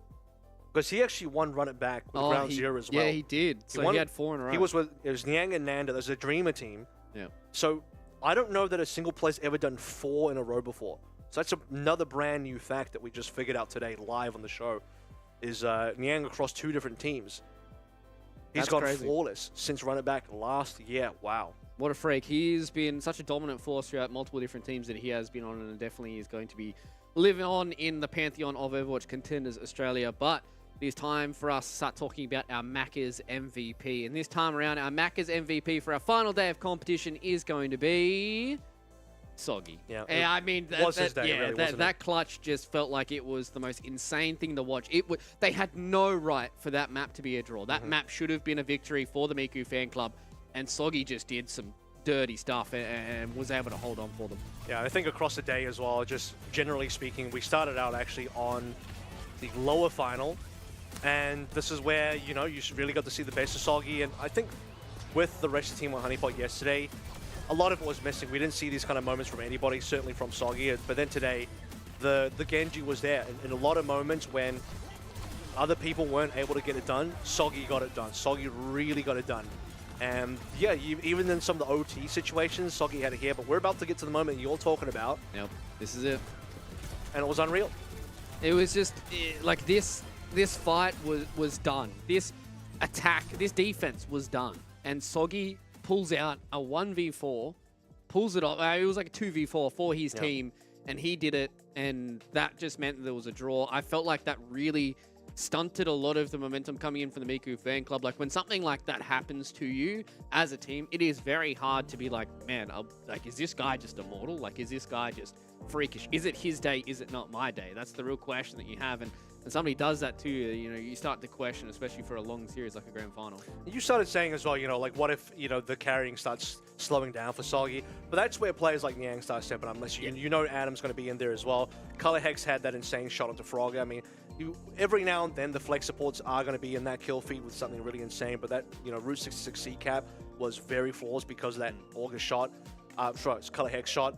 And then Bertlog throughout the series had some decent moments. We caught him in situations where, okay, he was a couple cent away from beat here, but then he was leading Frogger in other situations, and that actually ended up making the difference. So, everyone having the correct moment today was really important, because when you play on these Adam teams, especially in the past, when we watch Adam, a lot of it is like, what's the Adam show? And everyone just kind of exists. But to really win and be the best and be consistent about it, I think everyone needs to have their moment and be able to prove themselves as well. And yeah, it's good to see a team like Honeypot can do that.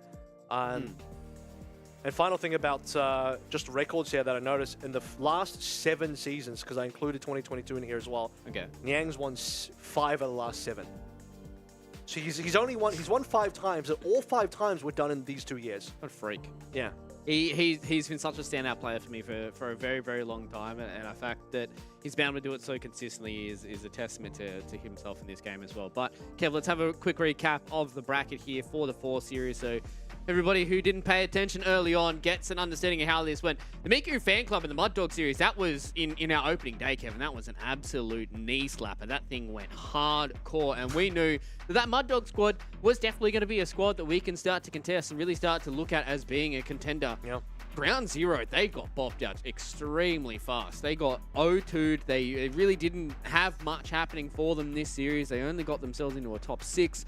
Order were able to spack them down, and then Quetzal. That was a pretty good series that we had the other day as well, and they went almost the entire way against Honeypot here, and then going into that grand final, probably one of the best grand finals we've had in a very, very long time. That was very, very exciting to cover, and both those 2 teams deserve props. It would be Mud Dog as the hidden gem. That would be their award. Ground Zero, probably, unfortunately, the disappointing team of the season.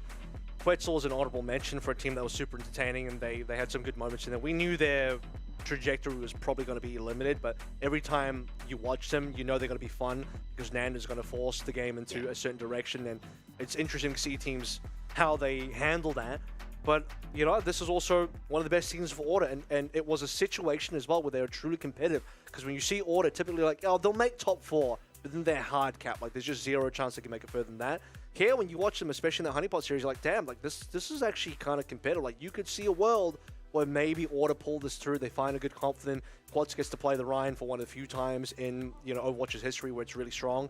And a good showing from Order generally, but I think we all knew deep down it was probably going to end up being Miku Fan Club Honeypot again as the real favorites. The real kicker was the fact that Miku Fan Club did end up winning 3-0 in a complete stop of the upper bracket, and that means that the entire gate is blown open in terms of the possibilities of how the finals could actually go. Yeah, exactly, and I think we were quite lucky that, you know, exactly as you said, that Honeypot learnt their lesson in that upper final. They kind of learned a few things from the Miku Fan Club about some of the holes they had in the game, and that meant that this grand final was one to remember. But, Kev, all good things have to come to an end, and unfortunately, Overwatch Contenders Australia has to come to an end here in 2023. This is our final tournament of the year, and we don't know what the future will hold for myself, Kev, everybody out the back as well, and I hope you guys at home are going to have a bright future as well. It's been a wonderful ride this year in Overwatch Contenders Australia. I'd like to thank Kev for being by my side and being such a fantastic dude every single day that I get to come into the office. Everybody out the back, ESL, and a special thanks to Maccas as well. Without them, this broadcast would not be able to happen. Overwatch Contenders Australia has been something I've been loving every single time that I come into it each and every week and each and every tournament. So thank you guys for joining us. And for the final time of 2023, stay safe. See you guys for the next one. The point in Quats, unfortunately, is oh so low. He does win the fight, though, up against Adam. Yang gets one back by taking down Felix, so maybe if Adam's able to get back into this fight, they can hold on to some of this position they've been able to gain so far. Yang gets the kill there on a play to get into the turret form as well. About to crack the shield on the Quads, completely laser beams down Crimson as well. Burlock oh so low. I don't know how they're able to keep him alive, but they do it just enough. Now we're seeing these tanks and who can stay alive for longer in this overtime fight. Yang goes into the background, Supports two with the turret form, and as you said, supports go down. Honeypot might be able to hold on. Got the beat and the dragon play, but it's all trying to find those right areas for them to get it done. Turret form up into the air. Color Hex goes down, so they don't have one of their supports, but Soggy gets it done with the 3-piece. That's going to make it a 4 as well. First window goes to Aki of Crimson. Color Hex will drop his as well, but the turret form gets rid of Adam, gets rid of Bertlog as well. Color Hex at least gets something back on play 2. Yam, the rest of Honeypot will fall back to Spore. Maybe the Dragon Blade could be the final nail in the coffin. It looks like it is. Soggy gets the 2-piece, make it a 3rd, wants to get the full 5 by himself. Nyang will chime in, but it doesn't look like it's going to be enough for them to contest this fight, but that's what you need. Oh! You need the window, and the headshot into Adam says, see you later to the big tank. Maybe the Miku fan club can hold this one going in the final Soggy? hour. They've got 15 seconds left to go. Soggy with the 3-piece, make it a 4K. Is he going to hold for Honeypot? It looks like he will. Once again, who has the ultimates? It's just a Kitsune Rush so far here for the Miku fan club. Nu so close to this overclock. Doesn't get it done. Soggy says, I will not allow you to press that ultimate. And Adam will carnage through Romani, much like he did to him in the past. This is back and forth between both these two teams. Who is standing on the point at the right time? It's Yang with the double kill, make it a 3K for the overclock. This is it. The championship will go the way of Honeypot after the fact that they went off the point. They got aggressive in the face of the Miku.